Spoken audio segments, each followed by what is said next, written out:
There we go. Hey guys, sorry, camera wanted to act up right before we started, but we got it going. Let me make sure that's all good over in OBS. Are we good? I think we're good. Evening, everyone. Hope everyone's having an awesome evening so far. We are back to continue our TFTD Superhuman Ironman playthrough. Sorry, I just had to scarf my dinner down real quick and think I got something stuck in my teeth. I know that's disgusting for you people to see. Anyway. All right, let's jump back into it. So, our primary goal is the same as it was yesterday. We never got around to getting one, but we need a Lobsterman Commander. That's the big ticket item we're looking to get. Only way to get it is of a Dreadnought, but this one's Gilman. We're still gonna see if we can try to catch this, but I don't think we can since it's on the ground already. Other way to get a Lobsterman Commander outside of a Dreadnought, other than them attacking our base, is these alien colonies, and there's no shortage of them. There's 4. Now, the funny thing is I kind of wanted a commander, a Lobsterman Commander, so that I could build a Leviathan to then have a larger crew to tackle the alien colonies. Paradoxically, I probably need to go to one of the colonies in order to get the commander that I need. So, looks like we'll try to load up and do one of these colonies with a Triton crew. Now, the reason we're probably going to miss that Dreadnought is our primary Triton is just getting back to base, so it still needs to refuel, and then this thing will be gone by the time we're ready to go. And then our secondary Triton is in the process of refueling from its last mission, and it's probably not equipped for a Dreadnought recovery right now. But we'll try. We did also shoot down, you saw this Aquatoid Fleet Supply Cruiser. Or no, it's Gilman, excuse me. Fleet Supply Cruiser. We might be able to get that because it's going to stay on the ground a little bit longer. We'll double check, make sure that our manufacturer and research are doing what we want. DPL, almost ready for us. That's good. Making ion armor for all the bases, and we're continuing to filter through Aquanauts. Are you, like, still not landed? No, that was... Okay, so that was the secondary Triton. The primary is not even close to back to base, so I don't think we get this Dreadnought. And we can't shoot it down with a Barracuda, so... Well, Triton 7 is ready. I don't think they have any armor, though. It's not Lobsterman, though. Let's take a look. Let's see if this crew could potentially... We don't need anything from that ship as far as, like, live aliens, but... Yeah, no armor is going to make that a risky proposition.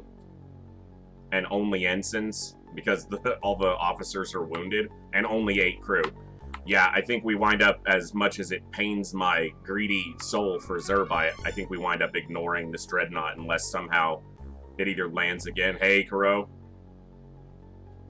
I hope so too, man. I want them to attack my bases, because then I could potentially get the commander I need. Yeah, there it goes. Easily. And I'd get a ton of resources, because there's no way they take any of my bases. You know, we're all defensively laid out now. But if not, we're going to be attacking their colonies. That's going to be the fun part, because those are difficult missions. Okay, and we can build the transmission resolver here. This is just a radar station. It'll be built just like this one. Maybe with an additional sub-pen, but I'm not sure yet. Okay, let's make sure we sell off anything we don't need, which is pretty much everything. No, I can get one for the science crew if I need one. Aquaplastics is fine. Blaster rifles we'll hang on to because I need to double check and make sure that all the bases have what they need. Medkits. I've got to make medkits for the other crew. Yeah.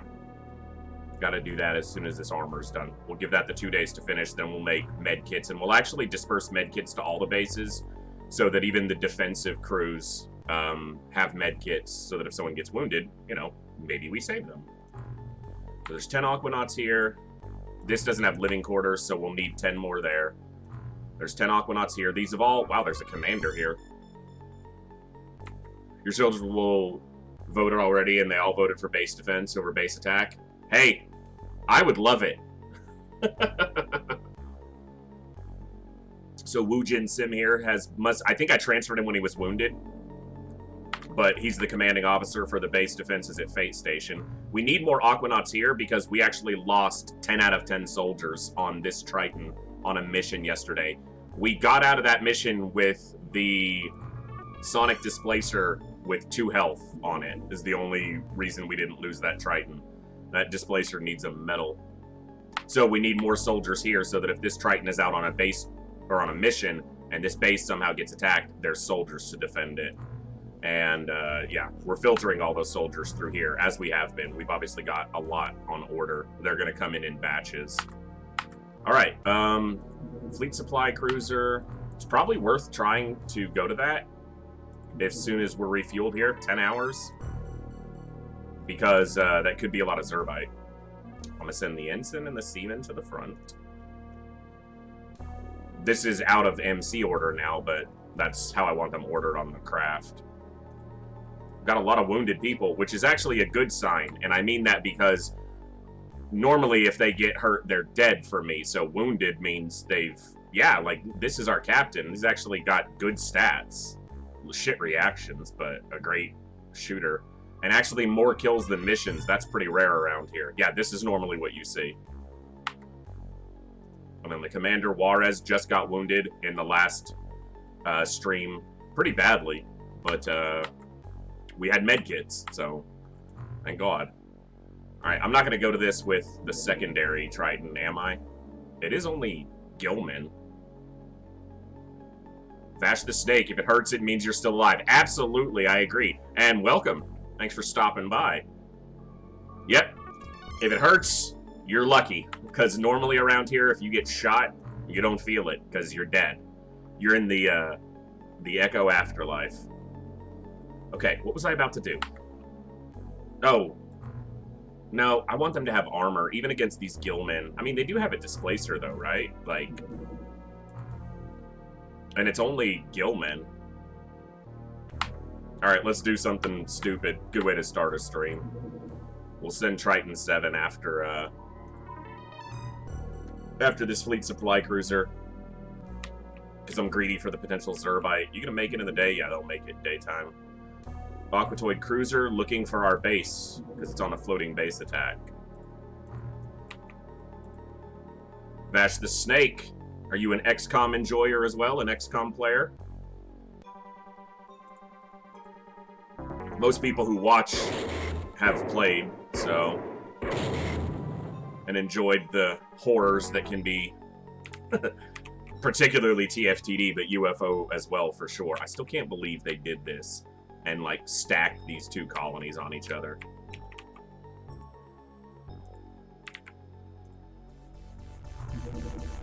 Yeah, Triton 4 is not ready. Just the new ones? I know near to nothing about the classics. Well, that's awesome. I like the new ones as well. Different style of game for sure, in a number of ways. But the classics are brutal. The difficulty. The new XCOMs maintain a brutal difficulty curve as well, for sure. They're never been easy games. But I would say the biggest difference, besides, you know, the appearance and the layout, the biggest difference between these is that, at least in my opinion, and I would say most veteran players agree, or at least begrudgingly agree, is that in the new XCOMs, your soldiers are the core of what you're doing. Your soldiers are... You know, they have skill trees, they have nicknames, you really care about them because they're integral to what you're doing. In the classics, your soldiers, at least on the harder difficulties, you pretty much have to treat them like a resource. You're gonna lose soldiers, unless you're save scumming, which is fine if that's, you know, how you want to enjoy them. But you're gonna lose soldiers, so don't get attached to them. They're gonna die. I will show you after this, but I believe yesterday... Before the last mission, I don't know if I checked, but we have lost 188 soldiers in this campaign, and we're not even through 1 game year. So, yeah. And I'm not playing my smartest most of the time, because I play a little aggressively, especially when I'm streaming, because I want it to be entertaining. But, yeah, almost 200 soldiers dead already. We'll probably surpass 200 deaths before we end this campaign. Maybe. I think we scraped in just under 200 losses on our UFO campaign. And that campaign went into the middle of the second year, which is pretty long, considering, you know, speedruns can go, you know, in a couple in-game months. So we got enough time units here to duck back down into smoke cover. We'll do that. So we're going to actually play relatively safe here because none of these guys have armor, so if they get hit, they're dead. And I don't have med kits, so that even if they did survive the hit, they're likely dead a couple turns later. It is, but also consider it this way. Think about it as a, you know, a globe-spanning war, or in UFO, you know, a galaxy-spanning war. If you were able to win a war against alien invaders at only the cost of 200 lives, that's not too bad. It's not great for them or their families, but, like, only 200? You know, so if you look at it that way, it's not too bad. Maybe that's justification, but... Alright, so we got Gillman here. No line of fire because of the damn rocks. Alright, well, you move here. Holy crap, they're everywhere. Which is kind of what we expect. I think there's 21 possible aliens on this craft. Okay. I can't get a shot at this guy, and he's the one who's a problem. So we'll have the tank shoot him. I normally prefer to have a soldier get the kills instead of the tank, because the tank can't rank up. Soldiers can. You tell that to Bob, Myra, Johnny, and Mitch, I'm sure they won't agree. I'm just saying, man. Now, when I played my last Enemy Within, the Firaxis Enemy Within campaign a couple of years ago, I did an Impossible Iron Man playthrough, and I only lost one soldier in the whole run, because those soldiers are more important. I mean, it's just the way it goes. So, what do you want from me? Alright, so we're going to have to try to relay a grenade over to this Gill man. I did not mean to drop that on the ground, and that's probably going to mean he doesn't have the time units. Ugh, I'm talking and being sloppy. Alright. Drop this. You got 43 time units. You can prime this. And you can't throw it to him. Son of a gun. That's a primed grenade on the ground, so we need to pick that up with you. I'm relaying a grenade so that I can get it over to this damn alien. Now tell me you don't have a... Okay, cool. Yep, they got it to him, so he's dead to a grenade. You can take a shot at this guy. No, at the alien, dude. Like, what are you shooting at? He's exposed now, so I need to get a smoke grenade on him. Okay, that's actually not a terrible position if you're going to miss. So you can step back in. Use the auto door of the ship to our advantage. You can step out of the way. I need you here to prime another dye grenade.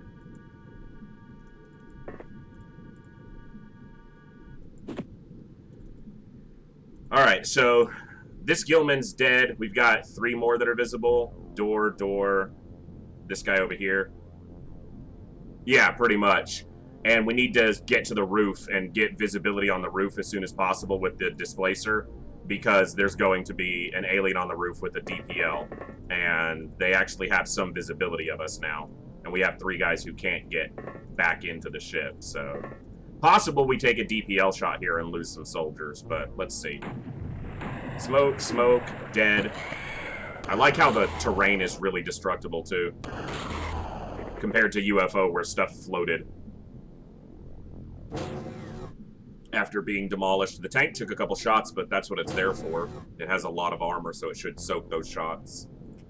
Hopefully without too much damage. It took a little bit, but nothing it can't handle. No line of fire, because the tank's in the way. Oof. Alright, you know what?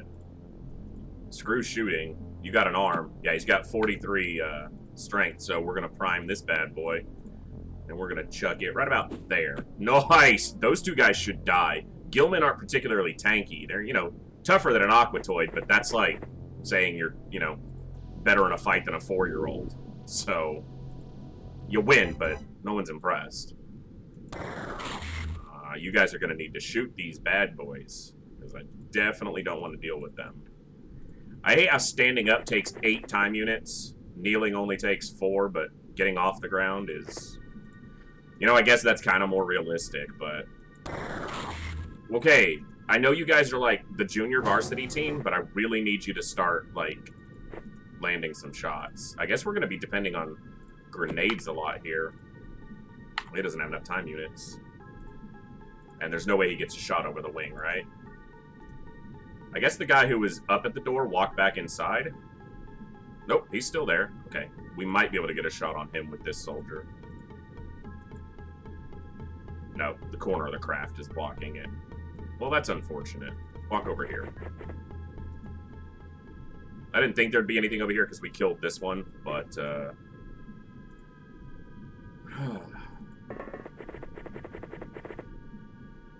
now that I've got pulsars researched, the alien grenades, I'm actually trying to make use of them, not only because they're useful, but, they're definitely more reliable than my soldiers' seemingly endless ability to miss very easy shots. Alright, well, I guess the tank's gonna possibly bag a few more kills here. They can only if they're wearing a certain type of armor. The magnetic ion armor allows them the ability to fly. It's similar to, like, the Archangel armor, or the flying suit from the original XCOM, but it's more of a game balance thing than a reality thing. You'd think that they'd be able to move through the 4 levels of the map because it's water, but because they were still building off the original game's code, just didn't happen. So with the right armor, yes, but currently none of these guys can, because none of these guys even have basic armor on. Okay, it only dropped one of them. That displacer's taking a lot of damage. Okay, we saw another one north of the ship. Oh, cool. It has a stun weapon, which can't hurt the tank. But could definitely hurt our troops. Okay. So, I need you to... Okay, you can spot that guy. You can walk up here. I know you see the other guy, but you have the most time units. Move up here. And I really need you to land this shot, Enzo. Come on. Easy. Nice. Okay, now, you... can't shoot that guy. There's no way you get a shot there. But if you step here... Yeah, now you can see him. Or is it the guy at the door? Okay, it's the guy at the door. These rocks are probably blocking this line of sight, right? Yeah, you can see the whatever terrain piece is blocking the line of sight flashes. Alright, we'll shoot this guy. I don't know if that hit or if that hit the corner of the ship. It was really hard to tell. I need to cover these guys with a smoke grenade, since I can't see the...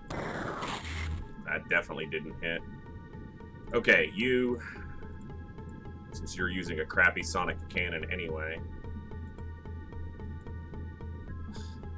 Can you please just throw the grenade where I tell you to? What is blocking your ability to throw? Like, nothing's flashing. Are you out of time units now? No, you have time units. Throw the grenade. Here, fine. Throw it to them. They'll do your job since you can't do it.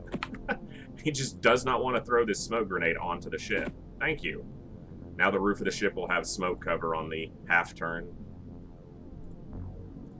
You can actually get a shot. Can you get a shot at this guy?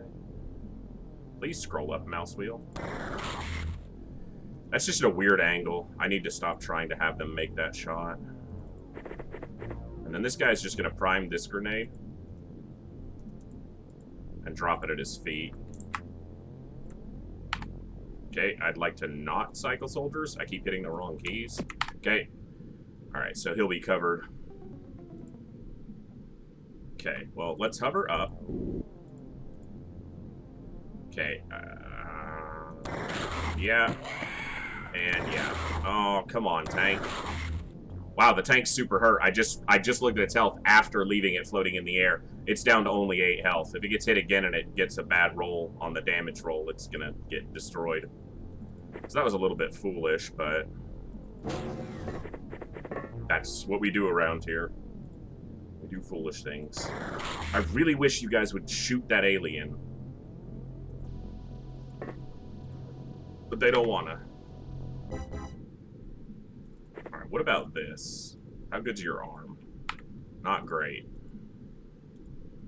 I don't know if they have enough time units to throw anyway. They got just enough time units. Can you get this over here? Onto this guy?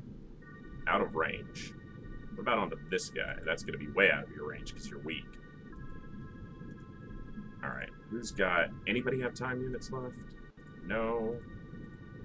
Alright, well, you've got a primed grenade. Stand inside, because if for some reason they die or get shot, I don't want them dropping a grenade right next to their friends. These guys will get cover from the smoke. The thing in danger now is the tank. Mostly from the alien that's right at the door. Yeah, that seems to be their motto, because I get a lot of soldiers who can't shoot for shit, and it's like their one function is to fire weapons. That alien has a DPL. He must die this turn, or else he will potentially wipe out our entire crew. Okay, Enzo needs a grenade because he's got an arm. So you're going to prime this grenade, and you're not going to miss. You're going to throw this to Enzo. Enzo is going to pick it up. And he's going to land it right at the feet of this scumbag. Yes! He absolutely is. Now, you have crappy strength. I'm looking up here in the top right corner at their weight capacity. That tells me their strength stat. So I know how good of a chance they have at getting a grenade a good lob away. I don't really care about accuracy so much, but this alien has to die. I'm going to throw this one here so that it has an equal chance to hit all of these. Okay, all three of those aliens are dead. They should not be able to survive a double sonic pulsar blast. Now, the problem is, what's likely to happen is the first pulsar will kill them all, and then the second pulsar is just going to destroy all the gear, which I don't need the money or the gear, but it's just one of those annoying things that will happen to cost me the potential gain of the gear. Alright, and I did the same thing again and didn't make sure these guys had 2 smoke grenades apiece on them. They all just had 1. I gotta stop being lazy. I also dropped a number of smoke grenades. Because, like, there's one right here that we... Or 2 right here that we dropped. And there's one right here that was dropped. Oh, that's a Magna Blast. Okay, this guy's still got a primed grenade in his hand, so we're actually gonna move away from him a little bit. What's up, alien? Scouts move first. Shooters fire behind. Screw you. You could see when this guy moved into... He sees another one. Cool. So, for example, he doesn't have enough time units, but he sees this alien with this indicator. That means that alien's also able to see him, at least in a daytime mission. So if he were to fire at that alien and it not die, like he'd get hit but not die, it would have a chance to fire back at him. So instead we go further back in the deployment and use other soldiers for the shooting. So you avoid what is called the mutual surprise rule. Well, you're only going to get 1 shot. Can you make it? Yes. Yes, you can. That's what I'm talking about, Johansson. Good firing accuracy. 63 is not bad for basically a rookie. Okay, now what I want the tank to do is not get shot by those guys. Please move back. And then I need it to go up, and look at the roof. Because... Okay, you're just seeing those guys. There's very possibly still another alien up here with a DPL. The DPL is essentially a guided missile that does huge area of effect damage, so... And that's what this alien right here is holding. So if he gets a shot off on that thing, he would wipe out all of these guys. So that's why we confettied him with grenades. Let's enjoy the show. Yeah, so the first grenade killed them all, and the second grenade just wipes out all the gear and corpses. That's XCOM, baby. And you just get to pot shot the guys on the roof. No, shoot the alien. Now, I know that the tank's missing now because, like a soldier, apparently, when it gets severely injured, its firing accuracy goes to shit. Which doesn't really make a lot of sense, because it's not like, oh, you have a DPL in your hands. Ha! Huge difference to fighting Lobstermen. Oh, my god, yes. I was like, yes! See, the tank knew who it needed to hit. It was like, yeah, these guys are a threat, but that thing could kill us. Yeah, absolutely, Kuro. Fighting Lobstermen is just a nightmare. We did, what, 2 fleet supply cruisers? Hey, it looks like some of the gear survived. The grenades at least survived. Yeah, we did 2 fleet supply cruisers yesterday that were crewed by Lobstermen, and those are just a slog fest. Just everyone you kill is like a boss fight, because they just take so much damage to kill. The melee weapons work great, we found out, and obviously that's part of the game mechanic. That's one of the ways to counter them, and we've, you know, discovered that it's very useful, but good lord, it is, you know, getting close to a Lobsterman's not easy. They have a ton of time units, they're super tanky, and the one time we did get a guy in range on one of those turns, the Lobsterman counter-punched and killed him before he got his attack off. So you're never safe to even, you know, run in. So the risk right now is that there is an alien up here and it throws a grenade out this window onto these two soldiers. Yeah. And it makes me yearn even more for there to have been, I can talk, a fifth primary alien race. Because the Tassoth just don't feel like ethereals. You know, whereas I would fight mutons in UFO and be like, okay, these things are tough.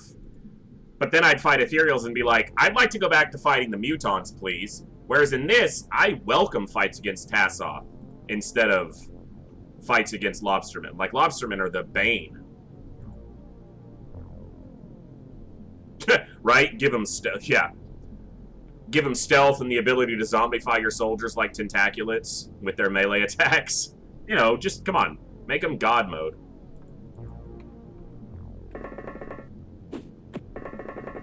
That thing tried to grenade the tank. It tried to grenade a hovering tank. What the hell? Like, the AI is so stupid sometimes. I'm very pleased it did. I guess it doesn't have any other weapon because it's holding a drill. So I guess that was its only offensive measure against a ranged opponent, but it's still very weird that it did that. Now, I've killed 2 aliens that were holding DPLs. Generally, that's all you see on a fleet supply cruiser.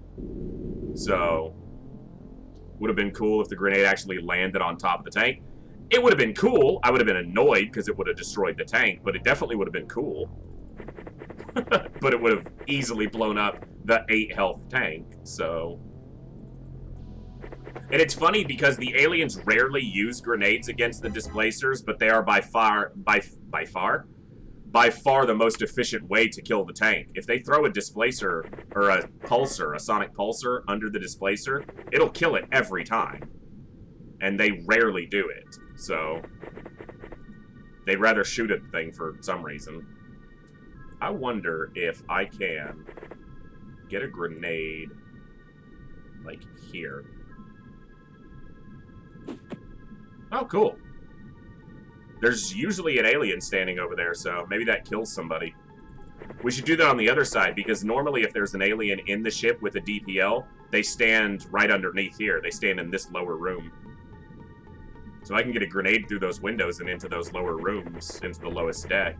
The cargo area. Should definitely try that. Alright, well, here's the really fun part. We've kind of cleared most of the exterior. Now we have to go through the damn doors. But at least it's not Lobsterman. No scream. When the squad leader goes berserk, you know you're doing something right. Massacring all his men. Whoa. Oh, you bastard. He was standing over here in the dark. I said the tank would probably die. I didn't want it to happen, game. But that feels, you know, it only had 8 health. It tanked a lot of damage. If we get any Zrbite out of this ship, then, you know, we're okay. Even if we don't, we're okay on Zrbite right now. We're not really hurting. Oh, you saw something. Aha! Hiding in the corner. Like, that is so much better than freaking dealing with Lobstermen. Because there's no way. One blaster rifle shot wouldn't even hurt a Lobsterman, let alone kill it. God, I so much prefer to fight these things. These things, Aquatoids, Tassoths, hell, send me on mixed crew terror sites. I'd rather do that than deal with Lobstermen right now. We'll send 2 guys to scout the other side of the map just because the tank got killed, so I need a little bit more mobility to scout over there. Yeah, it happens. We lose tanks around here a lot, Vash, so they're expensive. They cost about $1 million to replace, and 30 Zrbite, which is a special material you only get from alien craft or bases. So they're expensive, but it serves its purpose. It has a lot of armor and a lot of health and a lot of mobility. So if it's our forward scout, that works. But, and I knew that alien was up there. The only thing that makes me mad is not that the tank died, but I knew this guy was here. I should have turned as soon as I got to this corner, and I should have spotted and at least shot at him. But losing tanks is a pastime around here. In our UFO run, we lost dozens. Well, Lobsterman Commander is the exact alien we're looking for. Obviously, we won't find one here. These aliens are called Gillmen, and technically, they're not aliens. They are an Earth-based early life form. But, you know, they're aliens for the purposes of what we're doing. Okay, I need to reserve time units for snapshots instead of rushing around like an idiot. And, oh, I've actually got more people than I want. I only need 2 people on the exterior. But there's still a chance an alien has a DPL, and there's obviously aliens are going to have grenades. So if we bunch up, we're asking to pay a price here. How many have we killed? Let me take a quick count. 1, 2, there was 3 here, so that's 6, 7, or 5, 6, 7, 8, 9, 10, 11, 12, 13, and there's 1 on the roof, or was, so 14, so there's up to 5 more? Or 6 more? You know, could be... That's the problem. I mean, these guys don't have armor, so if they get shot at all, they're gonna die. But it's the same with the Gillman. But that's why this is the most dangerous part, is they make you cross this long walkway, and the aliens can shoot up at you from the bottom, or come down and shoot you on the end turn. I didn't expect to not lose any soldiers here, though, so... It'll happen.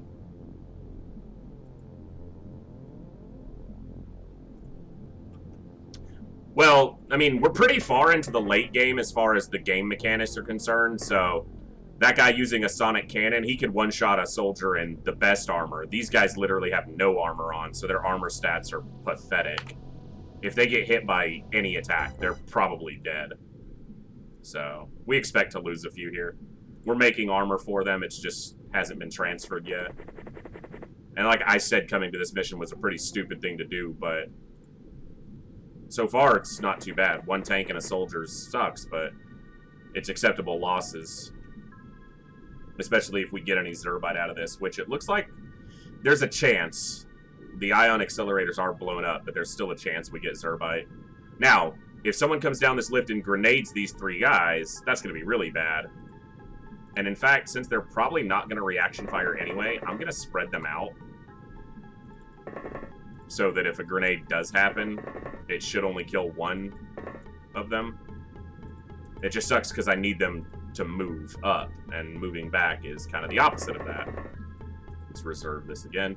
Very quick end turn, so that tells me that there's very possibly only 1 alien left. The armor can, but it doesn't always. There's percentage rolls involved with how the damage is applied, so it definitely is worth the investment most of the time. Just not all of the time. Late in the game, you want armor on everybody because the chance for them to survive a hit is worth the cost of the armor. Early game, you're going to lose soldiers anyway, because the aliens start with good weapons. You don't, especially in Terror from the Deep. UFO, it's not as bad, but in Terror from the Deep, the starting weapons in the campaign are just absolute garbage. Your guys are almost better fighting in melee, which they can't do unless they have a taser in their hand. But that's how shitty the weapons are at the start. Okay, so we got a guy with a sonic cannon below, and we know we have at least 1 with a sonic cannon up top, because that's what killed the tank. So disruptor or thermal shock launcher and sonic cannon. This guy with the sonic cannon is gonna kill me if I don't kill him, probably. But we did kill him, so it doesn't matter. Now, I'm going to save your time units and send you back up, and I'm going to send you down instead. Come on, Enzo. Ah. This guy's only got a stun weapon, but getting stunned is as good as getting killed. Nice, we got it. No freaking Zrbite, though. Damn. All right, 1 soldier and 1 tank for 17 aliens killed. That's not bad. It's a great score, but no Zrbite, which is unfortunate. But that's a good recovery, so not too shabby. I think this is just a small Aquatoid cruiser. Triton 4 is still refueling, so we might just bypass that small cruiser because it's not going to last much longer. Okay, there's a crop of soldiers. Let's filter them out. So we're late in the campaign, so we're filtering our soldiers by MC strength, which is molecular control strength. We only want soldiers above a certain threshold, and this guy's the cutoff. He has a 69. Anyone 70 or above gets to stay, assuming they have a decent firing accuracy, which they don't. So they get sacked. 69 firing accuracy by 70, they're actually in implantation. 58 by 70 is good. So I'm just looking at firing accuracy and MC strength.Ose are the only 2 stats I care about right now. Everything else, I like good numbers. That's really good. This is like a top tier recruit. Like, these are some of the highest stats you can get. Nearly capped reactions, which reactions cap at 60 for a new recruit. Firing accuracy caps at 70 for a new recruit. Throwing accuracy is not near as important. The only thing he's low on is if the MC strength were higher, because it can go up to 100. But 78 is good. This is a very good soldier. Slightly low time units, but overall very good. 57 by 80, low bravery, but usually if they panic, they're dead anyway, so I don't care about their bravery. Firing accuracy is a 43. You don't get to stay because your primary job is to shoot a gun. I'm bypassing anyone that's already in implantation. You've got an extremely long name and an extremely low firing accuracy. Great MC strength, but this firing accuracy is just too low. You don't cut it. That's a top tier soldier right there as well. Reactions are a little bit low, but firing accuracy, MC, good time units.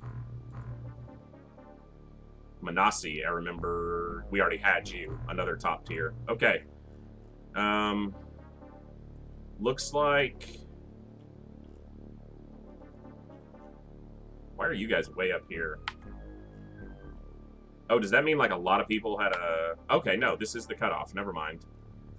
I was just on here. So there's actually more to evaluate. 50...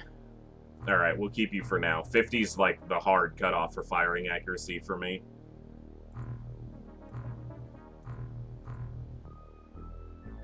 MC strength of 0. Ha! You have the brain of a potato, Hashimoto. So that's back. He's got to be the guy right here. Yeah. So everyone from Kvitoslav, I'll butcher the names. Everyone from there up gets fired. They're the lucky ones. They get out alive. Kvitoslav. Goodbye. Thank you all for applying. I'm sure some of you are great soldiers, but you have the molecular control strength of a cucumber. No RAM updates for him. Yeah. He had... I don't know if I've ever seen a 0 MC strength. At least not like that I recall. Alright, so let's check MC strength. Yep. We got a lot of guys in implantation already, but we need to transfer some people out. Now, Horak is going to stay here as part of the primary crew because they've got great stats. So, Shoborg, King, Jono, and Semersi are going to Mayhem Station. See if I can remember those names. Shoborg, King, Injono, and Semersi. That's the first 4. And then Mala, okay, Merrick, Manasseh, and Iverson. Because I won't remember 4 names, so... My brain ain't that good. Oh, and Merrick. Cool. So that gets some extra troops over here. Because they have 1, 2, so they have 8, 9, 10, 11. And then I just sent, what, 8? So they'll have 19. They actually need 1 more soldier. There's actually a potato sack with a hat. Yeah, pretty much. That's pretty much his value to me. Okay, Petrova. Nice MC strength. Okay, Petrova. So they'll show up in 3 separate, slightly spaced out transfers. So that means Mayhem Station is fully stocked. They're good. Eternity Station is good, so we just need 10 more soldiers for Infinity, and then any rollovers can stay at the primary base. Hey, Triton 4. This is going to be a night recovery, isn't it? Well, we haven't done one of those in a while. This is just a small ship recovery, but there's a very good chance that we get Zrbite off of these craft. So these small cruisers have a very good chance of having Zrbite. So these crew are actually outfitted properly. Excuse me, ion armor, med kits, you know, and flares, which I need to buy more of apparently because I only had 6. Are we in a corner? So I'm just looking at my cursor and seeing where it ends to see where the edge of the map is. So that's the edge. So this is the corner. Okay, it's another rocky freaking map. I hate these rocky maps. I much prefer the ones with like a shipwreck or the temples. Okay, there's the craft. It's blown open on both sides, which makes it very easy to go into. That's what I like. We will throw a smoke grenade for cover right outside the ship. And because the tank didn't see anything, I feel safe enough to move out a little bit more. Throw a smoke grenade there. Nope. You walk here and give us a little bit extra light. So at nighttime, my soldiers are limited on their sight distance. The aliens are not limited, so mitigate the advantage the aliens have by using flares. And though this is a corner behind us, we need to ensure that it is empty of aliens, because they like to put them there. Some of these soldiers have actually lived through a couple missions and actually have decent stats, so we certainly don't want to lose any of these to some stupid move against a small alien craft.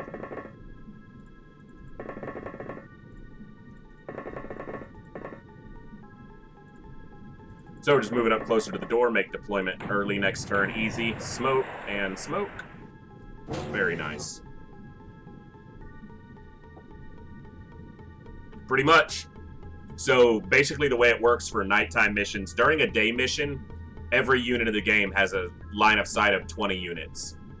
But at night, the aliens retain 20 units of line of sight, but all your troops are limited to 9. So using the flares helps mitigate that. And there's an alien. You see how close the tank had to get because of the combination of the dark and the smoke from the explosions that the ship took when it crashed. The tank had to get basically right on top of him to see him. And a flare gives a sight radius of 9 tiles, so combined with a soldier at the very edge of it, you can get approximately 18 tiles, which is still less than an alien's, but it's closer. And then smoke just offers concealment. It basically limits line of sight into and through the cloud of smoke, so you use it to cover your guys. On lower difficulties, it's not as necessary, but if you're playing on Superhuman like we are, smoking outside your ship when you're going to deploy is almost necessary, or your soldiers will just die as soon as they walk out half the time. We did a mission yesterday with... I was out of dye grenades, which is what these are. They're not really smoke, they're dye grenades to work underwater. But I only had like two grenades for the whole mission, and it made it so tedious to do. Because every move is just the chance to get shot, because you don't have any concealment. And you can use terrain and other things to block line of sight, but... Hey, Topaz. Good to see you this evening. And where did you go, Mr. Aquatoid? There you are. They're a lot better than the dye grenades in the original TFTD, though. Yeah.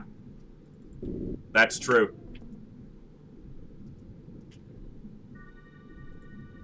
And you don't wind up with, thankfully for openxcom, you don't wind up at the limit of how much smoke can be displayed. Because in the original, it was such a small amount that technically the smoke was there, but the game couldn't render it, so it couldn't show you that it was there. So you didn't know what was covered in smoke a lot of times. Out of range? Like, how weak are you? Jeez, you were the weakest person on this mission by an absolute mile. Can you click on this soldier, please? Thank you. Wow, you're not much stronger. Jeez, you guys are weak. Alright, keep moving these guys towards the ship. You can redeploy a flare, just pick it up and chuck it further, so that's what we'll do.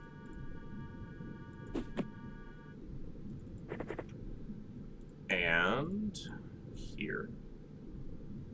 Let's go here. You've got an arm on you. Yeah. Wow. 48 strength is pretty high. I wasn't expecting that when I clicked in. I just wish that, like, went into melee damage, like if they were using a vibroblade, which obviously it's a drill, but you'd think some degree of strength would help with wielding it, to where a really strong soldier did really good damage. Most of the time when you're using a vibroblade or a thermic lance, you're using it against a lobsterman anyway, which has a chance to one-shot kill, so I guess it wouldn't really matter. But it would be cool. I didn't put a smoke grenade on these guys, and I really should have. I was actually very lazy to not do. Because there's definitely still scumbags out there.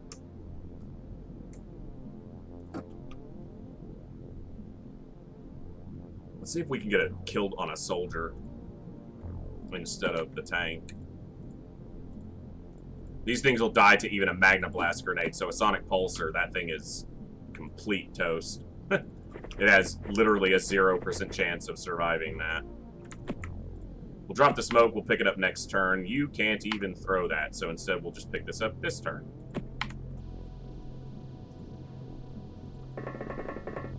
They're not going to get much of line of sight because of this rock formation, so I'm just going to take them off the other side. Do you see the same one? Cool, he's dead anyway. It's a good one to see, because you get to witness his body get vaporized by that Sonic Pulsar. It'll be a gory sight, soldier, but you're a soldier, so deal with it.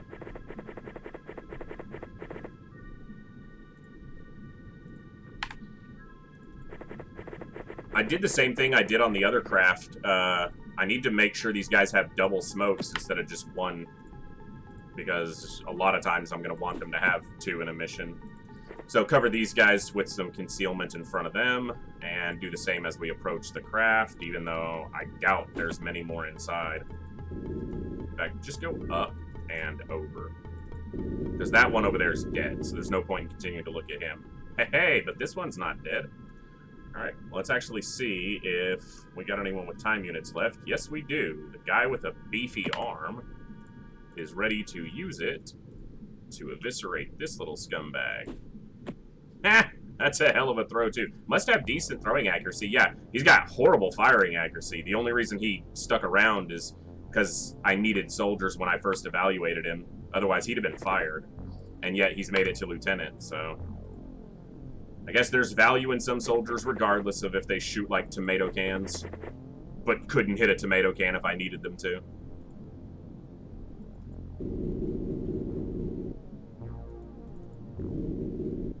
I was gonna say, there's almost always one by the back door, so... Dead. Dead.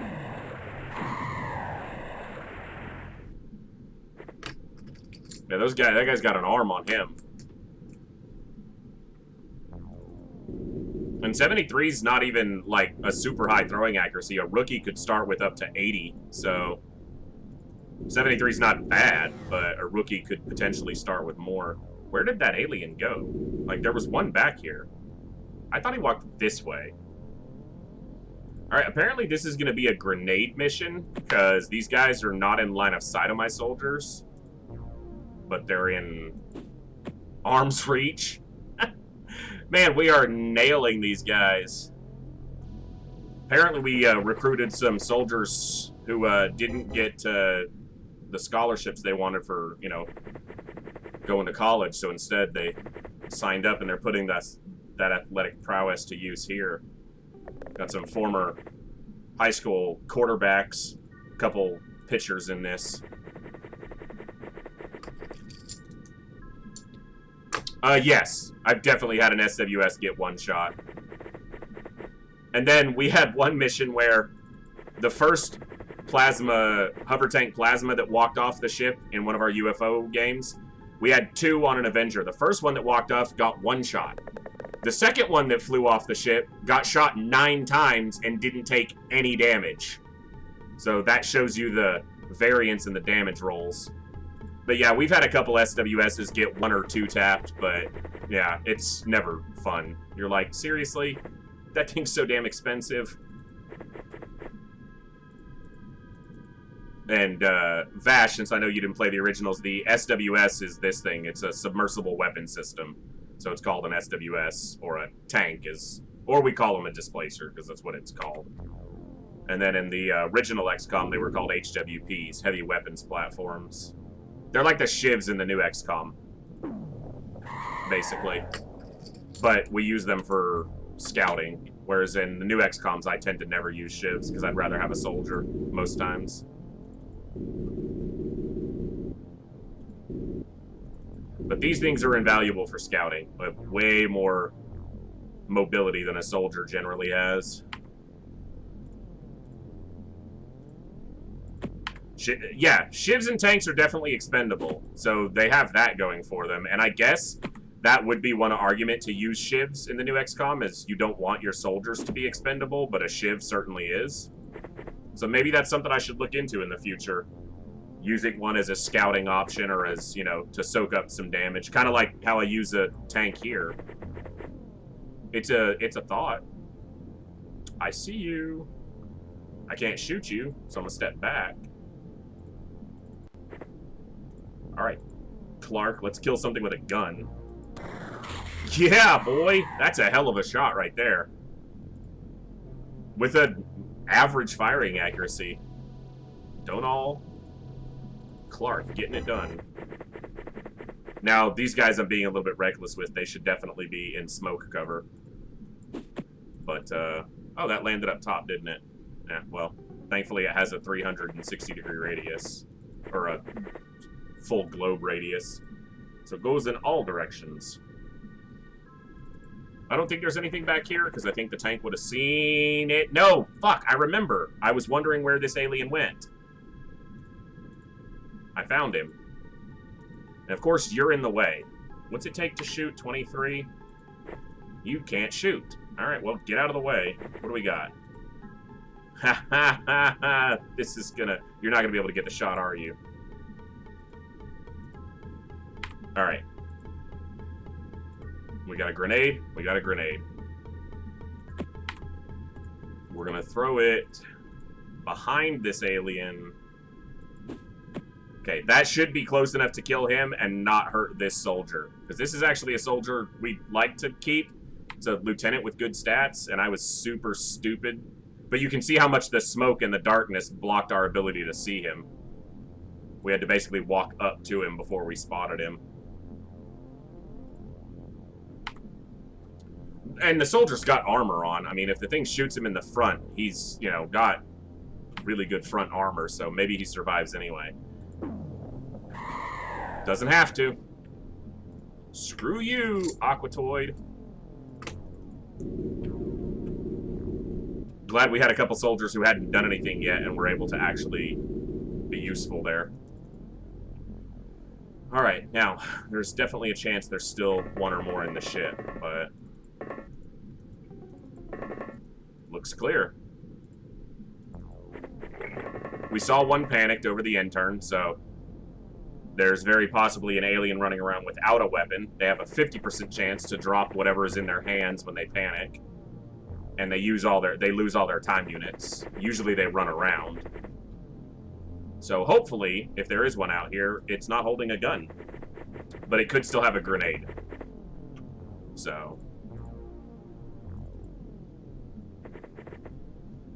You know what? I know where it's going to be, too. If I can find a rock formation... there's a specific formation, this one, that they like to hide in. It could be standing right there, because that's their favorite spot.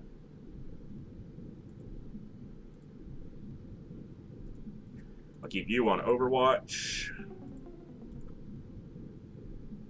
And Clark can do the same. I just need to see where this last alien is, basically. let him come to us if we can. Hopefully he's not holding a gun when he does it, but he might be. We're not seeing any movement, which is annoying. It's like we did that terror site recovery. Oh, I just saw him. Where was that? There's his weapon. Oh, there he is. I see him right there. Shivs are like monster allies in FFT. Cool and lots of potential, but no one ever uses them because they only have so many deployment slots. That makes sense. I mean, so I get it. Guzman. Hey, we got the 50 Zrbite. That's what we were here for. That's what we got. Perfect. That covers the cost of the tank we lost on the last mission and plus 20. So, coming up on the end of the month, I'd like to get to one of these. Nice. So Eternity Station is online now. They have a resolver.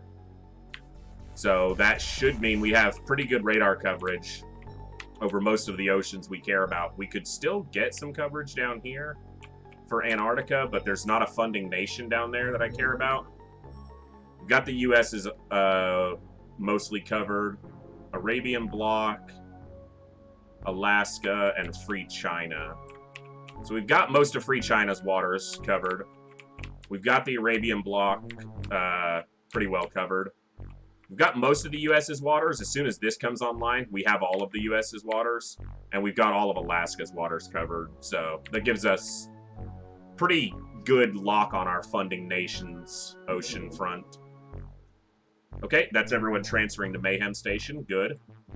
Did these guys ever finish this ion armor? Or has just... No. It's just a lot has happened in that 12 hours. Very small floating base attack. Okay. This will be just a point. 100 points for blowing this up. If we can catch it. There we go.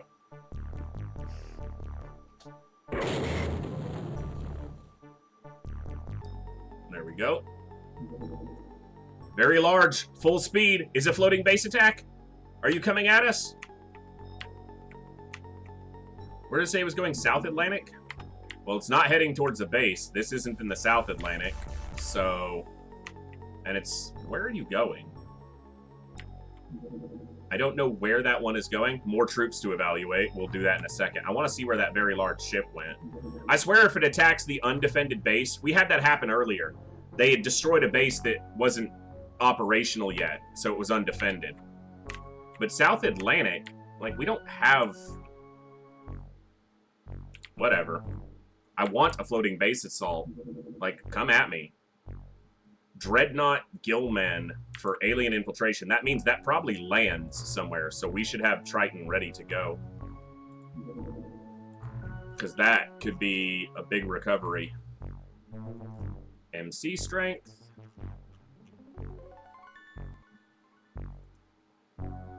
From Tanita up gets fired. It's a lot of people didn't pass.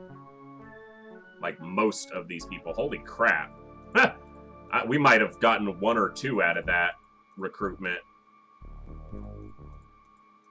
You know, we've got recruitment officers just like all over the world. Just sign up for XCOM.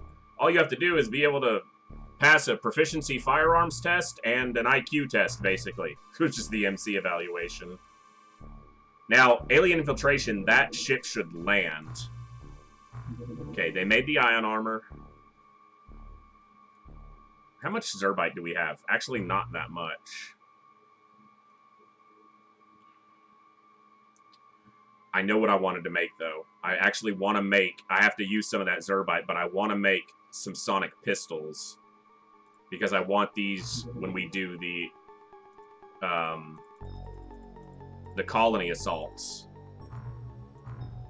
Gotta hit the sack. We'll watch the rest of the VOD tomorrow. Good night, my friend. Thanks for stopping by. I know it's super late/early for you. So glad you were able to come say hello and enjoy the VOD. Hopefully I don't, you know, do anything too stupid in it. Although that's what we do around here, so... So Horak got a kill. This is a very good statted soldier. That's why they got a pass. I'll make the clips after I make the pistols. I mean, I guess I could do them at the same time since we have so many people, but It'll take 2 days. They'll spit out the pistols, and then I'll make a bunch of clips in like 5 hours. But what we need to do right now is we're actually going to send Triton 4 to follow this Dreadnought so that if it lands...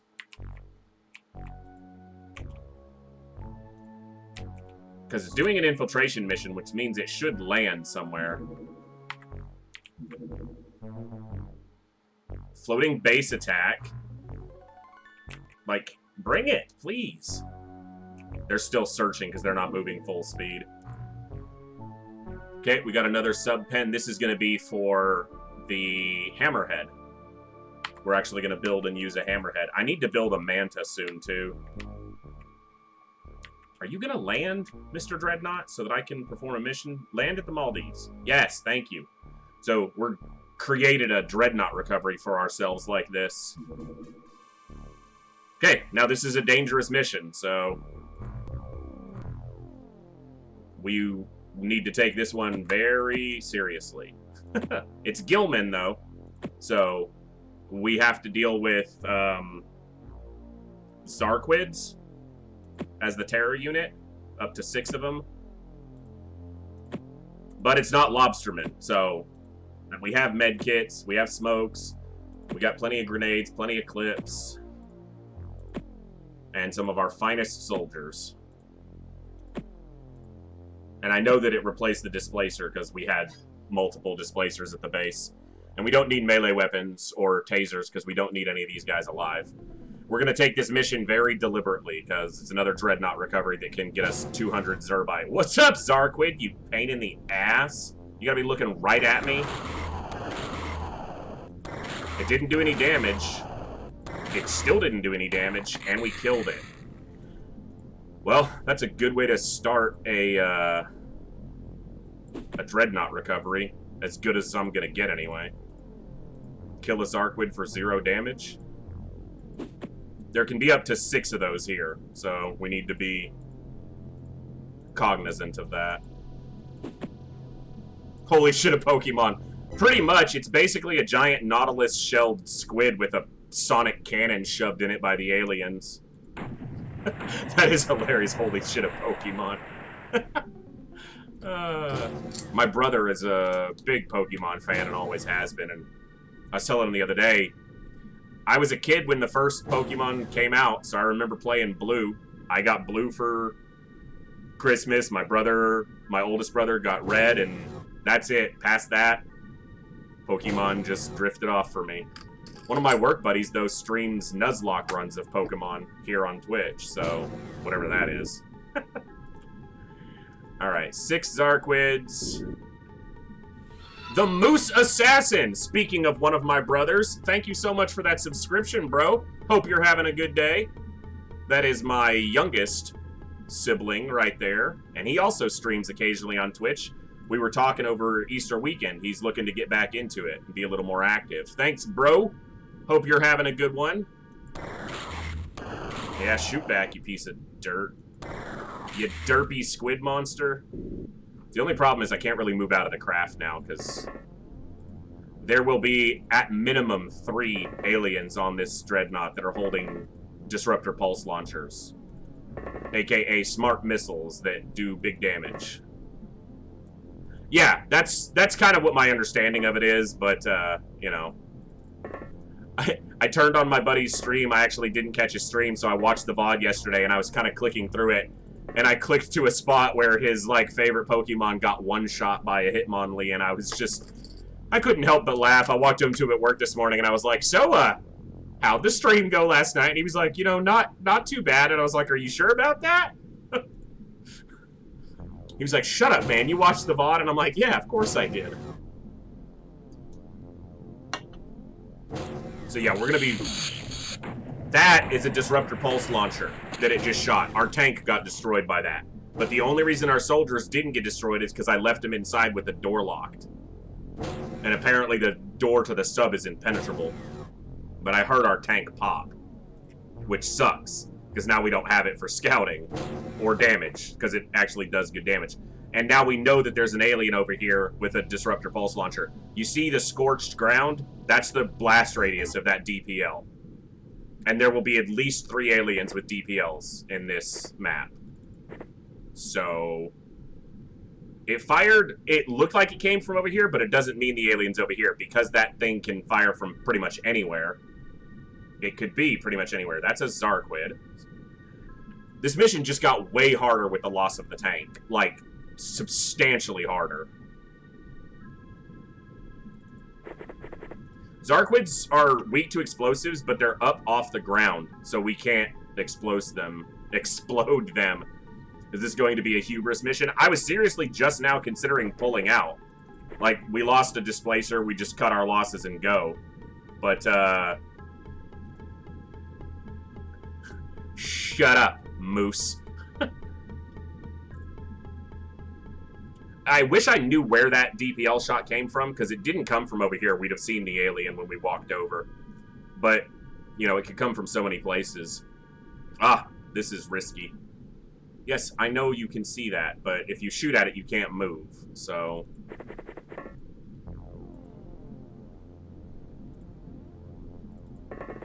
Alright, I want to do this. It sucks, too, because the tank was in the, it was in smoke cover.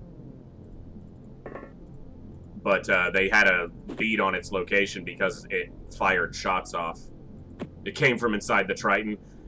No, but that can definitely happen if your soldiers aren't resistant to mind control. In fact, anyone who's played classic XCOM probably has a horror story about blaster launchering or DPLing their own crew. It's not fun. I've rocket launched my own crew a couple times, too. That happens early game, usually, when you face sectoids and don't know that they can mind control. See if the soldier who's outside gets shot, but...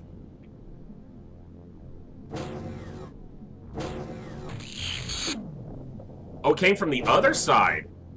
It missed! We just got really lucky that that missed that soldier. Wow, they're actually trying MC attacks against us. They are very likely... will not succeed with an MC attack because our soldiers are quite strong in the MC strength department. I need to spot this guy who's holding a DPL and shoot him. It's not going to happen, apparently.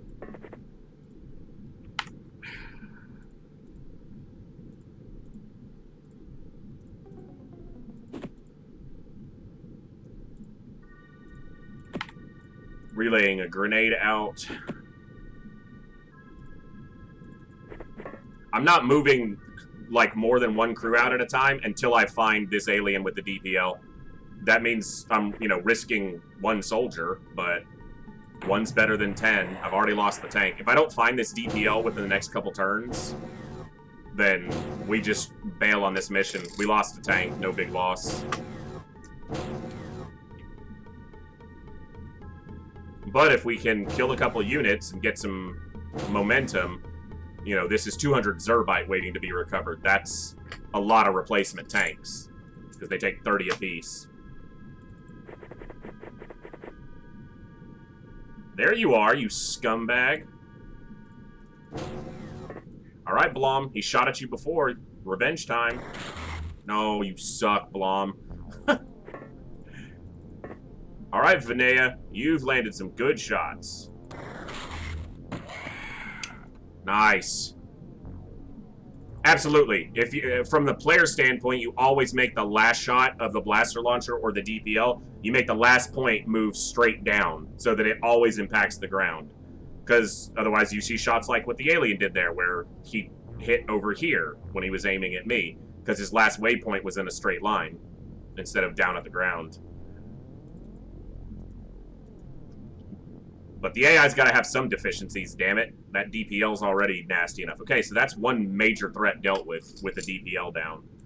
That soldier's kind of out to dry if a Zarquid's out there, though. We know there's at least 3 more Zarquids, because the minimum is 4. And we've only killed 1, but... Whew. Alright. Let's see what happens. I like when the interns don't have a lot going on. That's usually a good sign for me. I can't even pronounce this guy's Egerzegi? Egerzegi. Yeah, Egerzegi. Yeah. I'm butchering it on purpose at this point. I figured he was going to see something else. Okay, another Zarquid. Alright. Egerzegi. Egerzegi. Sounds legit. Egerzegi. Now, you have an amazing arm. I recognize your name. You are the quarterback, so you're going to cover him with a smoke grenade easily. I'm really liking this guy as a grenadier. He has absolutely horrible firing accuracy, but he's got a hell of a lot of strength and a pretty good throwing accuracy. I'm going to load this guy full of grenades and just have him chuck them everywhere. Nope, that's not where I wanted you to move, so I'm going to stop you right there. Okay, that's a Zarquid. Is it on the ground? Oh, it's on the ground! A Zarquid on the ground is primed to be killed by a primed grenade. Drop this. Step here. Will you have enough time units to 48? Prime and throw. Exactly. Enough time units to prime. And you missed! Thankfully, we have time units, so it's not a big deal. You don't miss with a grenade, damn it. Nice. That Zarquid's dead.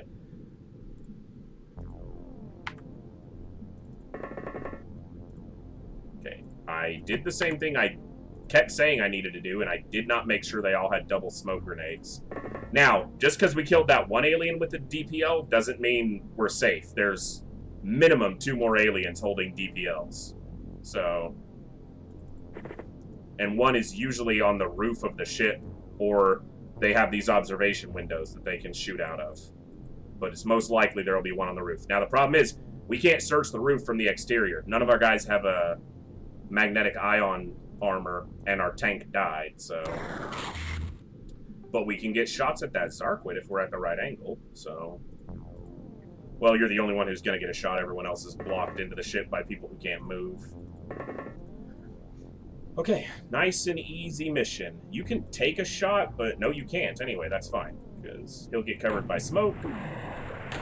Dead Zarquid.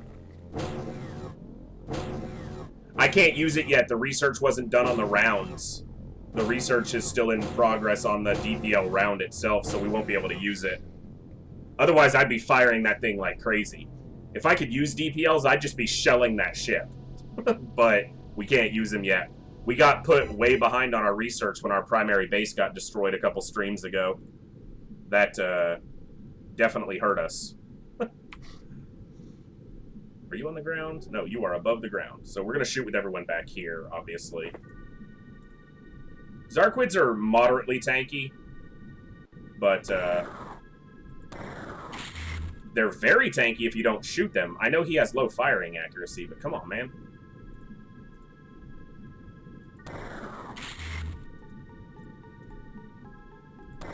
A soldier with a blaster rifle has exactly enough time units to make a quarter turn and fire an aim shot and a snapshot. So if they move like this, they're only going to get 1 shot off, usually. Oh, thing wants to be super tanky right now.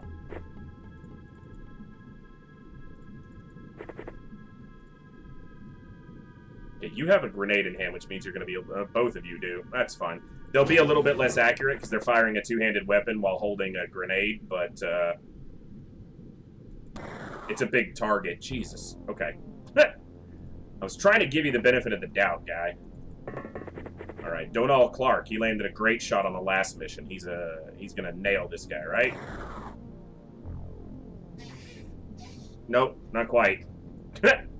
Wow, I'm bunching up in a very bad layout here to get hit with something explosive. Oh, cool! You have a stun weapon in your hand. How about you just die? No, I'm gonna walk over here. We're gonna pretend that didn't happen.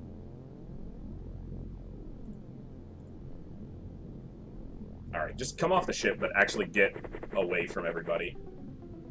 This alien has a stun weapon. It could knock a soldier who's in an ion armor out, but it actually has a pretty low chance of working because of the ion armor's resistance. I'm moving him back so that Zarquid can't see him in the smoke. We're just going to be way more patient than I normally am because this mission's very valuable if we succeed. That was a thermal shock launcher, I believe, not a DPL shot, because it's a completely different sound. Whatever it was, it missed again. Because apparently this is the luck mission for the night. Yeah, it was this thermal shock launcher.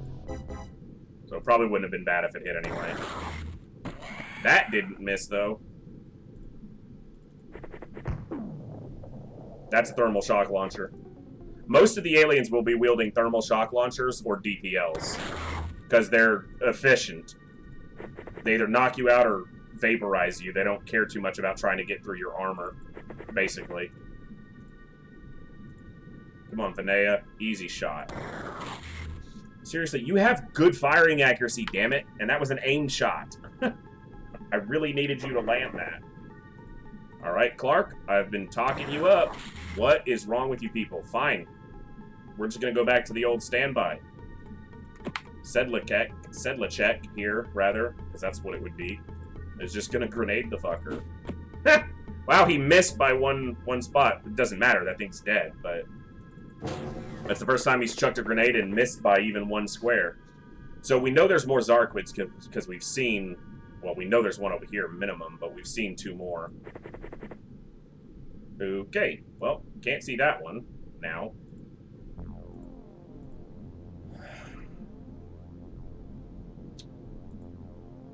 $25, but he won't be able to shoot. We're gonna just spread out this way. Exactly! How are you doing this evening? Hope you're doing well. Thanks for stopping in.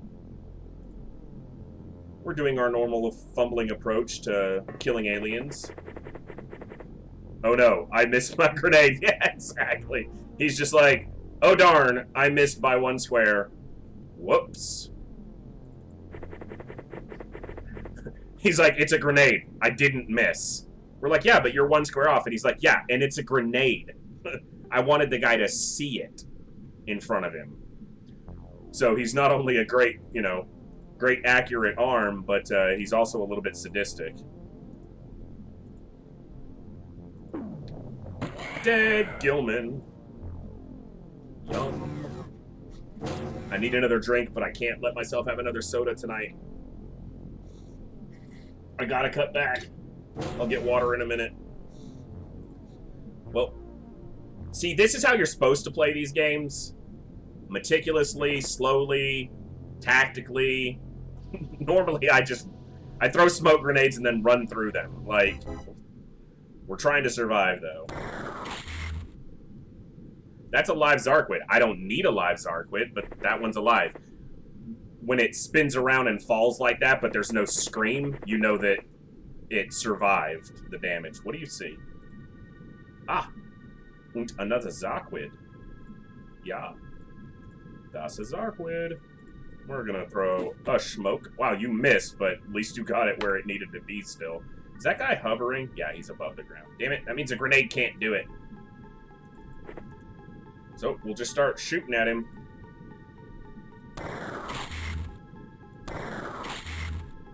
Usually want to aim on a 4-square enemy. You want to aim at the back corner if you're shooting, like, the furthest corner from you, because then you have a chance to miss on the front side, so you can still do damage. Same, I guess, if you aimed at the front, but the miss could be high or low, whereas if you aim at the back, you still have, yeah, like that. You're shooting through it, so you have a very good chance of still doing a lot of damage to it. You don't have another smoke. One of you does. Yeah, you do. Is that already primed? It has to be, because it didn't give me the option to. So it must be primed. We smoked the top of the craft. So let's use that to our advantage and actually shoot from there. Oh, you hit the comm array. Come on, I know you're a terrible shot, but you gotta do better than that, man. Alright, this is in the air, so you should get a shot, yeah.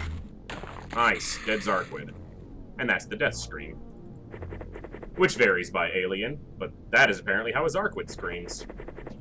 You know the good thing about all this DPL damage? It makes the screen significantly less bright. Because this blue from the explosion isn't near as bright as the white sand. Okay, so that is that 4 Zarquids or 3? 1, 2, it's 2 dead and 1 unconscious, so it's just 3. Could be up to 3 more, but there's minimum 1 more. Double smoke.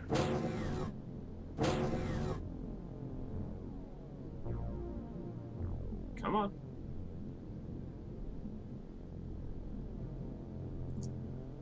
Pretty long end turn. Lots of aliens still left alive. Let's start reserving as we move up so that we save time units for a snapshot so that when we see things like this, we can respawn like this. Screw you, aliens. You suck. That guy has... That's either a drill or a DPL. I don't really care which. If it's DPL, he definitely needs to die. I think it's a thermic lance, though. Yeah, it was. Nice shot, too, by Horak here. Yeah, he's one of the soldiers. He only got a pass on his 69 MC strength because of how high everything else was. So, hell of a soldier there. I like it. But thank you all for hanging out tonight and enjoying some Terror from the Deep with us. This campaign's... It's moving along. We're doing all right. We're going to see if we can keep doing all right. Still debating what game we play next. If we go back to UFO and do a challenge run, if we go on to the new XComs, if we try Apocalypse, which will be horrible, but a lot of people have mentioned it, or if we even dip outside XCOM and try some other games for a while. See, that coral is somehow blocking everyone else's line of sight to him. And you're a terrible shot. But I feel like you've got this. Yeah, you got it. I'm going to try to have the Discord up. I keep saying that, but then life keeps putting too much in front of me, and I keep not doing it. I'm going to try to have that up soon, and then that would be a place where we could do things like a poll that doesn't, you know, have to happen during the stream for what people want to see next as far as games or challenge runs or... I will say this. I'm loving playing TFTD, but it will be a while before we come to another one of these campaigns, because this is a fight. For sure.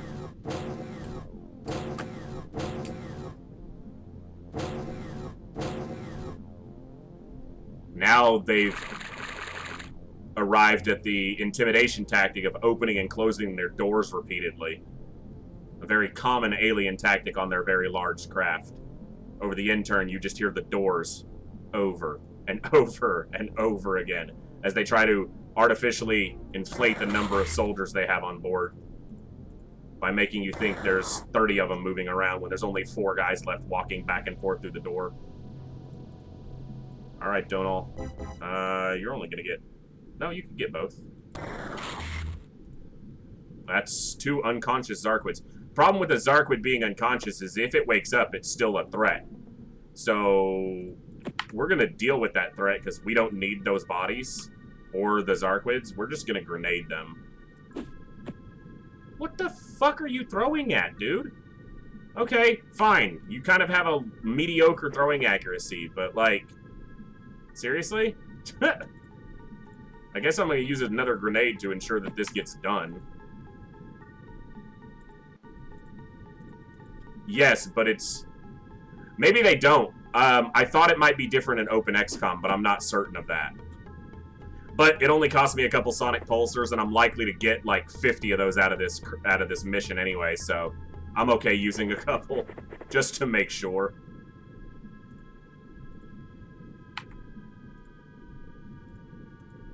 But it's very possible you're 100% correct, Topaz. I am far more familiar with UFO than TFTD, and it's probably the same in UFO, but I think I remember on our UFO run, a Reaper waking up from being unconscious. So, could be an openxcom thing. Or I could be delusional and remembering something that didn't happen. Which is probably even more likely.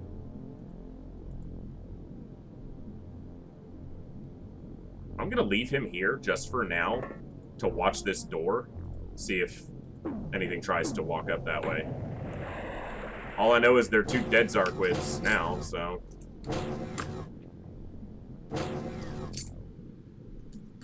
I like the fact that they're panicking before we've even got inside the ship, because they have inflicted very little losses on us, and we've taken out quite a few of them.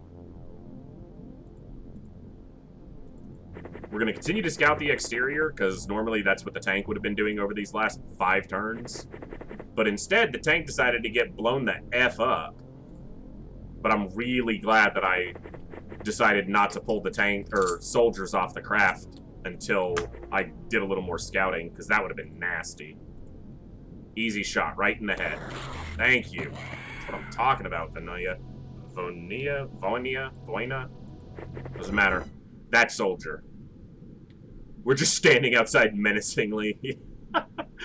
We're just looking at the ship with armed weaponry. Wow, we leveled that pyramid, that sand dune, just done. Hey, I mean, you know, I would say that, you know, we're just kicking the aliens out of our home, but like I said earlier, the Gillmen technically aren't aliens. They're native Earth creatures. So technically they were here millions of years before humans, most likely. So we're kind of the invaders when we fight Gillmen. They've apparently are an ancient Earth species, right when lizards and mammals split off, according to the game lore. And the only reason they're working with the aliens is for their own survival. And exactly, gifting yet another sub to the channel. You are amazing. Thank you so much. Topaz, welcome to the Echo. You've been gifted a subscription by Exactly, who is psychotically amazing for helping our little community here. And don't forget to hit that follow button if you guys are enjoying the stream. We are currently live 4 nights a week. Tuesday, Wednesday, Thursday evening, and then Saturday we start a little bit earlier, and we go from about 2 p.m. in the afternoon till usually around 8 p.m., but we tend to go late on Saturdays if I'm having a good time. So hit that follow button, and if you're enjoying the stream and want to know when we go live. All right, bag this guy. Hey! That's not cool. That's the only reason I shot at him, because he's got a stun weapon. It sucks that this guy's stunned, but being stunned is a lot better than being dead. But yeah, I don't mind, you know, I'll take the reaction fire. It's pretty uncommon that a soldier takes enough stun damage while they're in an ion armor to get knocked out. We have med kits, so we can try and wake him up.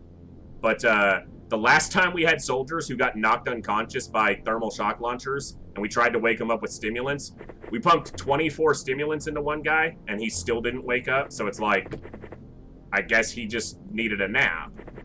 Although it's not, it doesn't really stun him. In TFTD, the stun mechanic is from freezing the enemy. It's a thermal shock launcher, so it freezes them, basically. Yeah, he's sleeping. He's sleepy. So this is the primary approach to the ship. There's door here to get you into the interior. So that's where we're moving, and then we'll have this soldier and this soldier kind of scout the exterior. But we have to make sure this guy doesn't get a bunch of stunning shots off, because that's how we lost our first Dreadnought fight. We were much earlier in the game. But, yeah, they stunned like 6 of our crew. That's also why the tank is super useful, because it's immune to the stunning. It can't be frozen. A squad leader going berserk is a good sign. And a commander panicking. Yeah, when the commander panics, you've lost, Gillman. It's over at that point. Okay, you're still standing there. I can't shoot at you. Oh, I can. Well, screw it. Yeah, you're dead. It's also pretty unlucky that that Gillman survived the shot that this guy took at him, because a Gillman surviving a blaster rifle shot's like a 12% chance that it can survive the damage, especially from the backside, where its armor is lower. Sometimes the math goes that way. I don't want to bunch up, because there's still aliens with disruptor pulse launchers, so we need to be cognizant of that.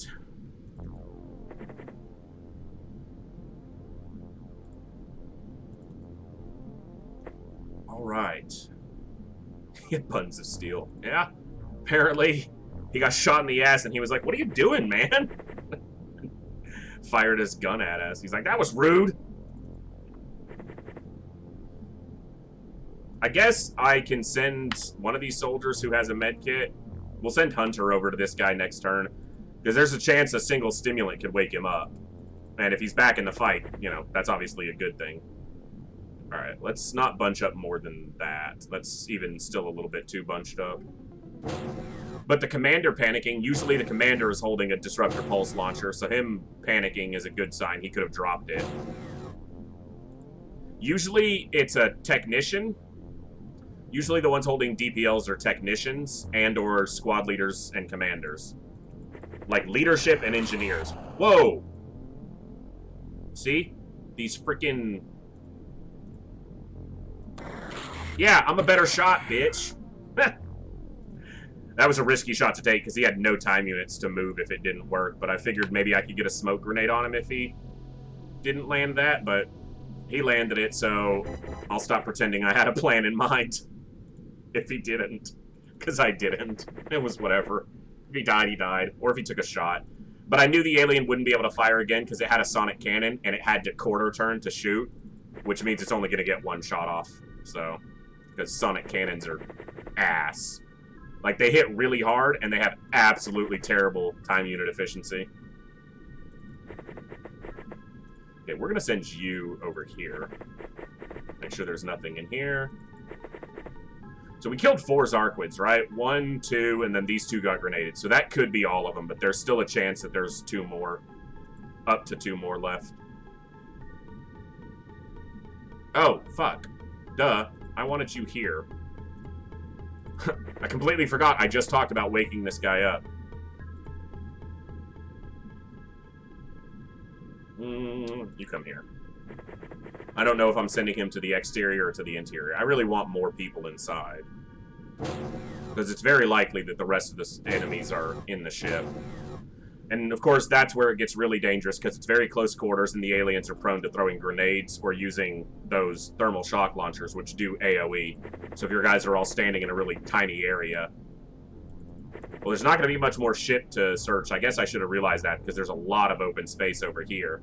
So the ship doesn't have a lot of room for anything behind it, so I really only need to send 1 guy. I'm going to leave this soldier here, looking at this area, because this is what leads to the command deck, so if an alien comes down, that's a good place to be. He might be able to shoot them through that window. He's in a little bit of danger, but if he has full time units, he's got a pretty good chance of firing first. Alright, Hunter. Let's see if you can wake up this sleeping beauty. Stimulants? Not yet. We'll use some more next turn. Hello? Anybody home?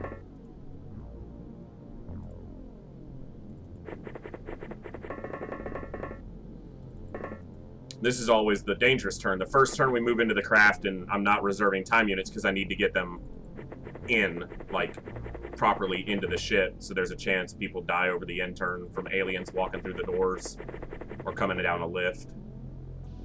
I think that's everybody. We got 9 soldiers right now because 1's unconscious. I like continuing to see panic messages from them, especially from technicians, because those are likely disruptor guys. Hey, hey, hey! You have a thermal shock launcher. You also have a hole in your sternum, so, you know. 6 one way, half a dozen the other. Whatever's your preference. Again, I was fine with moving up to that alien and risking him shooting at me because he only had a stun weapon in his hand. So, not a huge risk. No risk of dying.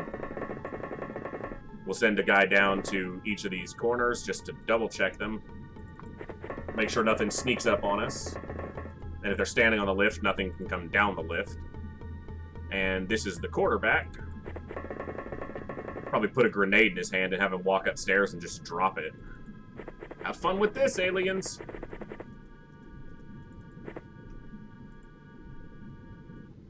Alright. Not painkiller, damn it, stimulants. Hey, he's up! We got him up! So you can see the stun damage here. The gray bar on the interior of his health bar is his stun damage. So we'll pump him up with some more amphetamines. Get that stun damage a little bit lower, and then next turn he'll be able to step here and pick up his equipment, and he can rejoin the fight. So that's good. That's an extra gun in the fight. That's what we need. Okay, Vinea's not going to see anything over here. Cool. Alright, they can come back this way. And you are on Overwatch watching the elevator to the command deck. Yeah, that's right. Panic. Go berserk. Flip out. We're killing all of you. Wow, that's just horrifying sounding. That was a little bit too brutal.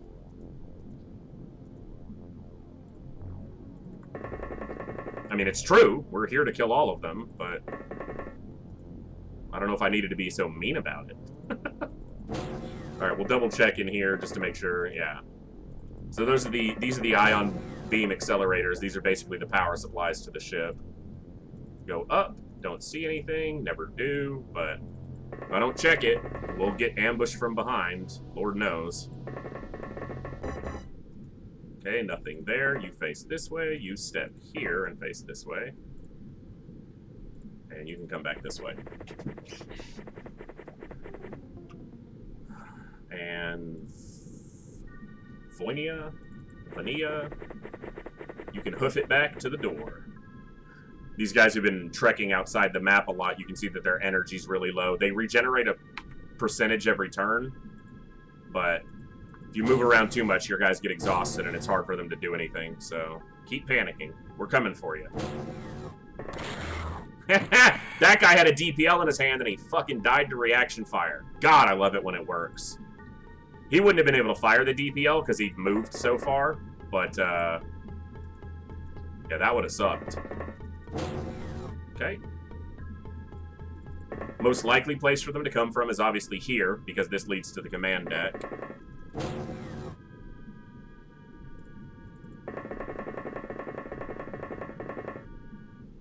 Okay, he can't go up because he doesn't have time units this turn, but you can. And you can step in front of this door. If I block the doors, then any alien that opens the door can shoot at that soldier, but can't get through the door and can't throw anything through the door, so... Okay, actually, you can step forward. And you can make it here. Nope, not quite. All this hoofing it, all this jogging around in armor, they're getting tired. But yeah, so that's the third alien with the DPL that we've seen. There may not be any more, especially with all the panic we've seen. There's more aliens, obviously, but hopefully no more with disruptors. And within a couple, you know, not too long, we'll be able to use disruptors ourselves, which will be nice. Okay, I need to check down here just to make sure. I should do this with time units, but whatever. Let's be stupid and risky. Same with these. I need to check these. He doesn't have enough time units to go down. That's fine. You come up and check this one. And you can get ready to go to the command deck with this soldier. Well, this has been... Okay, I'm not going to finish that sentence. I was about to say something that XCOM gods would deem as a statement of the game's ease and would thus punish me for it. So I shall instead keep my mortal mouth closed because this game is oh so difficult and challenging. And it is already punishing me enough, XCOM gods. You ever speak aloud that XCOM is being easy, even for a moment, and the game will punish you for it. Somehow it knows. It hears. It hears all.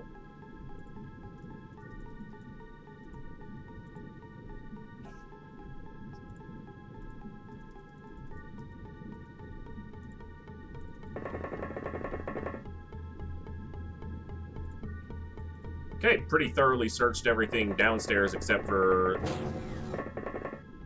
this hallway and this hallway, which we're pretty much covering from the bottom, so don't really need to go up there. Oh, I forgot these guys last turn. Alright, whatever. I might need them, but it looks like this mission's gonna continue to be difficult.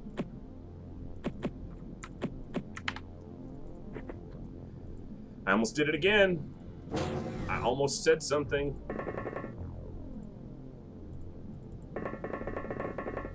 Alright, this is a little bit dangerous, walking up to the command deck, having to move across a nice gap in the floor. I was about to ask how this guy died, and then I remembered this guy shot him in the head from outside. Good job, soldier. Alright. Panicking. And every Gilman we killed in the exterior of the ship died. We heard their death screams. Hey! No weapon in your hand. I like it. So those aren't actually grenades. Those are the ammo clips for their guns. So they're using sonic blaster rifles. These are actually Blasta power clips. So that's the reloads for their rifles. But they do look exactly like a grenade, so. Whoa, I did not mean to open that door. Sorry to bust in on you, bud. I'm just going to step over here. Yeah, it's pretty rare that we wind up having to reload in a mission, but on a big ship like this, it can happen, or on a big mission like a terror mission, sometimes you wind up having to do reloads.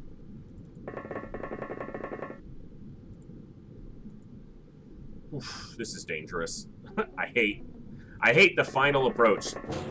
My rule of thumb in UFO, the original XCOM, the predecessor to this one, is that the last alien will almost always kill 2 of your soldiers. So we're going to try to avoid that old-fashioned saying from coming true here.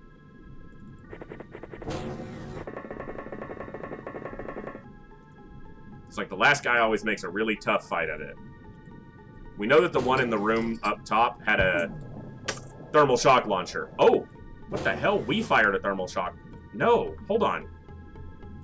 That alien fired a thermal shock launcher at us and knocked himself out. Because we don't have a thermal shock launcher, but we took stun damage. You can see he took a tiny bit of stun damage. So this alien knocked himself out. I've seen the last guys kill everybody. Oh, yeah. If you've watched any of our earlier VODs, there was one of our earliest attempts at TFTD, like one Aquatoid killed like 4 of our soldiers. Okay, this alien dropped his gun. We can see it there on the floor. That does mean he could have a grenade, and it'll be the only weapon he has, so he'll be prone to throw it. So we need to be very careful when we find that guy, because he's gonna grenade us. But he ran through this room, so I need to move more people upstairs. Just make sure there's nothing over here. I don't think there is, because we can see that corner, but always got to double check it.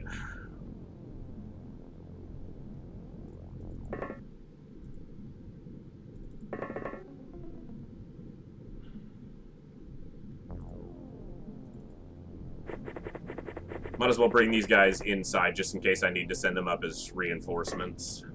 And you can put this away. Well, I didn't want you to drop it, damn it. Hit the wrong button. I wanted you to put it on your belt. Hey, Haynes, how are you doing this evening? Or early-ass morning for you, I should say. Hope you're doing okay. What was this guy? Soldier. Just a regular soldier. Yeah, we're going to step back so we're not in line of sight of the door, so if an alien walks out. Yeah, almost 4 a.m. That sounds about right. You absolute doing tired. You? Yeah. Yeah, I'm not doing too bad. We're doing okay. This mission's going, it's going. That alien just went berserk and either threw a grenade or shot a stun gun. I think he stunned himself. They're trying to commit suicide because we're about to kill them all, but instead they only have stun weapons in their hands, so they just keep stunning themselves.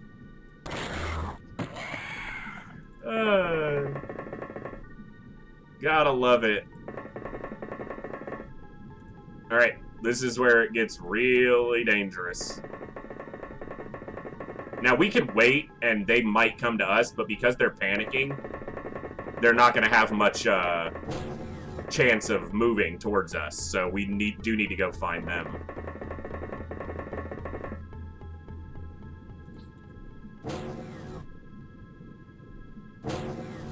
Yep, no weapon in his hand, but that could mean he has a grenade, so I'm glad he didn't chuck it. Hey, he's just trying to leave. He's just trying to make it to the door. Sorry, buddy. Can't let you do it. Gotta put you down. Like fish, and the Gillmen are definitely kind of like fish, so yeah, it's very much like fish in a barrel. Gillmen in a Dreadnought.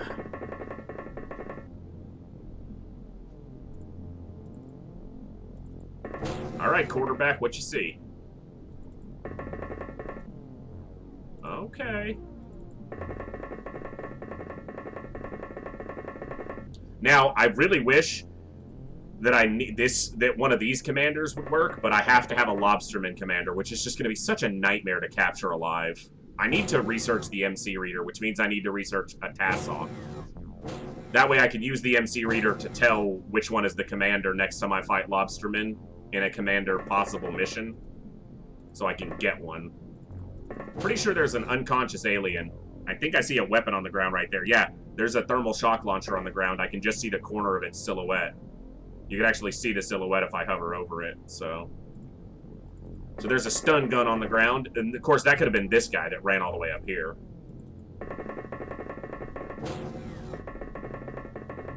Alright. Let's keep it going. Hello, alien without a weapon in hand.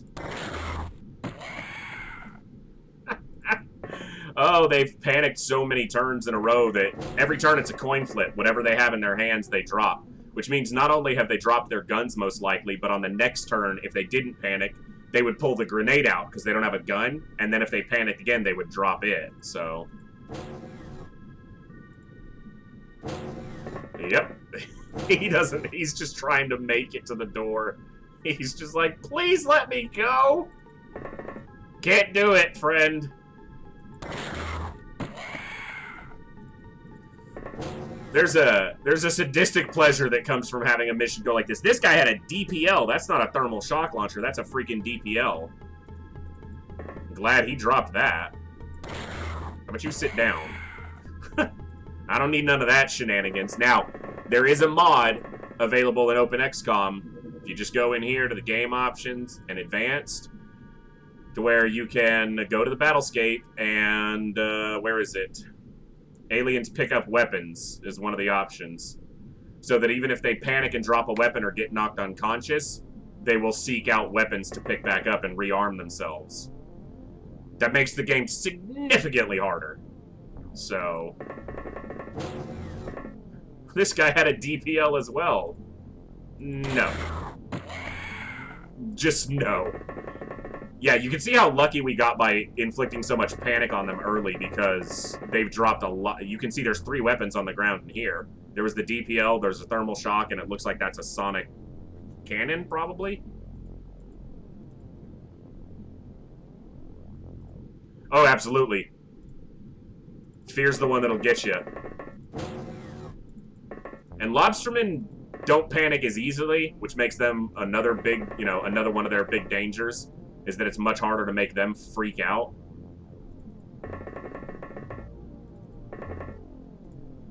But they do. We've even made terror units panic a couple times in this playthrough, which is extremely rare, because terror units have exceptionally high morale and bravery. Because they're terrifying, so... Guzman back there's not going to let you go far, man. That's his whole job, is to shoot the aliens that are fleeing. He's killed like 3 unarmed aliens that have tried to run past him. It's great. There's another thermal shock launcher on the ground. Alright, this is the command bay area, pretty much. We're almost. What's going on, guys? There's another weapon on the ground right there. Okay, nothing around that corner. Yeah, Guzman, someone at the front is watching a Gilman run past, and they're like, capture that one alive! And he's like, yeah, okay. And then the next turn, they hear his gun go off. Yeah, I tried. It fought back. I see you. Where'd you go, scumbag? You gonna make me come all the way in there after you? I mean, I'll do it. Guzman's a heartless bastard, apparently. He's just like, no, they don't get out of this alive. I don't care. I don't care what the commander says. They're aliens. I'm killing them. Oh, that guy has a thermal shock launcher that he's still using. I'm glad it wasn't a disruptor pulse launcher. I thought I saw this door open just now. Like a door over here. Where the hell is this thing? Are you back here? I guess it ran into this little corridor. Oh, he made it all the way downstairs and then he got shot. 200 Zrbite. Only thing we lost was a tank. That's a profit of 170 Zrbite plus a ton of materials. That is a hell of a good mission. That is awesome. We even got one live, which we don't need, but it was the guy who stunned himself upstairs. Nice. Lots of money off of that, which we don't really need the money, but the Zrbite, which the game gives a terribly low score for how valuable it is. That's what we're here for. 200 Zerbites, massive. That was awesome. Okay, I'm going to take a quick break. We're right at about 2 hours. I need to grab some water, let the dog out, stand up and stretch my legs for just a few minutes. Suggest you all do the same. Stand up and move around just a little bit. I will be right back in just a few minutes, so don't go anywhere. I am going to run a quick ad break during the intermission since I'm not going to be sitting here anyway. No obligation to let them run, but if you do, it does help the channel. And like I said before, if you're enjoying the stream and want to know when we go live, please hit that follow button. It makes a huge difference for our tiny little community here that we're trying to grow. So sit tight. We'll be back in approximately 5 minutes at most. We'll see you in a moment.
All right, we are back. Thank you, everybody, for sitting tight.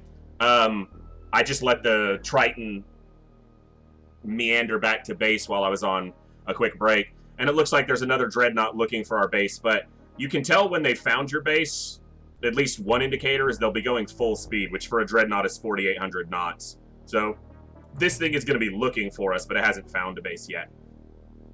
I'm okay with them finding a base. Please, find my base with Lobstermen. Bring them along with a commander. I'm okay with that. And obviously, based on that last mission, we're okay with Dreadnoughts. Because that's a couple fully intact Dreadnoughts we've recovered recently. I have to make a decision on if I want to try to knock out one of these colonies now, before the end of the month, to get the score boost, or if I just want to wait. Because I would really rather have a Leviathan, but I have to have a commander to do it, and one place to guarantee that I get a commander is at a colony. Because the lowest level of the colony is nothing but Lobstermen and Tentaculats, and there are guaranteed to be 3 Lobsterman Commanders in a colony on Superhuman difficulty. If we prepare for it, we should be fine. It's just, what we'll be taking is 2 Displacers and 6 Soldiers. And that's pretty limited numbers. But it's doable. It's definitely doable. Yeah. The colonies are... Every one of these colonies. Basically, the surface is Tassoth, Aquatoids, Hallucinoids, and Tentaculats. And the interior is nothing but Lobstermen and Tentaculats. So, it's always rough. So, that's why I'd really rather have a Leviathan, but the only way I'm going to get a Leviathan is if I get a Lobsterman Commander. And the only way I can get one without going to a colony is to get a Lobsterman Dreadnought, or to have Lobstermen attack the base, which I don't even know if they can do. I don't know if Lobstermen ever take part in a base assault. What were we manufacturing? The Sonic Pistols. It's not, the colonies are always the mixed crew. They always have the same layout. Basically, the surface is Tassoth, Aquatoids, Hallucinoids, and Tentaculats, and the interior is always Lobstermen and Tentaculats, and nothing else. So, and that's every colony. Because if it was like UFO, and I could tell that one of these was like a Gillman base, I'd just go, or just Lobstermen, I'd go to it. Get the commander I need. I think we're going to let a little more time go. Lobsterman Battleship. That can't have a commander on it, but we still want to shoot that down. Where are you? But more accurately, where were you going? Sea of Japan. So it's going over here. And I probably want to go to this mission. There's another Lobsterman ship. Can you stop, game? Alien infiltration. Cool. I said I wanted a Lobsterman Commander. I don't want just random Lobsterman ships. Those don't do me any good. So this is a battleship. It'll have Tentaculats on it, which makes that difficult to deal with, but necessary. I don't want to just shoot that down and ignore it. But it'll have up to 10 Tentaculats. So we'll go to that almost immediately, because we're in the daylight side. Freaking Lobsterman. Alright. Make sure MC implantation is going. Everybody is getting trained. We should have an SWS on board, because we have multiple. Okay, that's our last one, actually, so... Thermal shock launchers are a good way to deal with Lobstermen. And so are vibroblades, which we have. And pulsers, which we have plenty of. And the cannons. So we got everything we need to deal with them. Alright, Vosh, thanks so much for hanging out. And hope to see you again. Like I said, our schedule's posted below. So hopefully you're able to join us again and enjoyed the stream. And thanks for stopping by. Magnablast grenades, just get rid of those. They're just doing nothing but taking up space. So... Alright, everyone's got ion armor on. Mag ion armor. Thanks very much. We'll do our best to not get everyone killed. Okay, equipment, inventories. We gotta make these layouts for Lobstermen.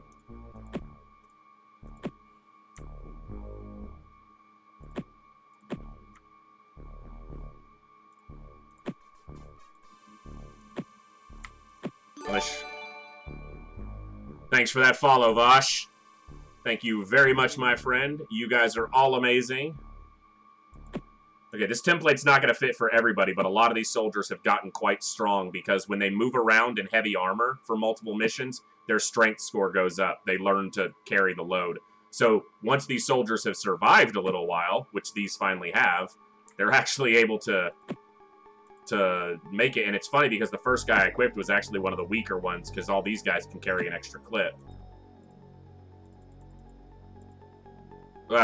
Okay, well, you're definitely on the weaker side, soldier. Let's give you a drill and a taser. And yeah, that'll work. Oh, 2 drills. No, I wanted this. I was wondering why he capped out on his weight so fast. You're a little weaker, and you actually have low accuracy, so we might do the same with you and actually just make you frontline, which means the taser can actually go into the backpack. I can't get a commander here, so they don't even need the taser. If they're in melee range, they're going to be swinging the drill. So yeah, this can go here, this can go here. You can carry some extra grenades. I did this guy even though he's high strength. Yeah, he's got low accuracy, so rather have him in melee anyway. You're weak too. You've got decent accuracy, but we'll just do it like this. Grenades and smokes. Shoulders slots take 1 less time unit to retrieve the item than the belt, so shoulders are the preferred place to put a throwable item. You can carry an extra clip in case you need it.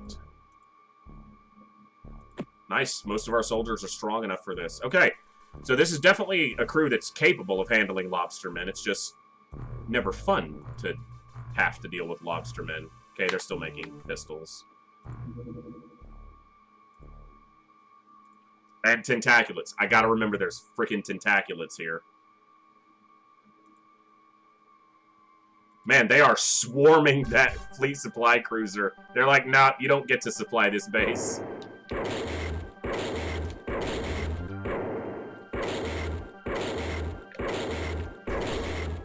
Put it on the ground, or in the water, or whatever it is you do. Yes, another oscillator would make this faster, but it wouldn't make it... It'd be more efficient. It wouldn't do anything else, so... Okay, that's Lobsterman as well, right? But there's no Tentaculats there, but I don't think I want to send the second Triton after that, do I? I mean, they did fine on their last mission, but their last mission was Gilman. No, I don't, because they don't have any armor still. So they're gonna earn a break. We should be able to get both of these before they run out. We'll get this one today, and we might even refuel in time to get this one. All right, Tentaculats and Lobstermen. No chance at a commander here, so we don't need anything alive. And the tank is invaluable for dealing with the Tentaculats. Please don't die as soon as I move you out. Because there's a chance he gets shot as soon as he moves out. Ah, one of these maps with the ruins, which is so awesome. I love these. I love the way they look. But it is, like, supremely easy for Tentaculats to get close to you when they have all this cover. Lobsterman with a sonic cannon.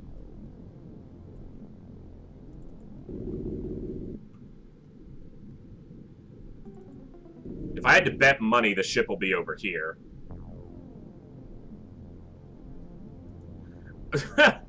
It's possible, but I knew I was looking at the edge of the map, so there was a pretty small chance of that. But, you know, you take the risk. 2 Lobstermen close.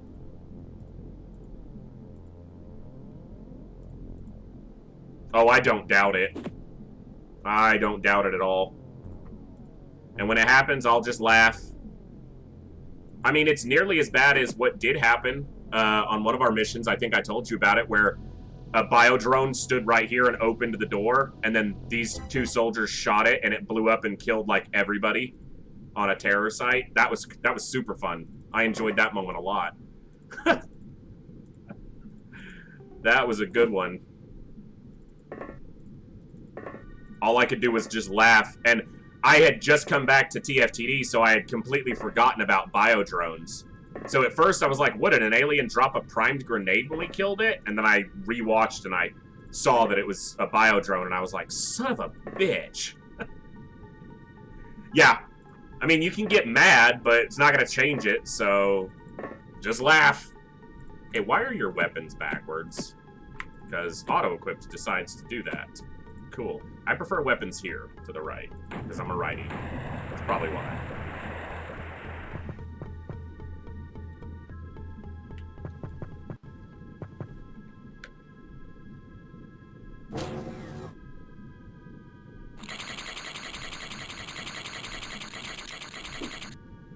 And that's why we want the tank here. So those guys don't go after the soldiers. And I'm not going to move out of the ship until I've got a pretty wide area that feels relatively clear of fucking zombie tentacle things. Freaking hate these things. They can't hurt the tank with their melee, like, at all. I think it's a 0% chance. And I want to hear the death squelch. I don't want to have those things freaking go unconscious.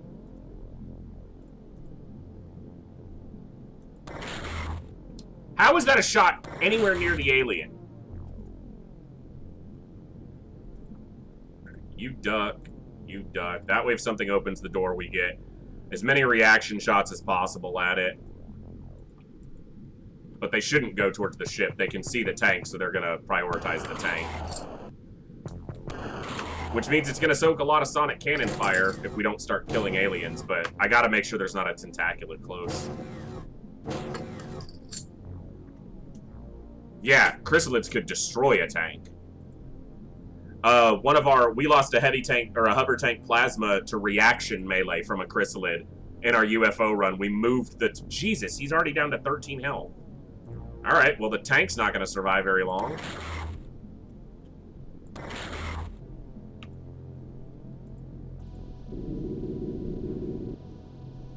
Okay, well, soldiers are going to be at risk here, because I've got to move out of the ship. Tentaculats or not. We've got to start making progress, because the tank could very well die very soon, and then we don't have it anyway, so... Just got to try to leave ourselves enough space that hopefully we see and shoot any tentaculats that run up. I'm only going to move a couple soldiers out at a time, because there's... It is a large craft, so at least one of the aliens will probably have a DPL in hand, and obviously they have grenades. And, you know, zombie shit, so...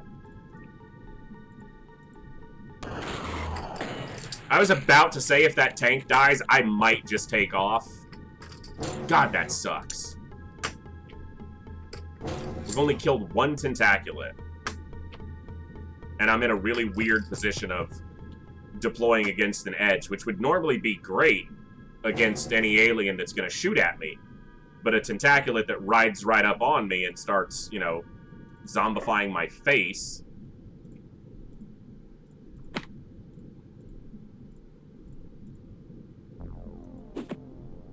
Did you seriously just land that on the ship, you son of a bitch?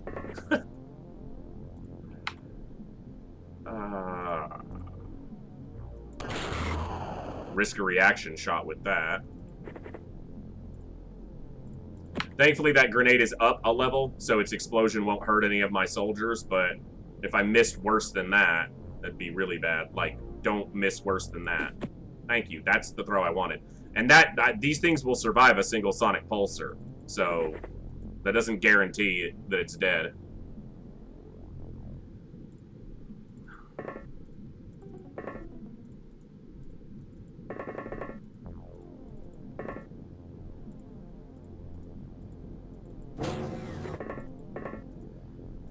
Let's give this one turn, see what happens. Probably lose a couple soldiers because I'm giving it one additional turn, but... might be better to just... We just got 200 Zrbite off the battleship, or the Dreadnought recovery. We may not need to tempt this one. If I had killed a couple Tentaculats already, I'd be more inclined. And I might just kind of hang around the ship for a couple turns and see if I can get some Tentaculats to come towards me and kill them while we can see them. If I could take out Tentaculats, if I could take out 3 or 4 more Tentaculats, I'd feel confident that we can do okay here. But I'm also not seeing the Lobsterman that we know we saw. It's only one, and we know we saw at least 3 or 4.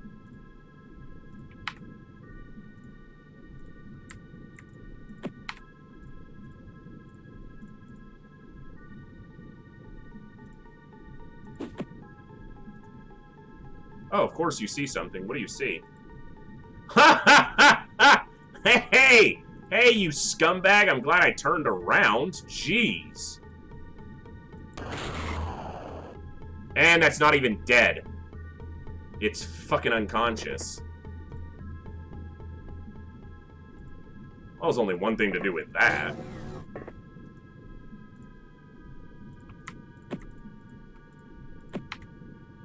Actually, here, you do it.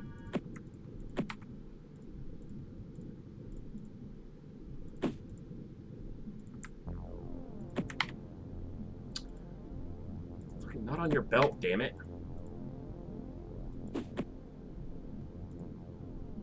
That's 2 Tentaculats dead. Let's see if one gets close and zombifies somebody. Super glad I spun around. Because I was about to end the turn. But that's 2. Okay, there's number 3. There's between 6 and 10. Because this is a terror ship, essentially. You can't get close enough. Nope. You son of a bitch! That's bullshit. Did it miss? Nope, it can't miss. That's right. It's just like the... So we definitely lost somebody now, obviously. And you can't see this Tentaculat because it's on the other side. Well... Okay, now you can see it. Let me think what I want to do here if I just want to try to go. Because he can make it in, and he can make it in, obviously.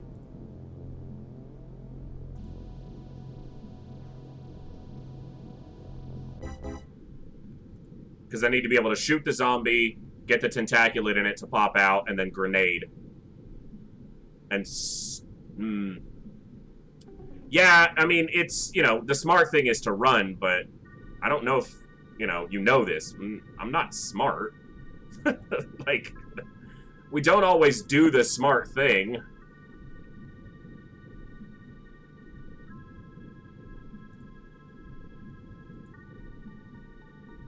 Alright. What I'm gonna do is I'm gonna try one shot here. Okay. So that spits out a Tentaculat. Which means... you can prime this. And you can throw it to him. You can drop that. You have just enough time units to throw it. Here. Perfect. You run inside in case that fucks up. It didn't kill the other one. Son of a bitch!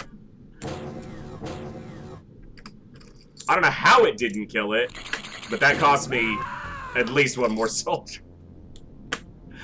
How does that sonic pulsar not kill a Tentaculat at point-blank range, basically? Well, that's what you get for tempting it, so... Let's knock these out to get the points and then take off.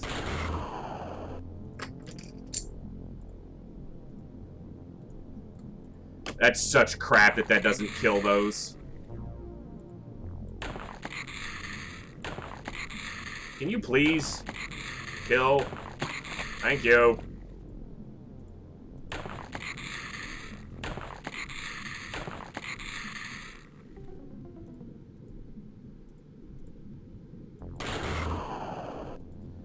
Cool. Yeah, that's unfortunate. 4 soldiers that I didn't need to lose. Well, 1 was going to be lost, but there's no reason that Tentaculat should have lived an additional turn. Like, that sonic pulsar at 1 square off on an adjacent unit should have killed it for sure. Alright, we didn't lose anybody that... Well, Horak, that's probably the best unit we lost there. He had good stats. That's why Tentaculats suck! The most annoying part about that is actually that all 4 of those guys were... Or 3 of those were in MC training. And the ion armor. Never want to lose the ion armor. Okay, you're all wounded, wounded. Norberg, good stats. Everyone here should have decent stats. Oh, I didn't filter out all these guys. You have a 42, get out. Imagine if they could. Yeah, right? That, I don't want to imagine that. Why would you say such a thing? No, get out. 50's not cutting it. 51. This is, like, no. Not all these guys got evaluated fully before the last missions, so... Like, I got rid of the 70 and under, but that was it. Okay.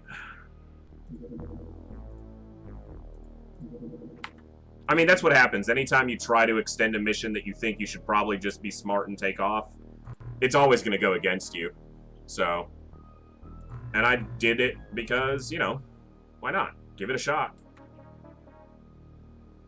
Okay, so I actually don't need more than 6 of those right now. Sonic Displacer, Sonic. Good Zrbite.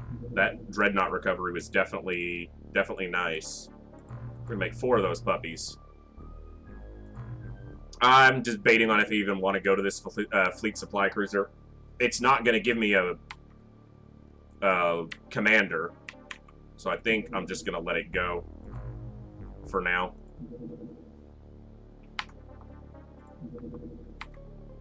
Where are you going? What's your North Atlantic?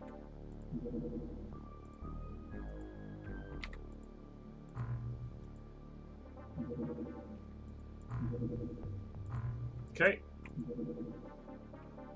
Really? Like, I just sent that ship back, you pain in the ass.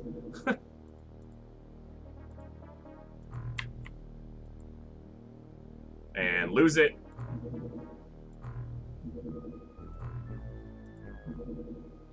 Okay. Small Lobsterman alien infiltration in the South China Sea. Knock this thing out. Was that a very small? Yeah. Or it was a small, it doesn't matter.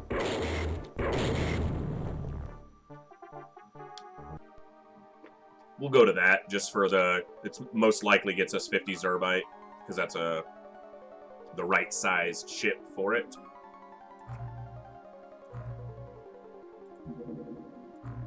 The worst part about losing the troops there is that, like I had said right at the beginning of that mission, every one of those troops had gotten decent, had good strength. The new guys won't be as strong. Actually, this guy's not too bad.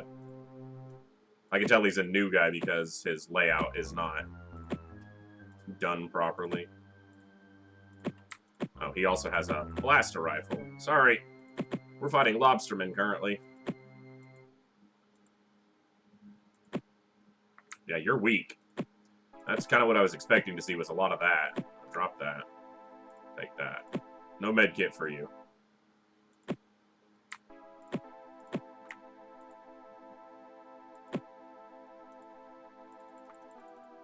Okay. This is obviously a much easier small craft, or Lobsterman craft to deal with, because it's just a small. I need to go through here and sell some actual stuff, but I'll just get rid of that. I don't think I sold after we did the Dreadnought recovery. Okay, let's get ourselves, hopefully, 50 quick Zrbite right here. Disruptor Pulse Launcher. Thank you. Now, I need to research the Disruptor ammo. Then we can use DPLs ourselves, and it makes the game substantially easier. It's not as easy as mind control, but it's not too far behind. Okay. This will be where we transfer one of these Barracudas when we build the Leviathan. So that subpen will just be empty for now. Large Lobsterman Fleet Supply Cruiser. You're going to make me go to these Fleet Supply Cruisers. That's how I lost like 16 troops yesterday, damn it. Was doing Lobsterman frickin' Fleet Supply Cruisers. Okay, don't see anything, don't get DPL'd. I know Topaz wants it to happen. No damage is what I like to see there. There's the ship. Actually, so this is the very small hull, the bug in the system. Because this is supposed to be the small ship, and they screwed up the game bugs and switches two of their layouts. Alright, that's not great smoke deployment, but... Okay. And your stuff is backwards again. We'll wind up throwing a drill because of that. Alright, you won't kill this guy with 2 shots, but... Because it takes 2 sonic cannon shots, minimum, to kill a Lobsterman on Superhuman. And this thing does slightly less than a sonic cannon. I don't want it to happen. Getting TPL turn 1 is awful, and while hilarious, yeah, you know. We've lost a lot late in games before. Hey, you want to not do that, dude? Like, walking on my ship is rude, bro. Like, this ain't yours. Donal here is a proficient melee man. Or he's gonna be. That's what I'm talking about. He said, nah. None of that. Okay. You are going to step right here, and you're going to take a nice, easy snapshot and miss the Lobsterman. I moved you right into the way of everybody else. How about you move over here?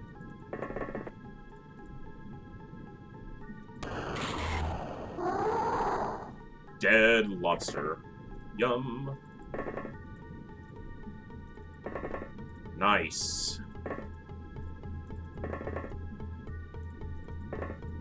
Frickin' Tentaculat. I don't know how it survived that frickin' grenade. I should have tried to throw 2, but it shouldn't have survived.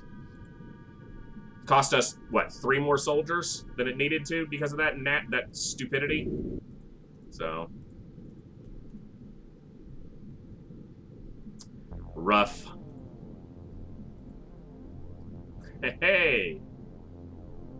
You're a scumbag.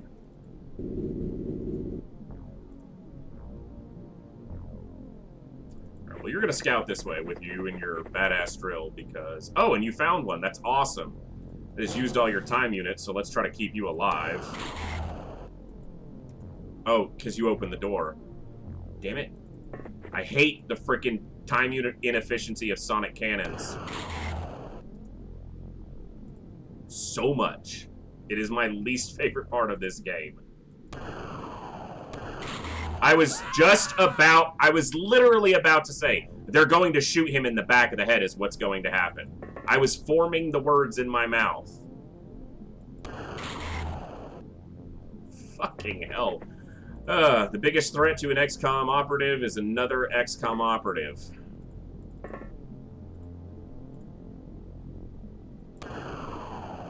Okay, you guys have got to land some shots. I filter you by firing accuracy for a reason. I know you have grenades in your hands, and they're two-handed weapons, but seriously, you're professional soldiers, damn it.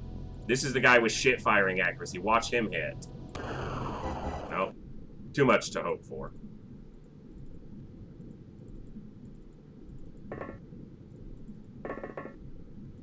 Oh, you have a drill anyway, so you're not going to fire.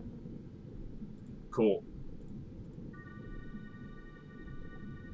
Torpedoes or rockets? Yeah, absolutely.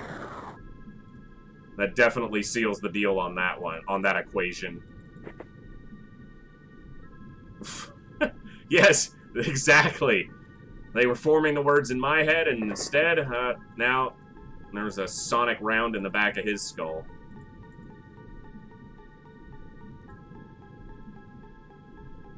I hate freaking fighting Lobstermen.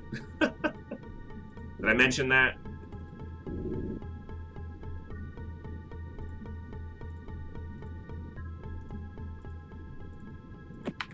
I'm gonna give you the best chance to land a hit here, freaking 83%. Thank you. I know it's not gonna kill it, because it still needs to be hit again, but... Okay. Wow. And now I've got to make sure this corner's clear, because if I don't, there'll be another one over here with a freaking DPL in its hand. Alright, I'm just gonna end the turn there and scout more with the tank. I know that there's one by the ship, and I know that there's one north of our sub. There's one over here.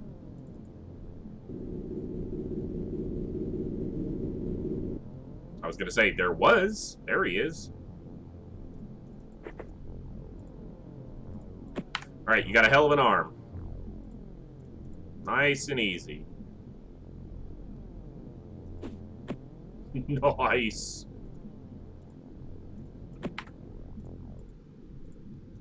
Like, these are a couple soldiers who've actually lived for a few missions. Nice. So that he's a drill sergeant? Is that what you're going for there, Haynes?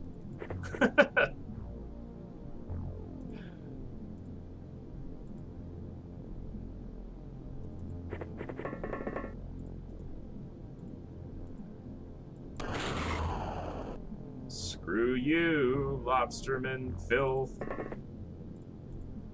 Come on, Nemechek.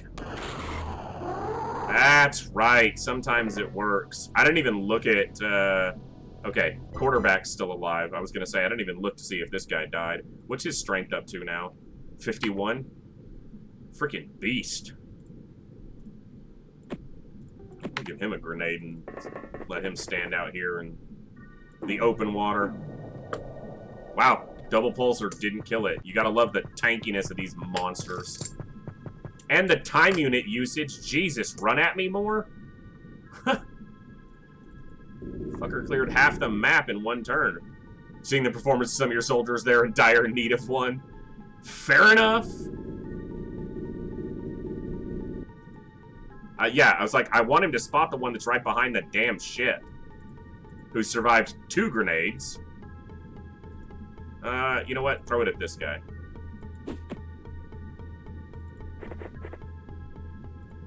Rip. Okay. He should be dead now.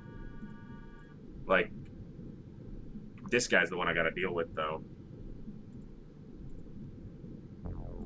Okay, you're in the way, which is a problem. Yeah, so they won't be able to reach him with the drill because of where this guy's now positioned.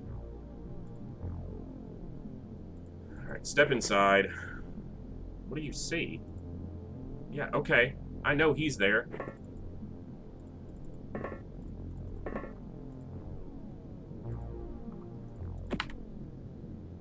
Would you have been able to move here? You might have gotten one swing at him. Probably doesn't do it.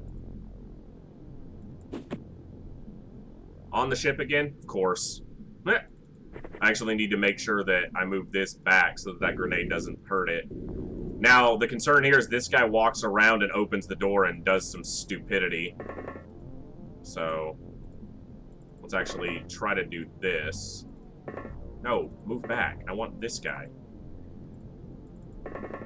And get you to the door.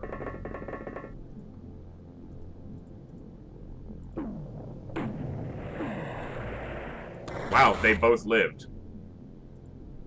Freaking insane how tanky these damn things are. One of those things has survived 3 thermal or pulsars at like close range.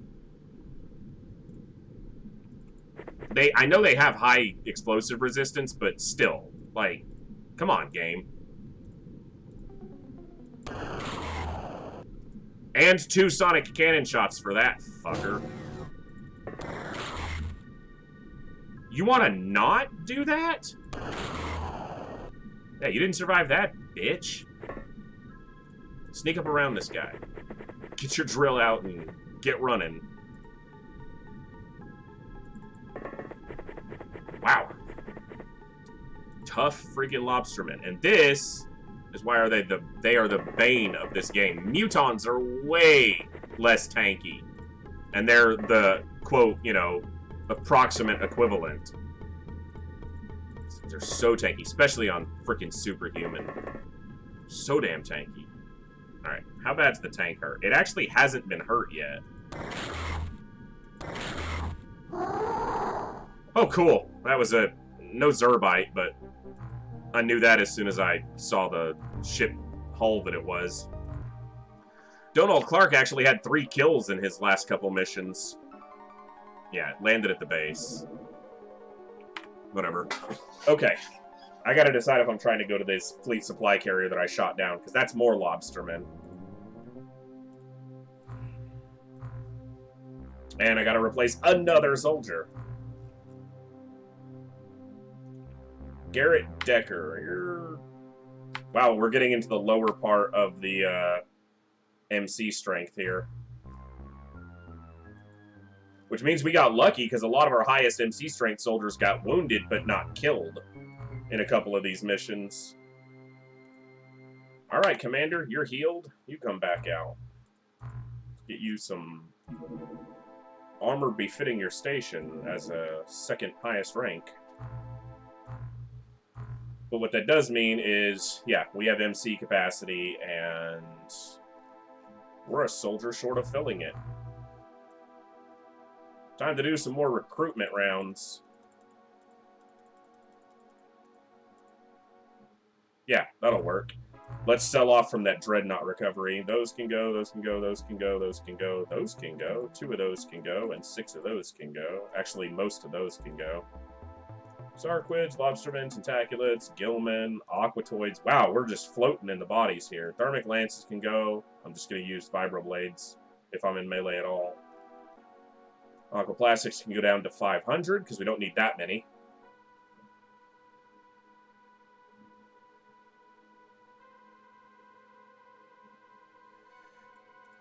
Okay, cool.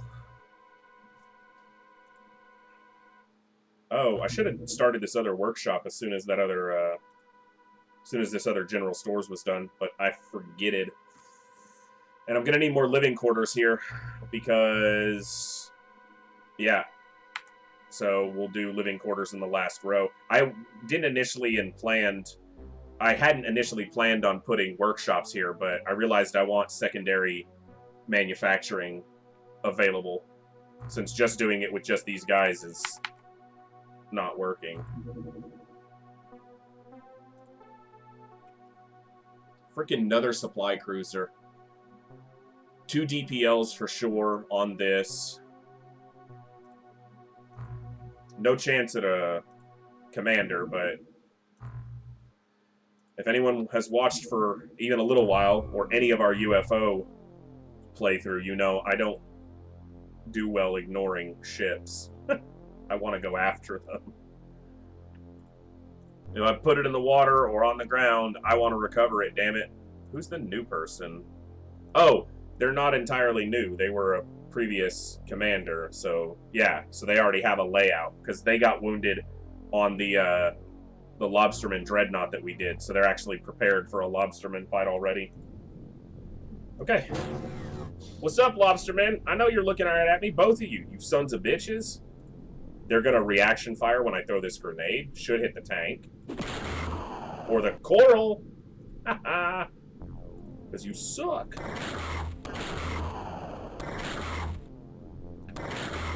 Coral's working in my favor this time. That's a nice change.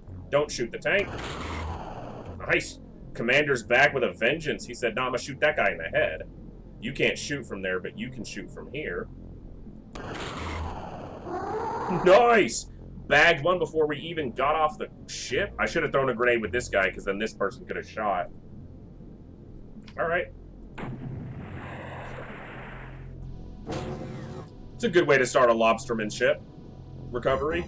Kill a Lobsterman. Waste some time units. Take 0 shots in return. Because they're always... Other species don't seem to do it as much, where they're, like, looking at your ship when you land, but there's always at least 2 Lobstermen, like, looking at your door. They're perverts. What's up, dude? You're standing a little close, and, we don't like that, so...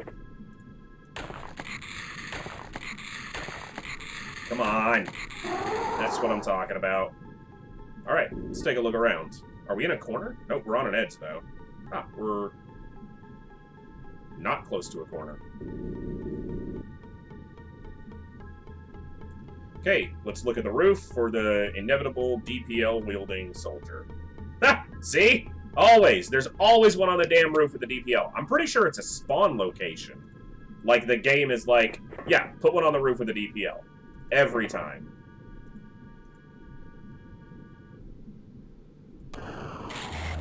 Ooh. Yes, we'll give him our location, but we won't step out of the ship to do it. Because then the auto door is impenetrable. Thank God.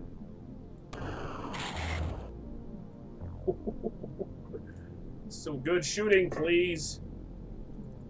Keep it up. All right. You're a newbie. Let's see if you can deliver. Come on, newbie. You suck. What was that? All right, Goddard. You've been around a little bit. You know what's up. Drop this fool. Wow. 3 sonic cannon shots, and he's still kicking. But that's why we have more than 3 sonic cannons on board. I'm gonna take a snapshot so they can move further out of the way. Yeah, far less chance of hitting, but they can get out of the way so that we get one more bite at the apple with Quarterback. The guy with the great arm and the horrible accuracy. Let's see if he's practiced at all. Yes, he has. 1 DPL taken care of. Very nice. That's exactly what we wanted. There will be 1 more alien holding a DPL, at least, sometimes 2, but it will usually be in the lower level of the ship. And so it's not a threat until we're inside, usually. And it rarely comes outside, but it can. Hey, that's rude.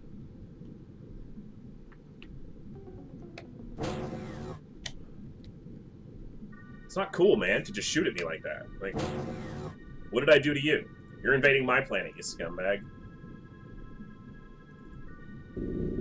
I know I see this alien. I want to move up and see what else I can see. Like that. And unlike the tanks in UFO, the displacers have uniform armor in every side, so it doesn't matter if the back is facing the enemy. As long as the bottom is the only side that doesn't have the same armor. I won't be able to shoot that guy because of the angle, but I can shoot that guy. Okay, Quarterback here is apparently working on his firing accuracy, because he's landing some good shots now. Let's see if Sudeep Tentacular, he's an infiltrator, can follow up with a good shot. He missed last turn, but that's a good follow-up. All right, Alistar. Start getting ready. Vinaya, one of our more consistent performers. Let's see it again. Yes. Thank you. Beautiful shot. I need you to step out of the way, though. You're kind of blocking the door with your giant ego. Well, this is the last shot we'll get at this guy this turn. Nice one, Goddard. See? Freaking, you see how much easier it is to fight the Gilman and the Aquatoids? 1 blaster rifle shot drops one of those guys, like, every time. I had to shoot this thing 4 times with freaking sonic cannons. Lobstermen suck. It's also why MC, molecular control, mind control, is so powerful in this game, because Lobstermen are also weak to are also strong against Lobstermen, except in melee. So you just mind control one and just have it walk around and waste a ton of ammo and shoot at each other and just have Titan fights with mind-controlled Lobstermen. They're tanky enough that they can survive a direct hit from a DPL, which so can a Muton in UFO survive a direct blaster launcher hit, but like it's not guaranteed to survive it. On Superhuman, a Lobsterman is guaranteed to survive 1 DPL shot directly. The tank took a ton of damage from that shot last turn. So we're actually going to move it out of that line of sight so it's safer, but I'm not going to use the word safe because that's a lie. All right, Quarterback.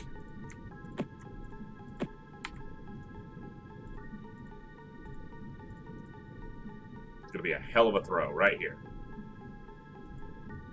Unable to throw here. But if I aim at the slot above, you'll do it. That's a great throw. It's an underappreciated strength of some soldiers to be able to really nail that throwing accuracy. So he's been shot, now he's going to get double grenaded. Hopefully that's enough to drop him. But we saw last mission, those things survived grenades quite handily.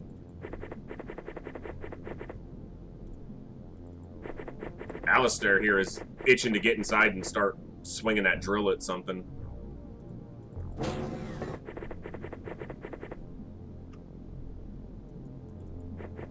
I do need to search this way. I didn't clear it, so... I can send the tank that way in a couple turns, or next turn. Since it's so weak, I don't really want to send it inside the ship now, because it has a good chance of getting one-tapped with 30 health remaining. We got 2 guys with drills to lead the assault inside anyway. Which is to say 2 guys to get shot while they try to run up to the enemies with melee weapons. Or get reaction.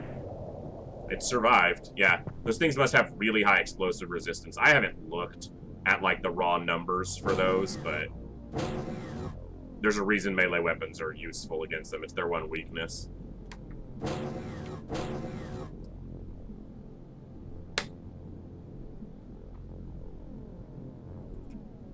Okay.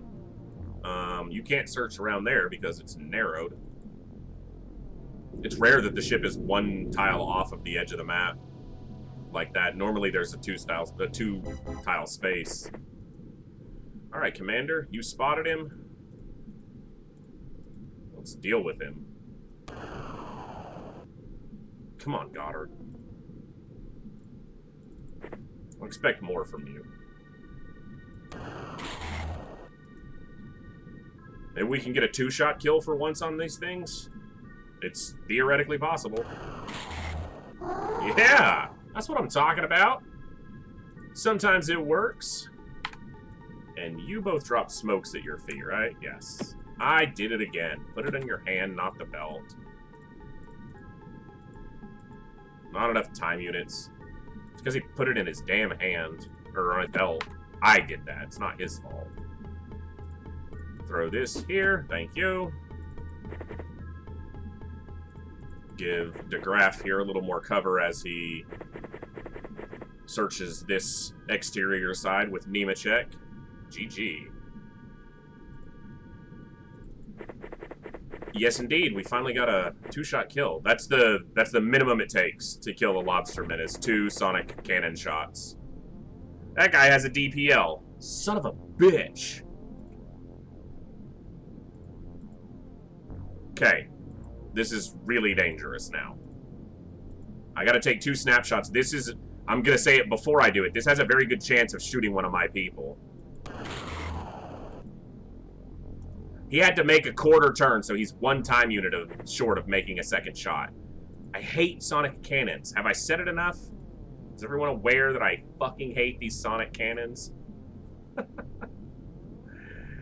Alright, you have enough time units to either cover yourself or run around this corner. And we'll go with the corner. Technically, that alien doesn't see anybody right now because of the smoke, but it could easily DPL these guys. And then I'm in a seriously foul mood. 1 time unit short of firing because I didn't reserve. 1 time unit short of firing. Both of them are 1 time unit short of getting shots off. I could have killed that thing if I'd have searched that way first. Well, let's see if we get DPL'd and seriously regret this mission.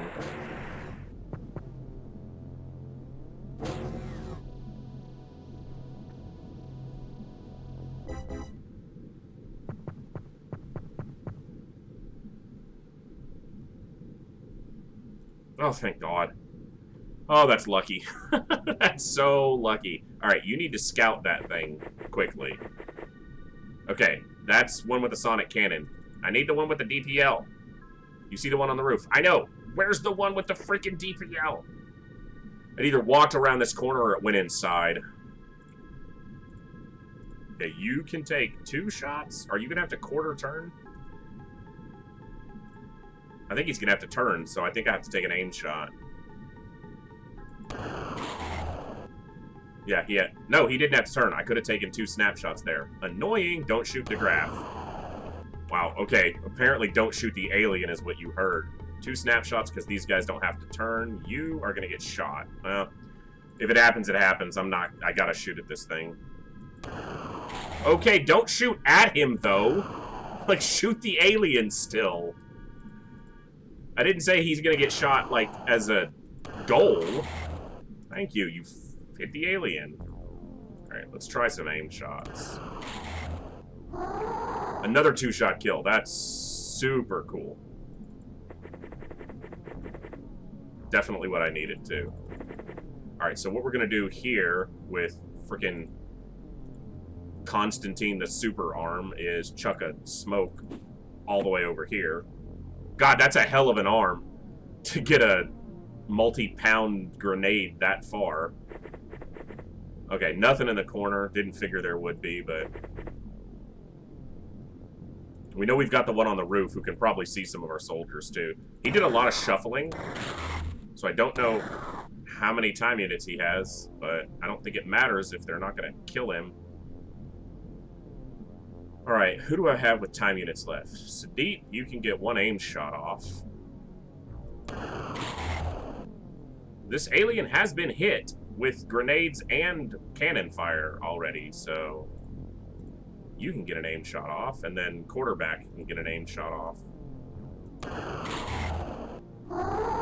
But we don't need him to. Very freaking nice. Alright, you're just gonna wait here. Okay. Still got that DPL. That's still a concern, obviously. Because we couldn't see the alien. Which hopefully means it ran inside.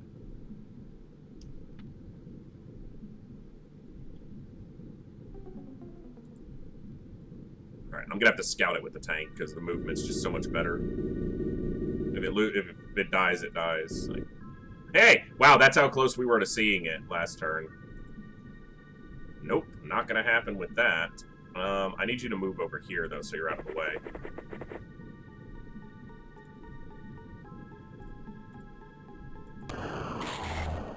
That's a hit.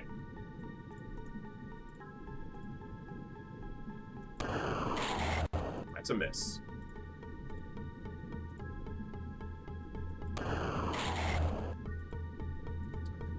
You had to make a quarter turn? Son of a bitch. I mean, it hit at least. Damn it, that's a hit too, but the thing's still standing. He's still standing, holding on that DPL. Oh my god, please shoot the alien before he blows us all up. Wow. This guy's just tanky.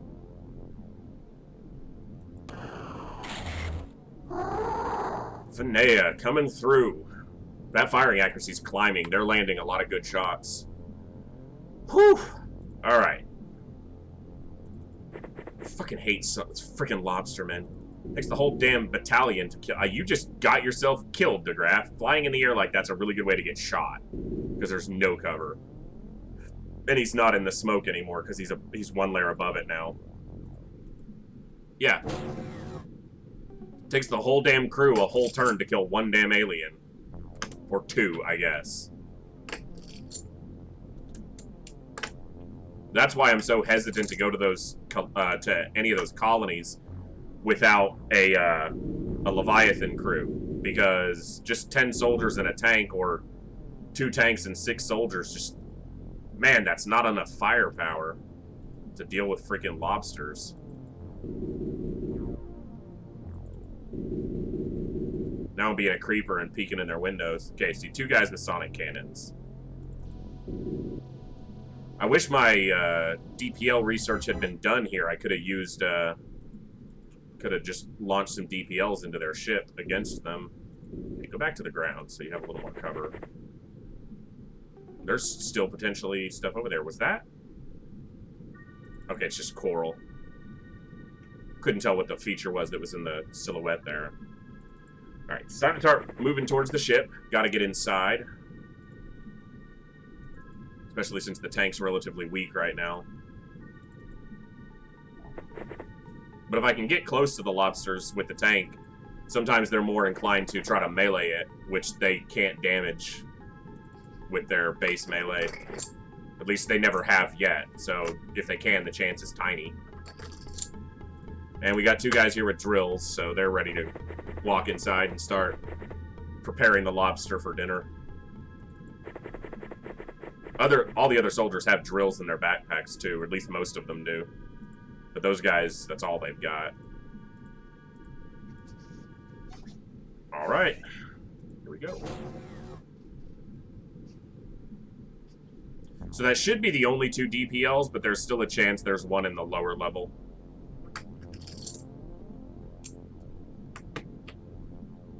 So as we move into the craft, that's kind of our biggest concern, is seeing him before he sees us. Surprised that didn't reaction fire.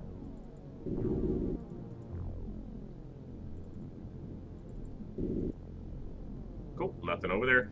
Figured I'd check. I had the time units and didn't want to stand in front of the window.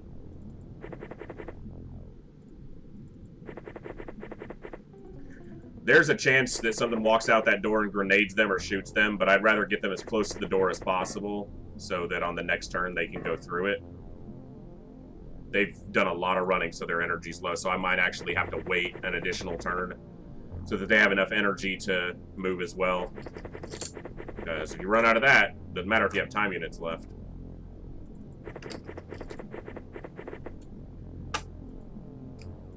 If you're caught in the open, you're dead, so give them a turn of catching their breath.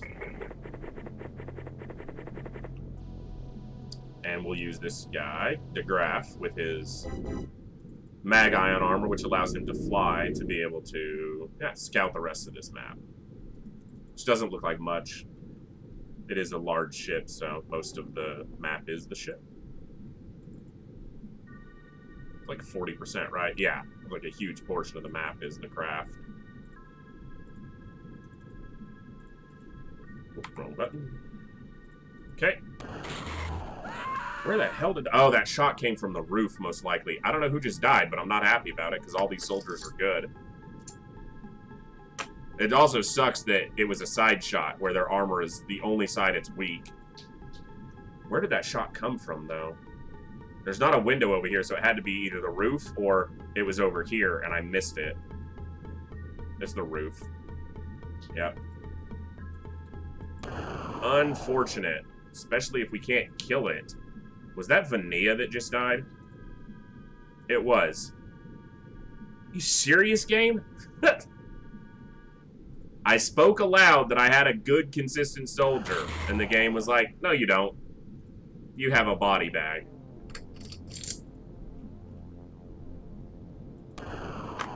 Please shoot the alien? Come on, guys.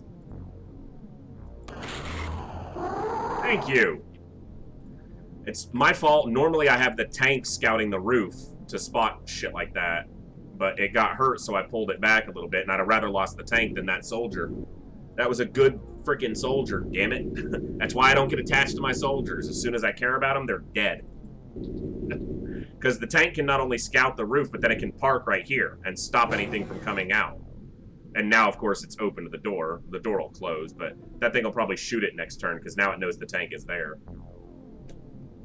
I make one minor adjustment to my normal tactics, and it costs me a great soldier. Fuck. Yep, so, don't get attached to your soldiers. They'll die. And they just died, too. They didn't get wounded. They have great armor on.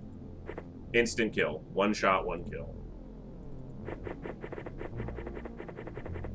And it could have been anyone else but this guy, Sedlacek, or Vanilla. Anyone else died, it would have been like, oh, that's whatever. But nope. Had to be a great one. Okay, how far can you move? Perfect. Yeah, I know you can see it. Seriously? You seriously got a reaction shot from there? Okay, that's the problem with melee weapons, too. You gotta... This ship, I said it the last time we did one of these. They stand in these under areas, and then they just watch this passageway, which you have to go across to get to the rest of the ship. And then they do that, so... Cool. It's why these fleet supply cruisers are so stupid, especially with Lobsterman. You're gonna lose units, so... And, like I said, he'll open the door and kill the tank. Alright, we need to minimize losses from here, so... Because otherwise, if we don't get Zrbite out of this, which we probably won't, then we're running at a deficit. We've already lost more than I wanted to, because we've lost 2 quality soldiers. I don't give a shit about the tank.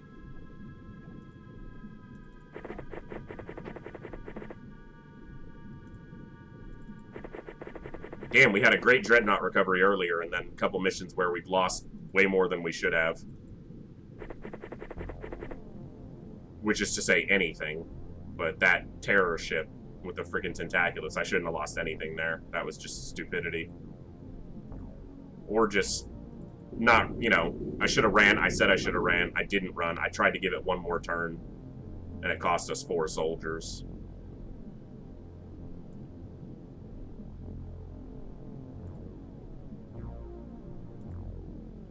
Is he going to get he won't have energy. He'd stop right there. So you actually just need to wait a couple turns for your energy to get back up. Can't let Guzman die. Fighting aliens in close quarters is like his thing.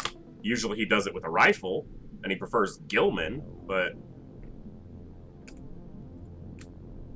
Alright. What do you see, quarterback? See this scumbag? Don't get shot. Yeah, you missed because you suck. That was lucky.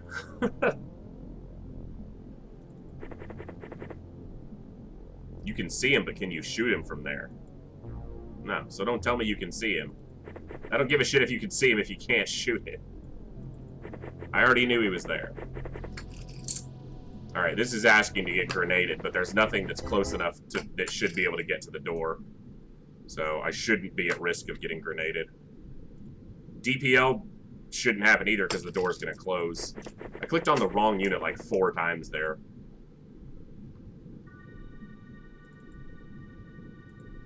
Or re-clicked the unit when I wasn't trying to. Okay, you needed another turn. His energy is super crap right now. And you need to go to the roof because the tank died up there and your energy's crap right now. Cool. Getting to the point where energy's the more common problem than time units.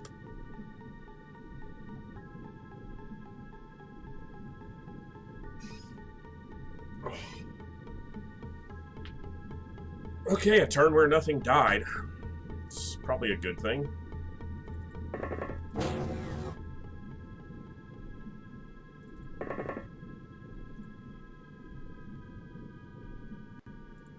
Again, I know you can see him, but you can't shoot him, so...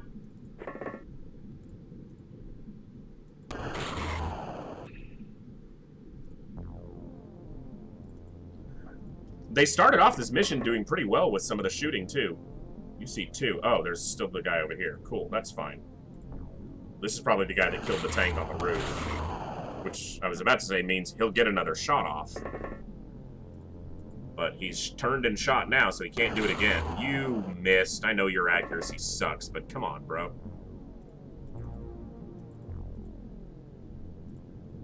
Step aside, please. Maybe Goddard can get a shot here. I know. Move up.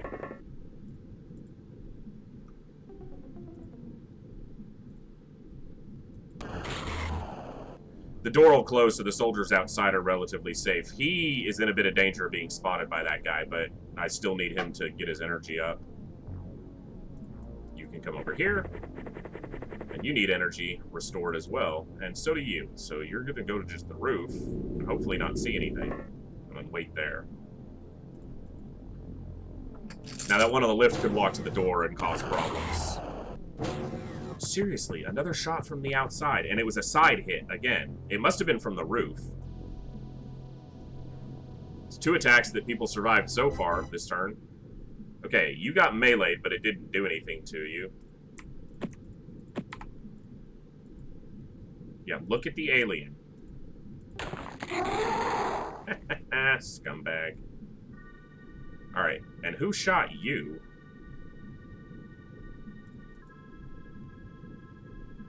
Did he take a fatal wound? He did, but he's got a lot of turns of life left. Oh! Where the hell did you come from? That's awesome, because now you're completely exposed, too. I don't have any way to help you. Well, you helped yourself a little bit. You're front-facing against the enemy now, so your armor's better. But he's gonna have to soak a shot. God damn it, Goddard. I needed you to hit there, son. Come on. Okay.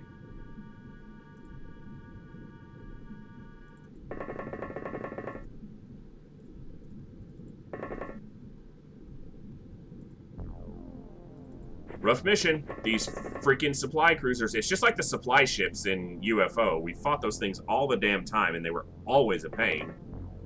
It's the most common ship we recovered by far, because once there's bases intact, you see them all the time. Once the aliens have a base, or in this case, a colony, they supply them constantly, so...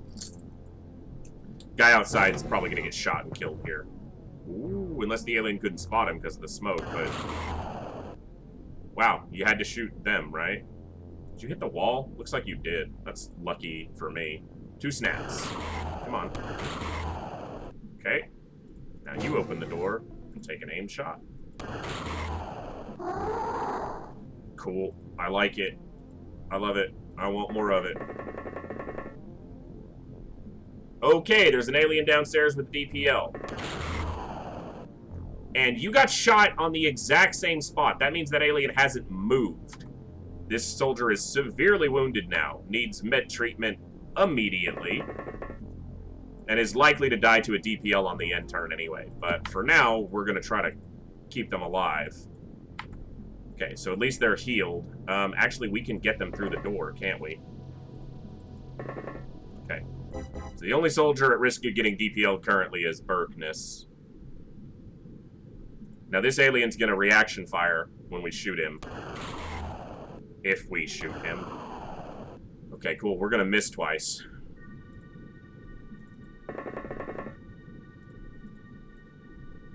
Yes, he could do an aim shot, but I'd rather do a snapshot and then step back, because he's gonna miss anyway. Cool.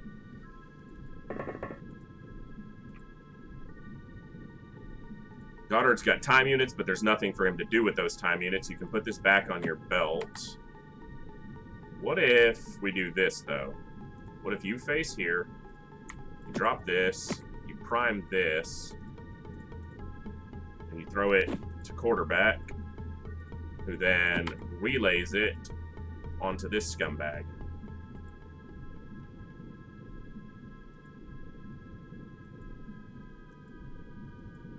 Come on, you can get the grenade down there. Okay, that's not great, but at least it's there.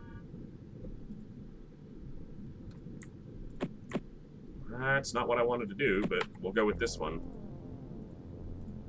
Any chance you can just throw it in here? Or are you going to tell me a soldier's in the way? Yeah, he's in the way. Yeah, you don't have enough to throw it. Thank God you've got enough to pick it up, because I would have looked really stupid there if I grenaded my entire crew. Alright, let's see if we eat a DPL shot on Berkness here.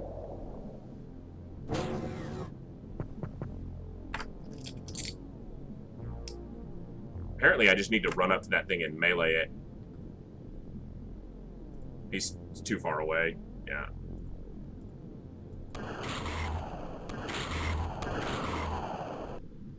Well, the front armor held there like it's freaking supposed to, thank God.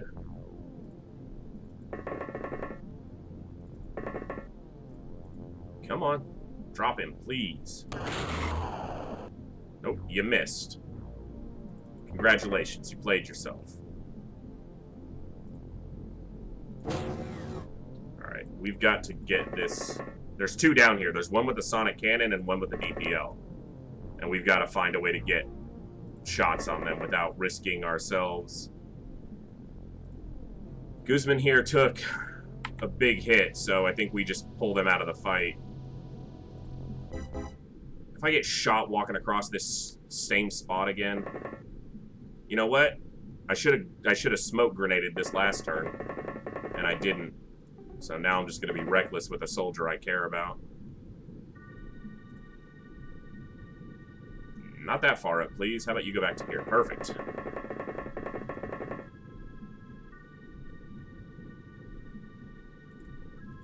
Guzman, move back since you're so injured.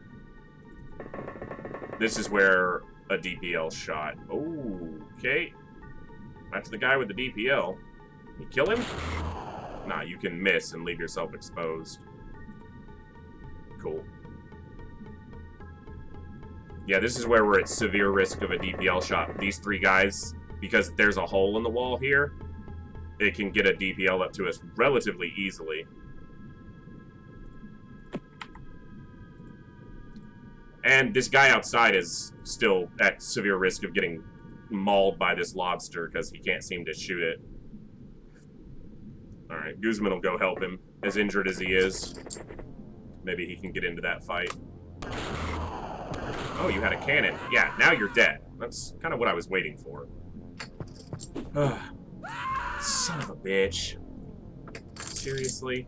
I get it, game, but, like, fuck these lobstermen. Oh, you don't have a melee weapon. That's cool. And I have to remember not to drop this grenade. It's primed. Which means if he dies, he will kill everybody. Come on. Oh, that one had the DPL. At least it's dead now. You're the one with the sonic cannon.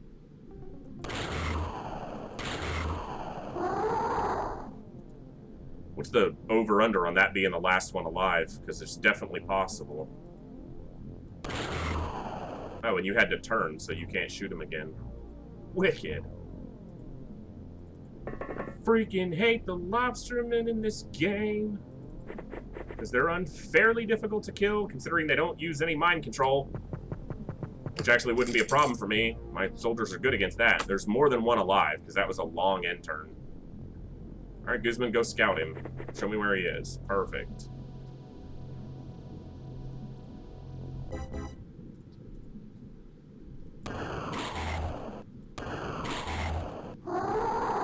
It's annoying that he died to one more shot, because then you think, well, the soldier would have lived. Oh, there's something right below us. That's cool. On both spots? So we have an alien standing below us in both positions, so we can't go down. At least we know where they are.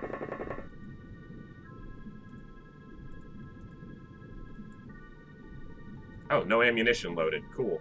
Haven't had to reload in a while. That's a first.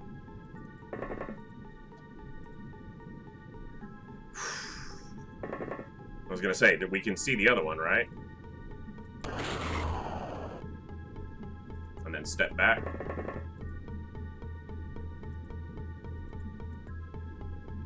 You don't get to walk up this lift. Either we come down or you die underneath it. We're not doing this. Okay, still underneath us. In both positions. Cool. You want to keep standing there, we'll keep taking pot shots at you. Works for me. If you duck, he can't see you. Cool. I like that. If you stand up, you can see him. You kind of need to hit him, though. That one died.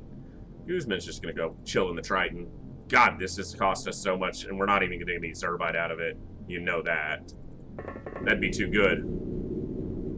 So that can't possibly happen.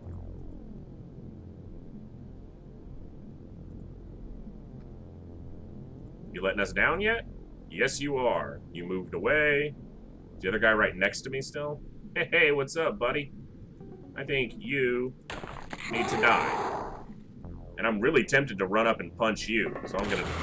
Yeah, you missed. You suck.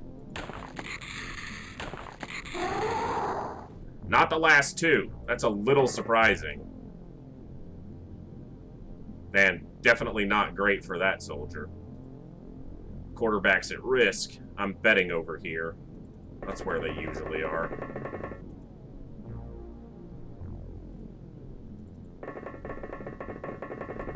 Block the lift again so something can't come down.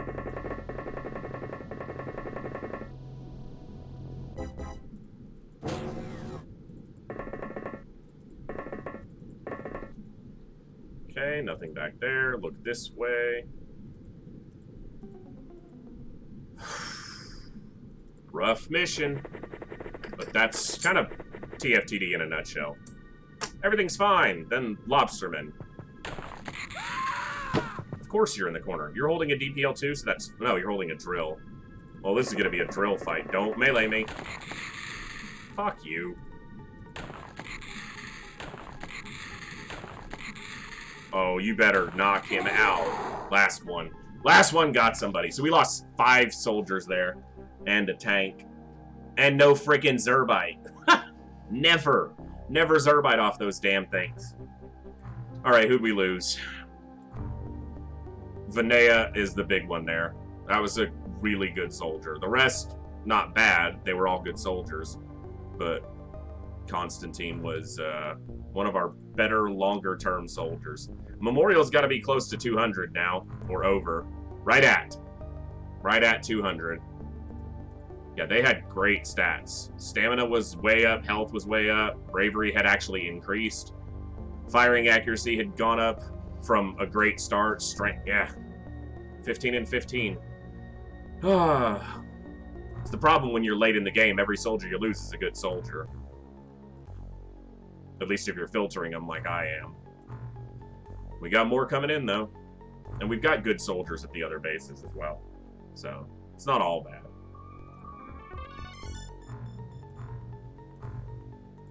Need to send the armor over to these crews.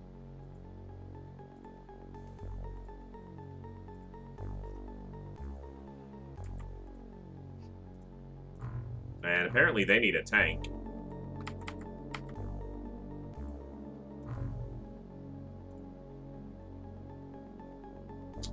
And I'm gonna have to make one. Make me 3 more of those. Use all that Zrbite we just got. That's what it's there for, though. That is definitely why we have it. Okay, so we've got 10. They happen to have a commander. 10 there, right? 1, 2, 3, 4, 5, 6, 7, 8, 9. Oh, we need to send one more soldier to Eternity Station. And then still need 10 guys here in 2 days. 200 soldiers are giving their lives for something. We're not sure what it is yet, but absolutely. 200. You see, they tend to die in big clusters. It's rarely just one at a time. So, most of them, you can see, are seamen or ensign rank, rookies and squaddies, but now we've started to lose, you know, here we lost a pretty good commander, another commander, lots of lieutenants. Yep. They've given their lives so that this campaign can keep going forward, because maybe there's people out there who just find this game to be a breeze on Superhuman, but I'm not one of them. This game is a fight. It's a fight the whole damn way. Unless you're speedrunning, in which case you're ignoring a lot of the difficult mechanics by using speedrunning tactics. So, heavy thermic lance can go, sell all those. Sell most of those. Learning arrays, reanimation zones, most of these can go. We don't need the money. Money is never a problem for us this late.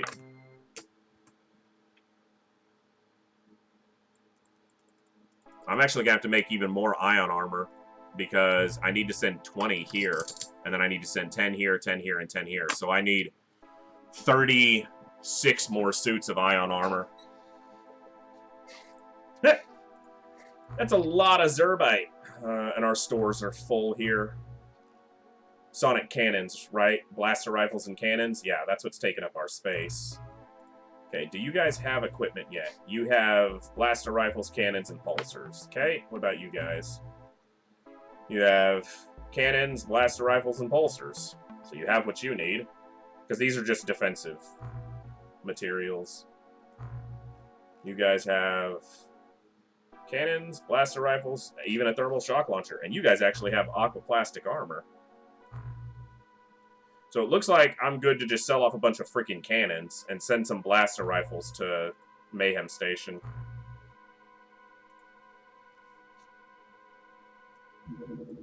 Of course they're full, too.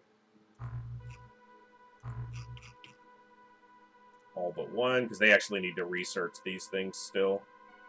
So they'll keep one of each. They can sell 4 of those and 1 of those. Don't need all the corpses, but you can sell most of them. Those can go. They've got a good stock of Zrbite, thank God. Don't need all the cannons. They have cannons on board the ship. We can sell most of those. And they can sell a lot of the aquaplastics. Try to keep things neat. Try to keep some storage space available. Aquaplastics and Zrbite take up a ton of storage space, unfortunately. But that should open up, yeah. I don't want to transfer them some blaster rifles.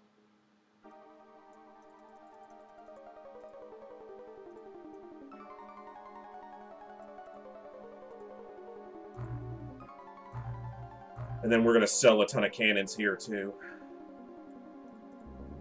There's already 10 on the ship. And we won't ever need more than 20 on a ship. I need to transfer some of these DPLs around, but for base defense, they're not... You can't use them for base defense because they can't be used above water. And the base defense obviously happens inside the base, so I can sell most of these. Yeah, we'll go to that. These can go. Didn't see those before. Base information. Still over on storage. Pulsars and Zrbite. Aquaplastics. It's whatever. We'll keep it for now. We'll add storage. That's what this base is doing. It's just adding additional storage for anything I, for some reason, need or think I need to keep. Probably don't need any of those. They have their containment here with the stuff we need. I've got every Lobsterman I need except a damn commander. Even got an intact biodrone. That's rare. Alright, let's probably finish off this month unless something big happens. We'll see what our... We should have another excellent score, even as bad as some of the missions have been. So they've got more storage now, because more storage completed. I don't think I want to do 3 workshops here, though. I don't think I'll need 3 workshops here. I could do an MC lab for evaluations. And to train some of the guys who are here, since they actually do go on missions. Yeah, let's put an MC lab in. It'll take nearly a month to complete, but that's fine. And then this last row will probably just be more living quarters.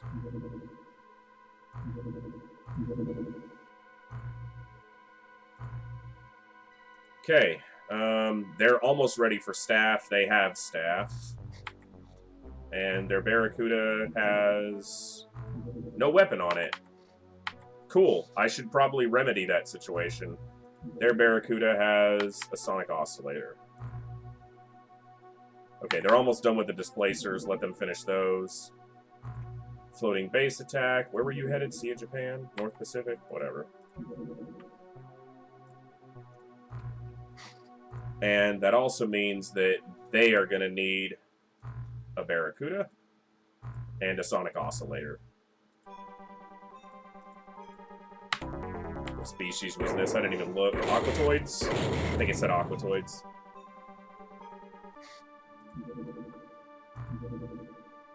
Tassoff. Okay.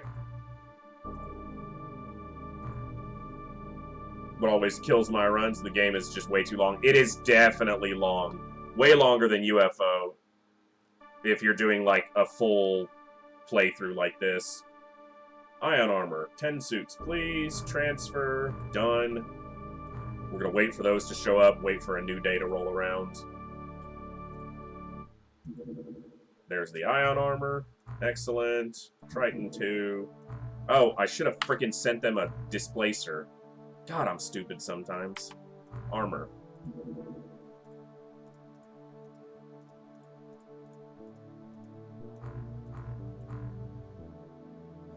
Okay. I finished UFO the other day, 3 sittings of around 3 hours each. Yeah, you can definitely make it quick. And I mean, you can make TFTD quick if you aim specifically for, you know, you don't even necessarily have to speed run. You can do it in probably 10 hours if you really work to do that. But if you miss, like, one thing early, I would say under 10 is probably not possible. 10 is a stretch. But if you miss a live deep one early and don't see one for a while, that alone can extend your run insanely. Because you can't progress without a live deep one. Like, it's literally impossible. Alien Colony expansion. What species was that? Oh, it's freaking Lobsterman. If that thing touches down, I have to go to it, because that's the commander we need, is on that ship. Holy crap, our crew is, like, holy crap! So many wounded. I actually don't even have a full crew here. I have to send the secondary crew. Jeez. Did we already purchase more? Yes, but they just haven't shown up yet. Okay, so secondary crew needs their displacer to show up, and then they're going to... They need a thermal shock bombs transferred as well, because I have got to get a commander. Thermal shock bombs. Hopefully these transfers happen while this thing is still on the ground. If I go look, it's going to take 12 hours or 13 hours for all that stuff to happen. 12 hours. 12 hours. If this lands and or stays on the ground long enough, or a couple soldiers show up here, or we could do it like this. We could do 6 soldiers and 2 tanks if it looks like we can't get the other crew over here in time. So in that case, who would we take off? You would come off. You stay on because you're a commander. 57's probably the one who drops. Okay, which one's better? 57. So Zhu comes off. Yeah. So we could do it like this. And take an elite crew. Elite. Enjoy having everyone get murdered. I gotta go for that commander. That's what I need. And that ship is gonna land because it's alien infiltration. So it's guaranteed to land once. I should probably start tailing it with the primary interceptor, or the primary Triton. All right, let's make sure they all have armor on. I'm pretty sure I already did, but... No, I didn't. That's why we double check. Okay, ion armor, whatever. These people can get it as well. Even though they're wounded, it's not going to go anywhere. I'm not sending it somewhere else. As in, they're elite enough to still be alive, Topaz. And actually, most of these soldiers are pretty high quality. It's just they're not high ranked right now. God, this might be at night, too. Just because of the time of day that it is right now. Where are you going to land? Because you're going to land somewhere. What was its target area? Indian Ocean? So, the last one we kicked off Maldives, or the Maldive Islands. So, Seychelles? It hasn't picked a target yet, because it's still flying around. And it has to land, though. It's infiltrated. There it is. Okay. How long on the transfers? Probably still like 6 hours, right? 4 hours. 4 hours plus flight time. Is there any chance that stays on the ground long enough?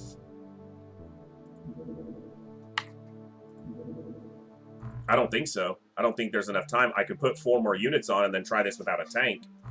But I think it's better to try it with the primary.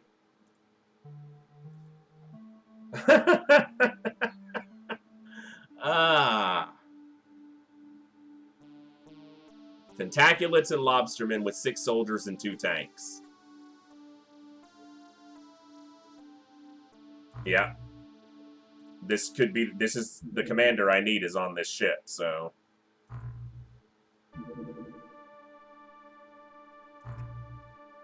Hey, you stop that. This is going to be a perfectly successful mission. I have faith. I need you people to have faith.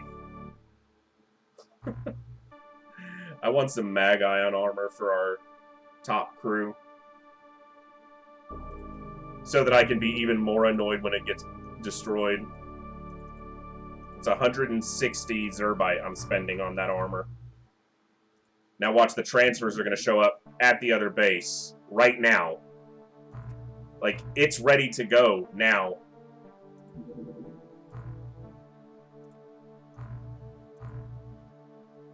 It's fine. It's not going to make any difference. Because we got this. Ye of little faith shall learn that I only look like I don't know what I'm doing sometimes. I do know what I'm doing sometimes, like targeting this Barracuda to a waypoint instead of the alien sub. That's just a ploy to make them think they're safe. Alright. This would be a good way to end the stream when we get our asses whooped.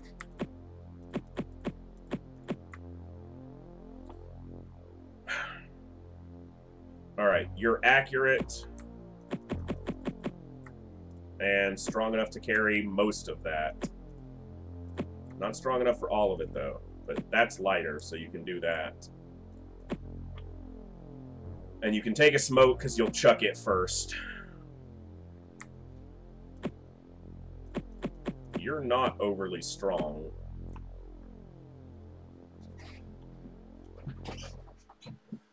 Okay.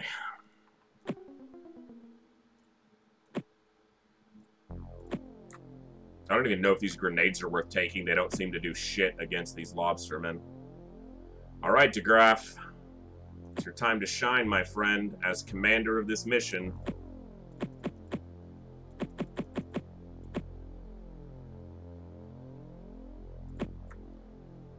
Hey! Faith, damn it! You're pathetically weak.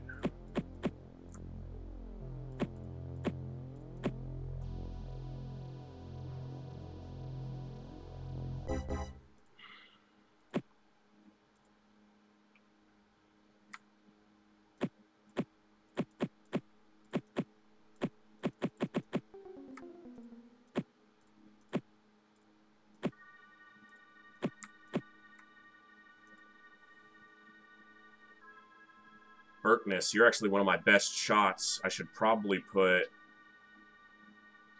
one of the stunners on you. Yeah, you're a good shot, but you're also a rookie. So let's give you a weapon instead.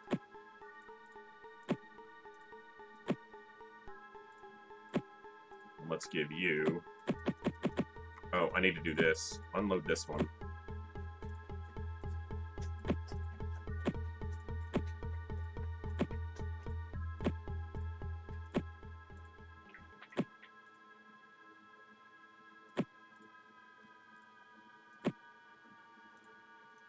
You need a backup in case you, or when you run out of ammo. The good thing is a lot of the aliens will also be using thermal shock bombs, so we'll have a lot of ammo to pick up. And actually that means a lot of these guys can pick up a thermal shock launcher, because I need to stun as many aliens here as possible, because I don't have a way to determine which ones specifically are the commanders.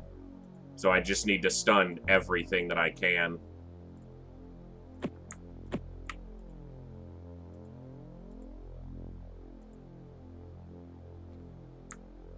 You can pick up extra.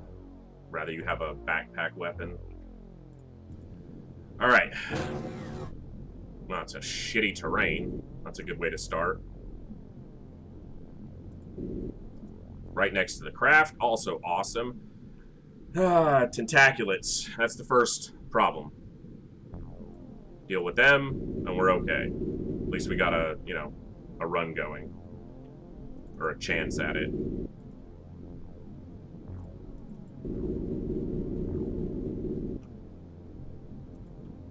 Lot of ground away from the craft. Search this first. Good thing is 2 sonic displacers is that's a, you know, a beefy amount of tankage and damage, so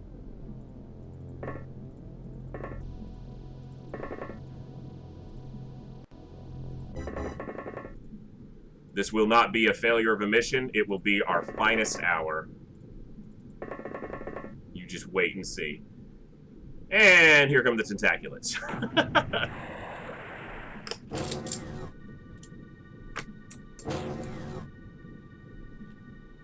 We're gonna do this without us. I'm gonna stop talking now. This mission's gonna be whatever it is gonna be.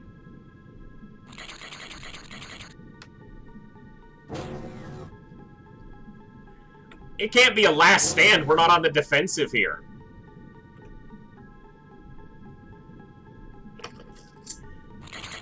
Fuck it. I'm saying it. We're not going to lose anything here. We're going to clear this easily and get the commander we need. Come at me.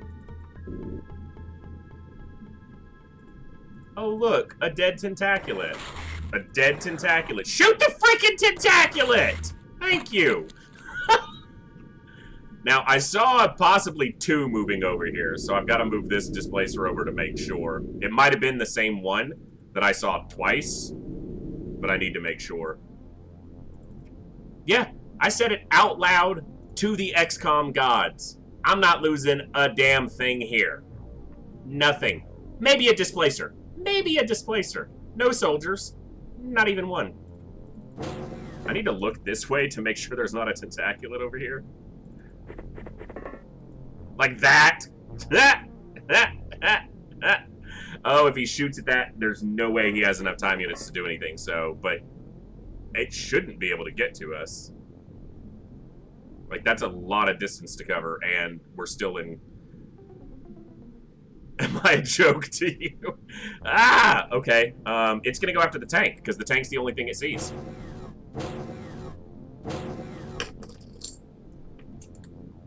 Yes, the Tentaculats are a joke to me.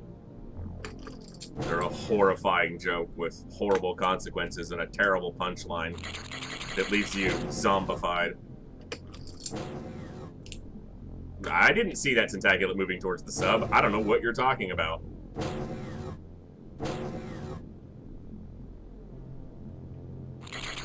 Yeah, see, it's going after the tank. See? Easy. Easy. Can't even hurt the tank. It's so stupid. That's 2 dead Tentaculates. Minimum of 2 more, possibly 4 more. And oftentimes, one will be up on the command deck of the ship, waiting to ambush you as you get into the very tight hallway, so... This mission is going to do nothing more than prove the exceptional utility of displacers and their necessity. Alright, Garrett Decker, you get to be my eyes outside and watch for incoming Tentaculates from this direction. We're gonna take this super slow. Don't expect this to be a quick mission. I'm taking this one tiny little baby step at a time. I cannot believe I haven't seen a Lobsterman yet. There's the DPL shot on a tank I was waiting for. That's the biggest threat here. If the other tank dies, then I just have to bail. So... It's really unfortunate that it got a shot to that tank because it didn't have visibility of it, but the game has to essentially cheat for the AI and give them visibility if your units have fired at them. Otherwise, it wouldn't know how to use the DPL other than to fire at point blank and basically kill themselves. And it was probably the guy on the roof that did it, but... I need you down here watching for Tentaculates, though. That's the kicker.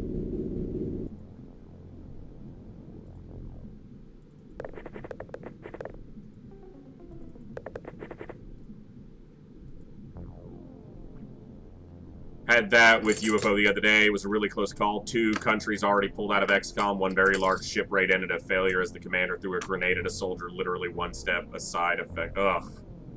Yeah. That is, I'm very annoyed that it got a DPL shot on that tank with no visibility.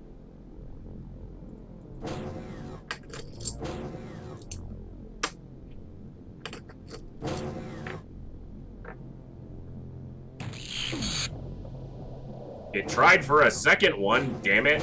If that tank's hurt, I'm just gonna put it in the ship and leave.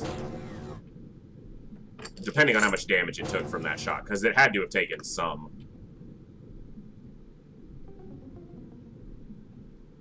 Come on, game. I know there's a lot of aliens here, but...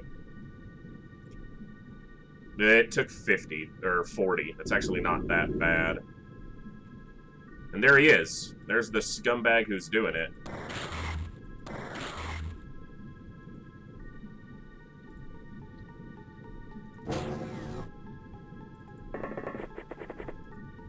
This is definitely putting this soldier at risk of getting DPL. Could be a commander, though. It's not likely that it's a commander, but it could be.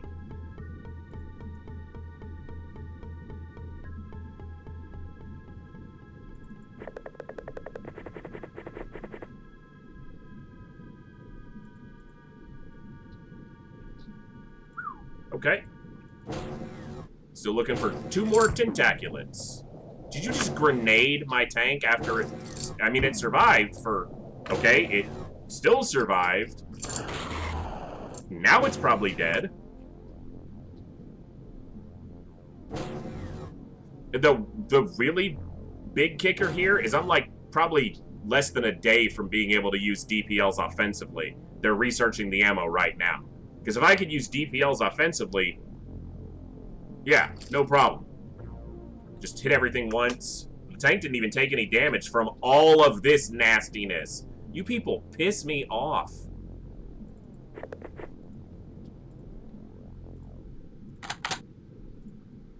No time units to shoot. Son of a bitch.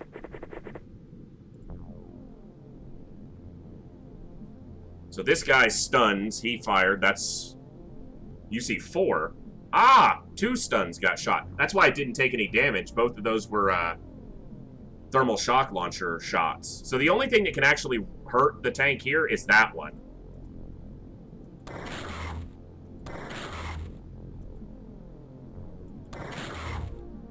He can't hurt the tank now. So I raided another very large ship, opened a door on the top floor with a blaster rocket, and raided the ship. Commander panicked, and I knew, yep. Nice. Only 2 aliens left on the ship. It's nice when you get a good, really, game? You good? There we go. When you get a really good mission like that, it feels really good. Once we got blaster launchers available in our UFO run, attacking supply ships was super easy, even if they had mind control. You just fire 2 blaster launcher shots at the roof of the ship where the command room is, and you just, the first one opens it, and the second one kills the commander, and then everyone else, all the other aliens usually panic. So, can be good. Okay, you were here specifically. Okay, you see that guy, that's fine. I wanted to make sure there wasn't a Tentaculat coming after us. I need these guys out here, and it could mean that they get hit with a DPL. But I need them out to where they can shoot at enemies. So, I'm risking staying on this mission for the chance to get this commander. Because we need one. We get a commander, we get a Leviathan, we're in it to win it. I had the soldiers search the entire ship, and just out of a whim, I had one of them turn around, and in the midst of the soldiers, yep, ran out of... It's probably not even time units that it ran out of. It probably ran out of energy. In a long mission, chrysalids run their energy to nothing, and then they can't move. They can move like 2 steps a turn, so... Commander already captured. Nice. That's awesome, though, that it didn't end in failure. So this Lance and this... None of these can hurt this tank, unless they grenade it. If they grenade it, they can hurt it. But it's more likely they knock themselves out trying to stun it.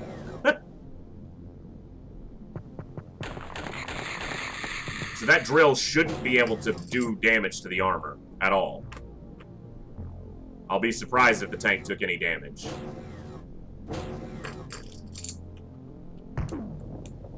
Yes! Stun your... Yes! I want everybody stunned here. Now, the problem is well, actually, no. I didn't kill that Lobsterman. He's actually only stunned. The one back here, he got knocked unconscious. Okay, so it did take damage from that thermic lance, actually. A little bit surprising.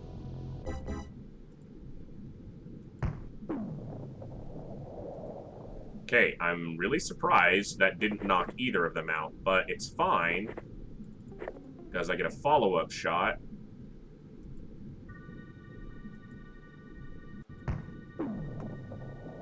And that didn't knock either of them out either, which is fine, because I get a follow-up shot. Okay, we finally knocked one out. I have to shoot this guy because of the risk that he could actually damage me. Okay, I'm gonna move back. This tank dies, I have to pull out at that point. Like, there's no choice. Did I give you a taser? I did not. I really wish I had.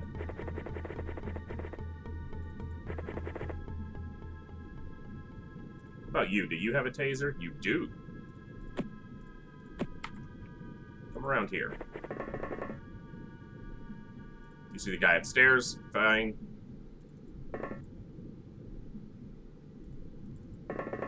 Yeah, they got one guy knocked out. What I'm gonna try to do is, if I can clear these guys out, I'm going to try to run to these bodies and see if any of them are a commander.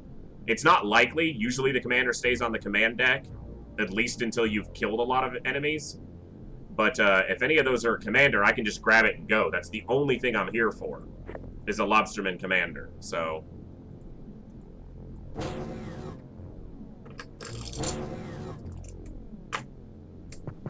yeah, run inside, bitch. You don't want none of this.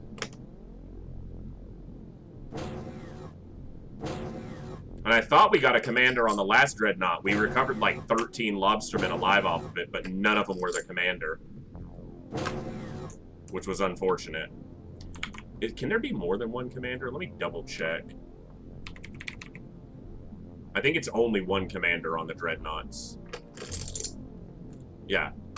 Single commander. No matter the difficulty, there's a single commander, so. Alright. Reload. And actually put this away for now so your accuracy's better. Yeah, it's just the one. It's always one guaranteed. And only one. Now this guy's gonna walk into a Tentaculat and really piss me off. That's what I'm expecting to happen to him.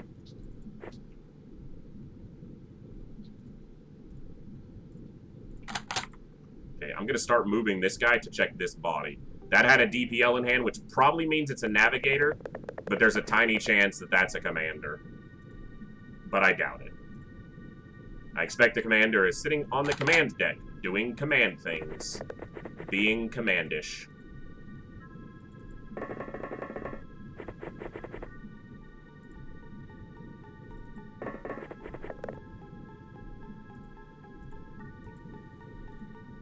I don't want to move the tank closer, because that thing walks out and apparently can damage him with the thermic lance. It's probably the heavy thermic lance can do the damage, but the regular can't.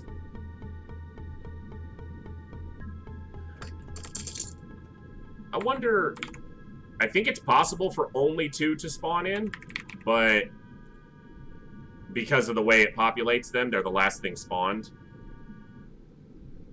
4 to 6. So it's guaranteed there's at least 2 more, because there's no less than 4, unless the spawning got weird. But the fact that I had 2 tanks instead of 10 soldiers and 1 tank means there was 3 additional spawning points that wouldn't have been there. So it's guaranteed that those Tentaculats will be in the mission. So there's 2 more. 1 on the command deck that probably won't leave the command deck, and probably 1 on the 2nd floor where that lift is. But we'll see.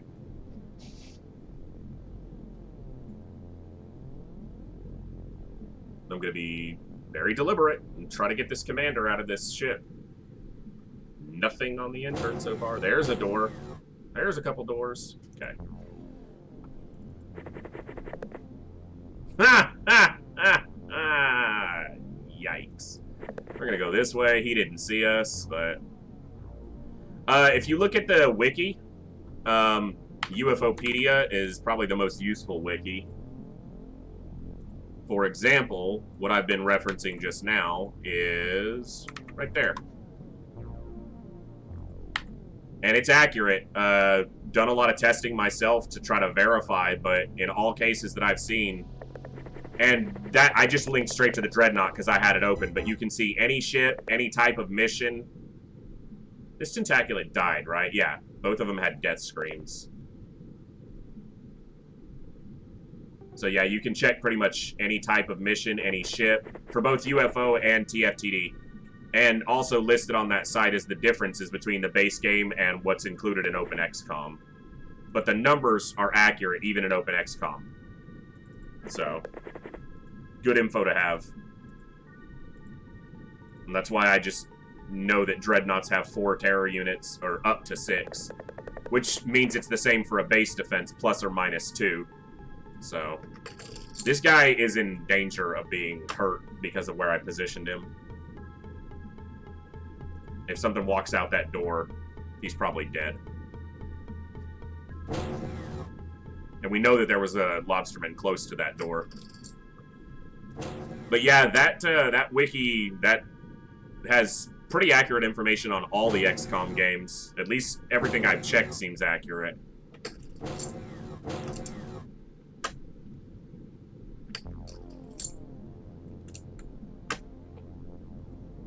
Come on. Okay. We're going to start being able to check some of these bodies now, because nothing's coming through this door. So you can take a look at this body. Soldier, probably. Technician. Soldier. Yeah, I play on Superhuman, so I'm looking, you know, at the biggest amount of scumbags against me. Okay, this is one of my best soldiers. I should really be... I know there's an alien over here with a freaking thermic lance, too. Who definitely walked... Yeah. Oh, you're not the same one, because you have a freaking stun weapon. Son of a bitch. Yeah, for sure. 2 would definitely be accurate for you. No doubt.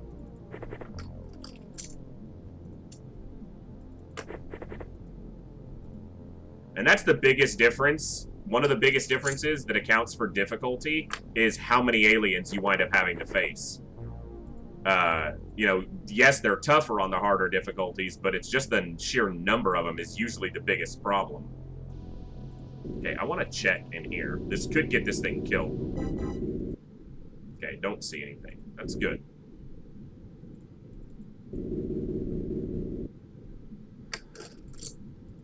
Alright, there's 2 lobstermen over here, or possibly 1 here, that had a thermic lance in his hand. So he's not a huge threat to this soldier, but he could run at him. I just need this guy to get next to these things with some energy. Thankfully, they haven't seen him, because they've been facing the other way every time he's walked around behind them. Come on. Just need a commander. Then I can make my Leviathan. And then I can have a lot of fun. 3 tanks and 14 soldiers. Sounds like an immediate nope. Well, I've already killed 2, so there could only be 2 left. I know they'll be inside the ship, and I know where one of them almost always is located. So, preparedness is a big part of it. Knowing where they're likely to spawn and what they're likely to be doing. Commander? Squad leader, don't need you. Wish I could use this, but this is still an artifact. Obviously, these things are still dangerous when they stand up because of their pinchy claws. And this is just going to be a soldier. Oh, technician. I'm a little surprised it's a tech.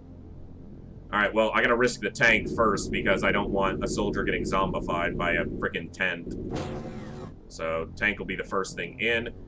There's 2 aliens over here, but I'm thinking they ran here because this is a door as well.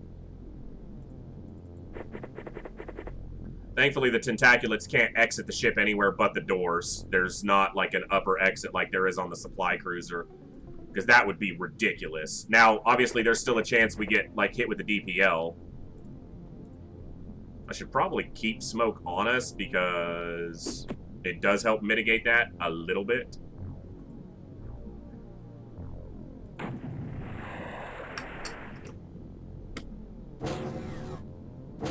Come on.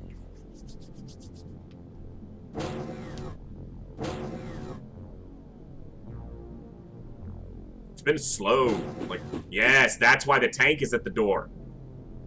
There's number 3. They can't hurt the tank at all. I've never seen them do a point of damage to it. It's clear that the thermic lances can, and I was wrong on that count, but he's still got 11 health and a dead tentaculat. I clicked the wrong spot. No line of fire. See, that annoys me to no end. He has to move to the side. And now he can't shoot it again, so he just has to move back in place. That way it can't frickin' attack a soldier. Gotta keep an eye on these guys that got knocked out, which is every lobsterman. I haven't killed one yet. They've all been knocked unconscious. But I know that when these wake up, I can kill every one of them. Because none of them are the commander I need. I don't need a live tentaculat. I already have one, actually.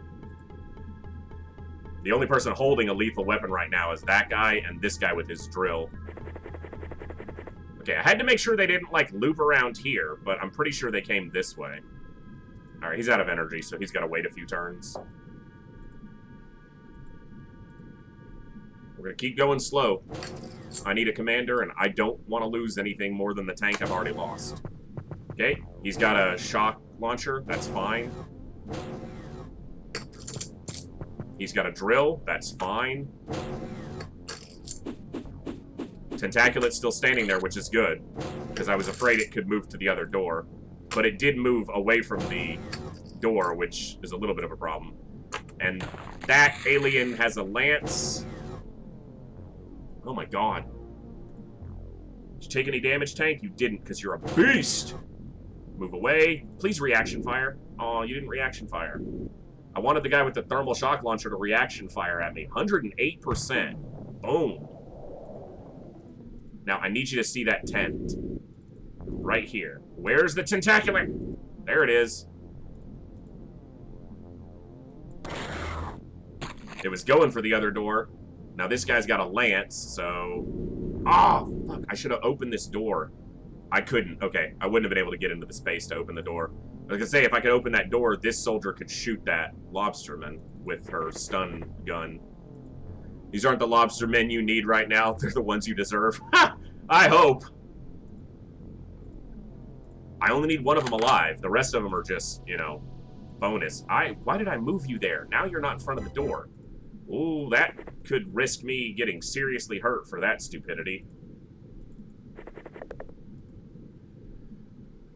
Okay, well, this guy's got a lance, so he's not a huge threat to the soldiers. That's still down. These are all still down. Gotta check every turn. If I ignore one that stands up and it kills me. This guy really needs his energy to come back up. Your stamina must suck. Yes, I do, but I hadn't researched him yet. But I saw this Dreadnought, and I saw that it had Lobsterman in it, so... Too big of an opportunity to pass up. To get the commander I need. Fuck. Okay, and there's still a Tentaculat alive. At least one alive. So now is probably when I just have to leave. If I'd killed 4 Tentaculats, I'd be willing to stay, but... Like, I have to do the smart thing and leave, right? Fuck you. Here, step here.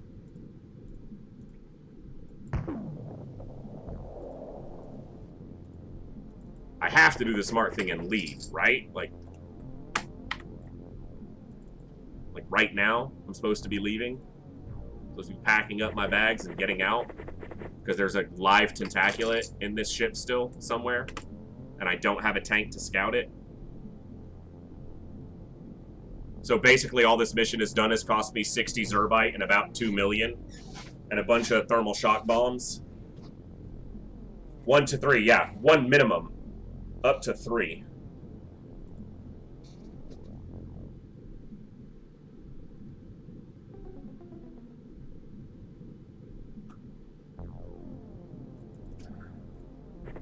Alrighty. We're gonna be smart. Why did you fly? Like, I'm moving you over here, and you decide to fly up into the air.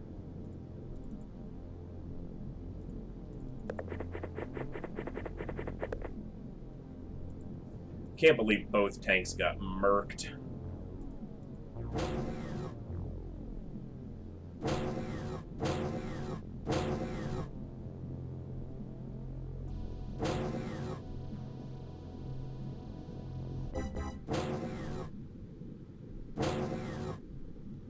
$60 Zrbite. Cost us 60 Zrbite to try to get a commander, and we didn't even get one. And your energy is so low, you're going to take forever to get back. If I had a way to freaking deal with the Tentaculats without risking just walking into them and dying, I'd be more inclined, soldier. The problem is that it's all tight corners inside. So a Tentaculat just comes around a corner and I'm instantly dead. Everybody's dead. Because they just get zombied.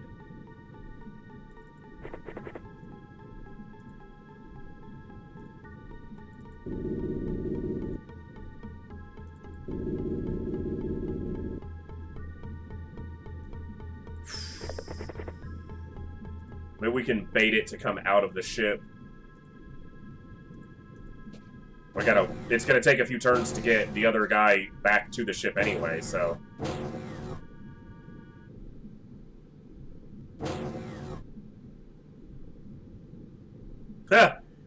Well, we're trying to get a specific live alien, Moose, and there is one type of alien on this mission that is extremely dangerous to me, which is the Tentaculats. And there's at least one Tentaculat still alive. And all it has to do is get one melee attack off against my soldier, and it zombifies that soldier, who then spawns a Tentaculat when they die. So...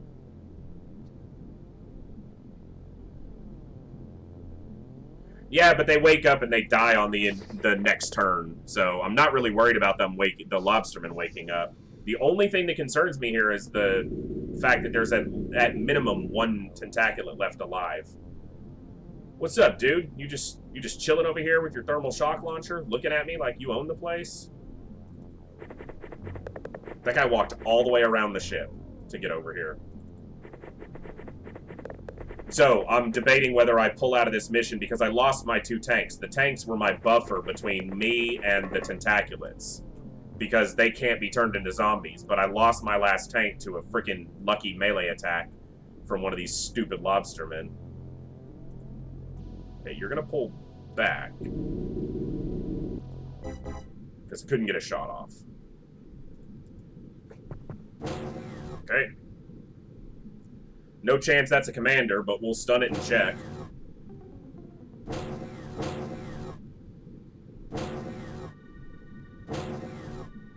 I'm just waiting for a Tentaculat to roll up on us that we don't see.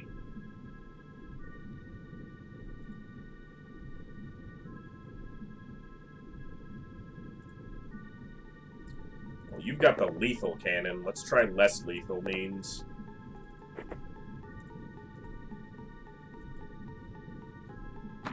Fucking hell. Here. Destroy this. Thank you. That's actually exactly what I needed you to do. No chance that's a commander. It's going to be a technician or a soldier. Probably a soldier. Soldier. It's fine. He's napping. Your energy's low. You're still on the ground. All of you are still on the ground. Oh, I left you close to the door because I'm an idiot. Was that a thermal shock launcher? No, that's the drill. That fucker's holding a drill. Which means if I step there, he probably melees me and kills me. You have a DPL in your hand. I just wasted an attack by turning too many times. Okay. You can be a hero here if you kill this guy in one melee attack.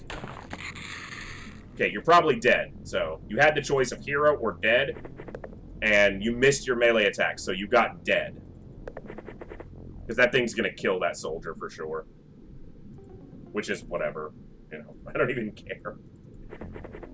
It sucks, but whatever. I killed the thing with the DPL, which is unfortunate because it could be a commander. But I didn't have the time units to stun it, and I didn't want it getting a shot off. So, we'll watch this soldier die.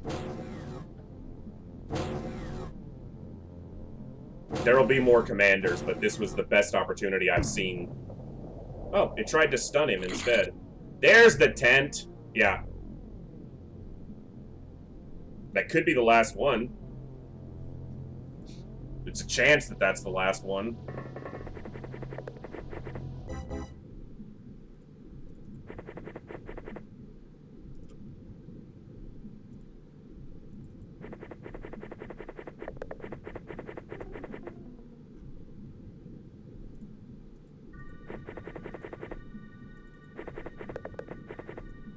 Sucks too, because I have a feeling that that one that I killed that had a DPL in his hand, I feel like that was the commander. I feel like that's exactly what the game would do to me.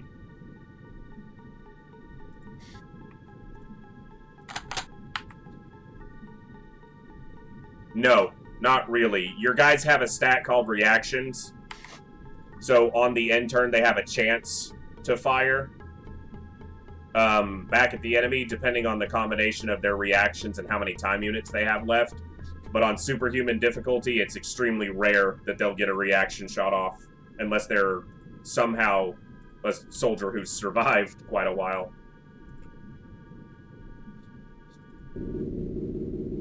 That was the commander. I bet that we killed the commander. Come on, tents. Come through the door. That was a thermal shock bomb.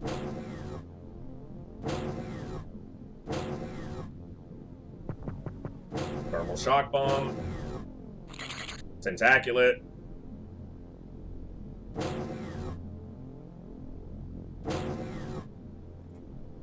Cool. You see this tent? Thank you. You have a lethal weapon in your hands. You're only going to get one shot. Make it count. Okay. Now, it's possible that's the last Tentaculat, but there's a zombie here that was our soldier formerly. I'm not super concerned with this guy, because I should be able to stun him. That's one of their only weaknesses, stun damage. So, go see if that's a commander. It's not, but we'll go check. We're gonna keep trying here, damn it. I want this commander.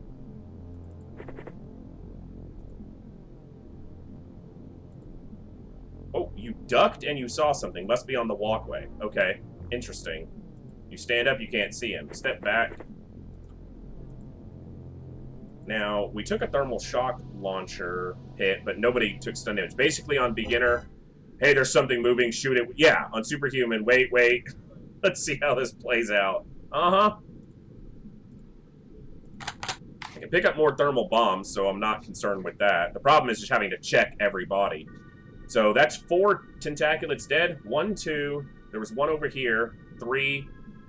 And then the tank killed one somewhere else. Oh, right at the door. Right? It doesn't matter. I've killed 4 that weren't created from zombies. We still have to deal with that zombie. And hopefully that's... Okay, so we got one guy knocked down. That was 2 thermal shock bombs got shot. Rather those than DPLs. I can try to wake that guy up with a med kit. It actually worked on the last mission. We're over stream time because I want this freaking commander. Okay, go tell me that this is the soldier that I know it is. Yeah, fine. Soldier? Commander! Boom! We're done! We're out! We're going, boys! We outie! That's what we're here for. Stun this motherfucker. Go to sleep, bitch. We're gone.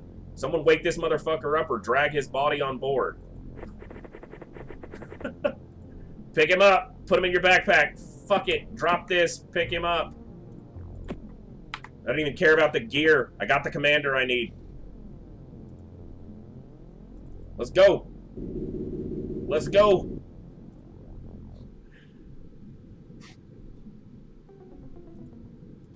It'll count as a loss. We'll lose some equipment. We lost some Zrbite, but that gives us our Leviathan. That's what we needed. That means we can start taking out alien colonies soon. And of course, the guy who had to pick up the extremely heavy Lobsterman Commander is like, oh my god, this thing weighs a ton. Yeah, I know. Shut up. Stop complaining. Let's go.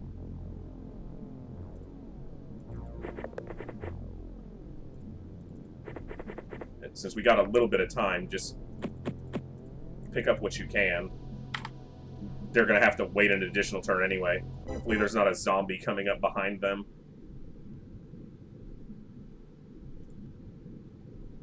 Try for more gear? No, it doesn't matter. I've got all the gear I need. Get on board. And it was just stunned, so there's no chance it wakes up inside 2 turns. The commander walked out to us, so it was worth sticking around. Good call, Haynes. He said, stick it out, be an XCOM commander. We did.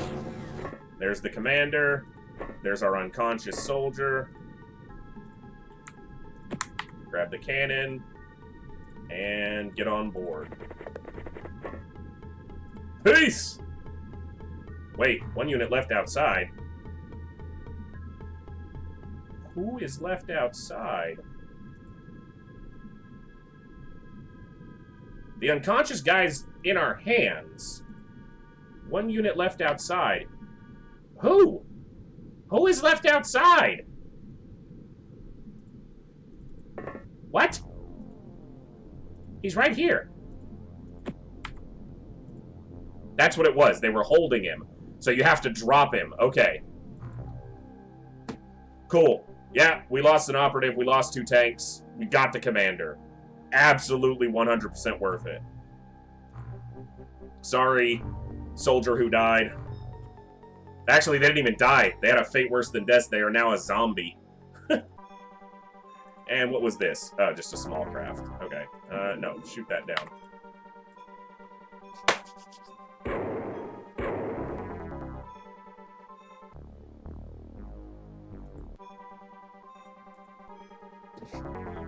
Alright.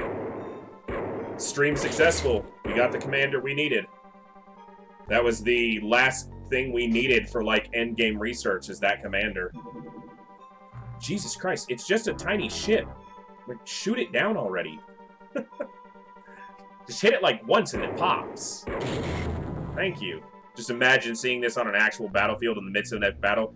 See your commanding officer get wounded, an enemy soldier walks up to him, picks him up, yeets him over to another enemy soldier who just stuffs him in his backpack, and the entire enemy army legs it out of there. Yeah.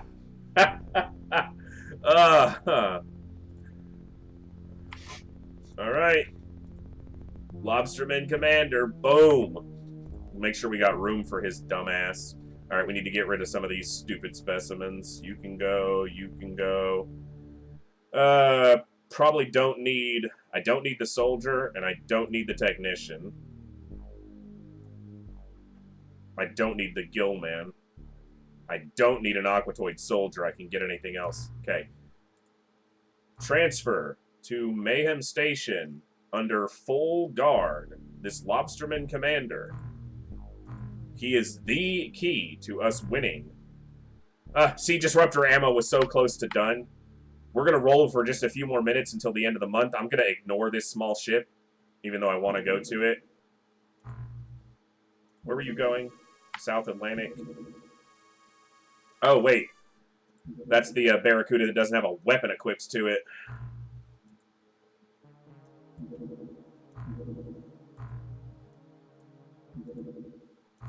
Okay, ran out of fuel. That's fine. There you are.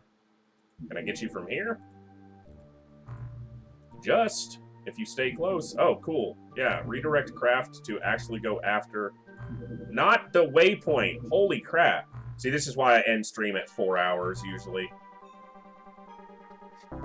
Yeah, that's pretty much the step we needed.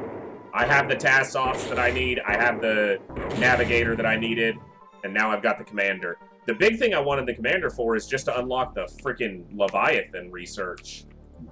Everything else is just, yes, disruptor ammo. Now we can use disruptors. Oh, the commander hasn't shown up yet. Alright, just knock out something that doesn't matter then. Tassoff soldier.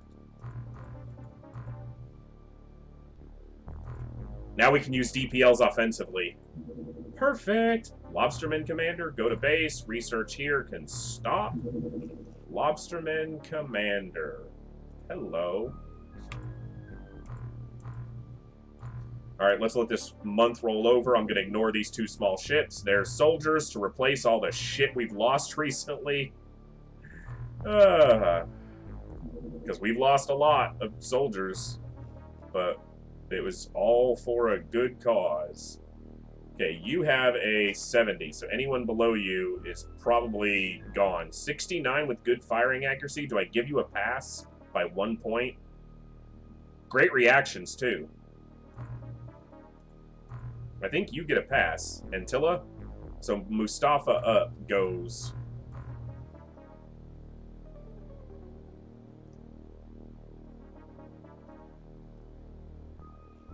How many freaking soldiers was that didn't pass? Hold on. Wait a second. Jesus. Like, nobody got 70 plus. Holy cow. That is a terrible... Just storm the room holding the lobsterman to interrogate him with needles, syringes, drugs, drills. Absolutely, yes.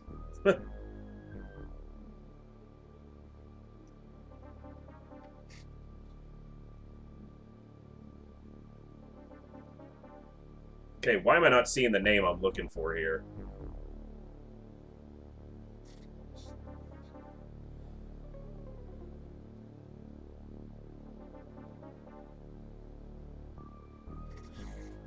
Okay, cool.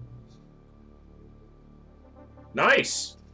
I haven't played the new one yet myself, so...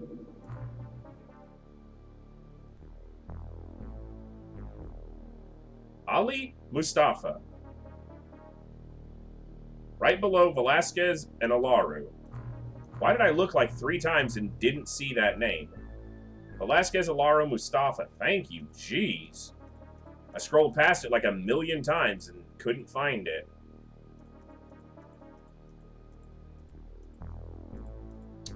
That's, you know, pretty common for AoE, so that makes sense. I was quite good at AoE too back in the day, but I don't have enough time for games anymore. This is about the most gaming I do. Streaming for you fellas. Alright. Very small, alien infiltration. We'll shoot that down for the points. Can't believe I'm ignoring 2 small craft that were shot down. Those have Zrbite in them, damn it. But I can't do another mission tonight. I don't want to call the stream until the month rolls over, so... I don't know, man. Apocalypse, a lot of people have mentioned it, but I don't know if I want to play Apocalypse or not. I never really enjoyed it, and I might enjoy it now, but I just have a strong suspicion that I won't. So the next game, if it's not Apocalypse, is either a challenge run of UFO, or we go to the new XComs, which are obviously a very different style of game, and I know not everyone's interested in them, but that's what we needed right there, the latest flying sub. Well, it's not that, you know, it was, yeah, part of it may have been that I was a kid, but I also just don't know if I'd enjoy the game. I didn't enjoy it before, but I'm not certain on why, you know. Could have been because I was young. Okay, I need to make... We can finish that, and then I need to make 2 sonic oscillators for these other ships. Give me my end of month report. Another excellent month. I think every month has been excellent, regardless of some of the months where we've had just absolutely terrible outcomes. So our income from the nations is actually slightly more than our maintenance, so we're actually still making profit. Yeah, but it also feels like it was designed for real-time mode, whereas if you... Because the game is so much easier if you play in real-time, because you can literally just post your soldiers, swarm all their attacks on the aliens, and it, you know, fights go a lot easier. You play it turn-based, and it almost feels like they just put turn-based in for fans of the original game in TFTD just to appease them. It feels like you're playing the game almost handicapped. We'll see. I'm probably going to play APOC a little bit off-stream and see if I enjoy it at all enough to stream it. But, yeah, I don't know. But that is definitely where we're going to call the stream for tonight. I went a little bit over because I wanted to get that commander. I'm super thrilled we got the commander. Now we have our Leviathan research going. Xenonauts, the artwork sucks. Yeah. I've heard that a lot too. I've played a little bit of Xenonauts, but not a lot. It's definitely a possibility. But I will be playing the new XComs at some point, whether they're the next ones up or we stick with some of the older games. We will play Enemy Within and XCOM 2. And I want to play Phoenix Point as well. So there's a lot. And there's non-XCOM games that I want to play. So we'll see what comes up. But for tonight, that's where we're going to call it. Yep, there you go. Exactly. Yes, Chimera, I will be playing. I don't know if I'll play the Bureau, but Chimera Squad is definitely one I want to play because I love tactical RPGs, and that's essentially what it is. So, Chimera Squad will definitely get played. Interceptor and Enforcer, I could do those, but they'll take, you know, they'll be super quick. They won't take a long time to beat. So we'll look at those. But yeah, anyway, I'm going to stop stalling. I love chatting with you guys, but I've definitely got to head out. I've got to do some laundry, and it's super late because I went 20 minutes over on stream time anyway. We got the Commander, so now we've got our Leviathan being researched. We'll build that next stream, and we'll start knocking out some of these colonies. So thank you all. Had an awesome night. Thank you for everyone who hung out. We will be back tomorrow at 7 p.m. U.S. Central Time, and we will also be back Saturday. That's our next 2 streams. Saturday, 2 p.m. Central U.S. Time. So we will see you guys there. And we will see you next time right here in the Echo where everybody has a voice. Good night.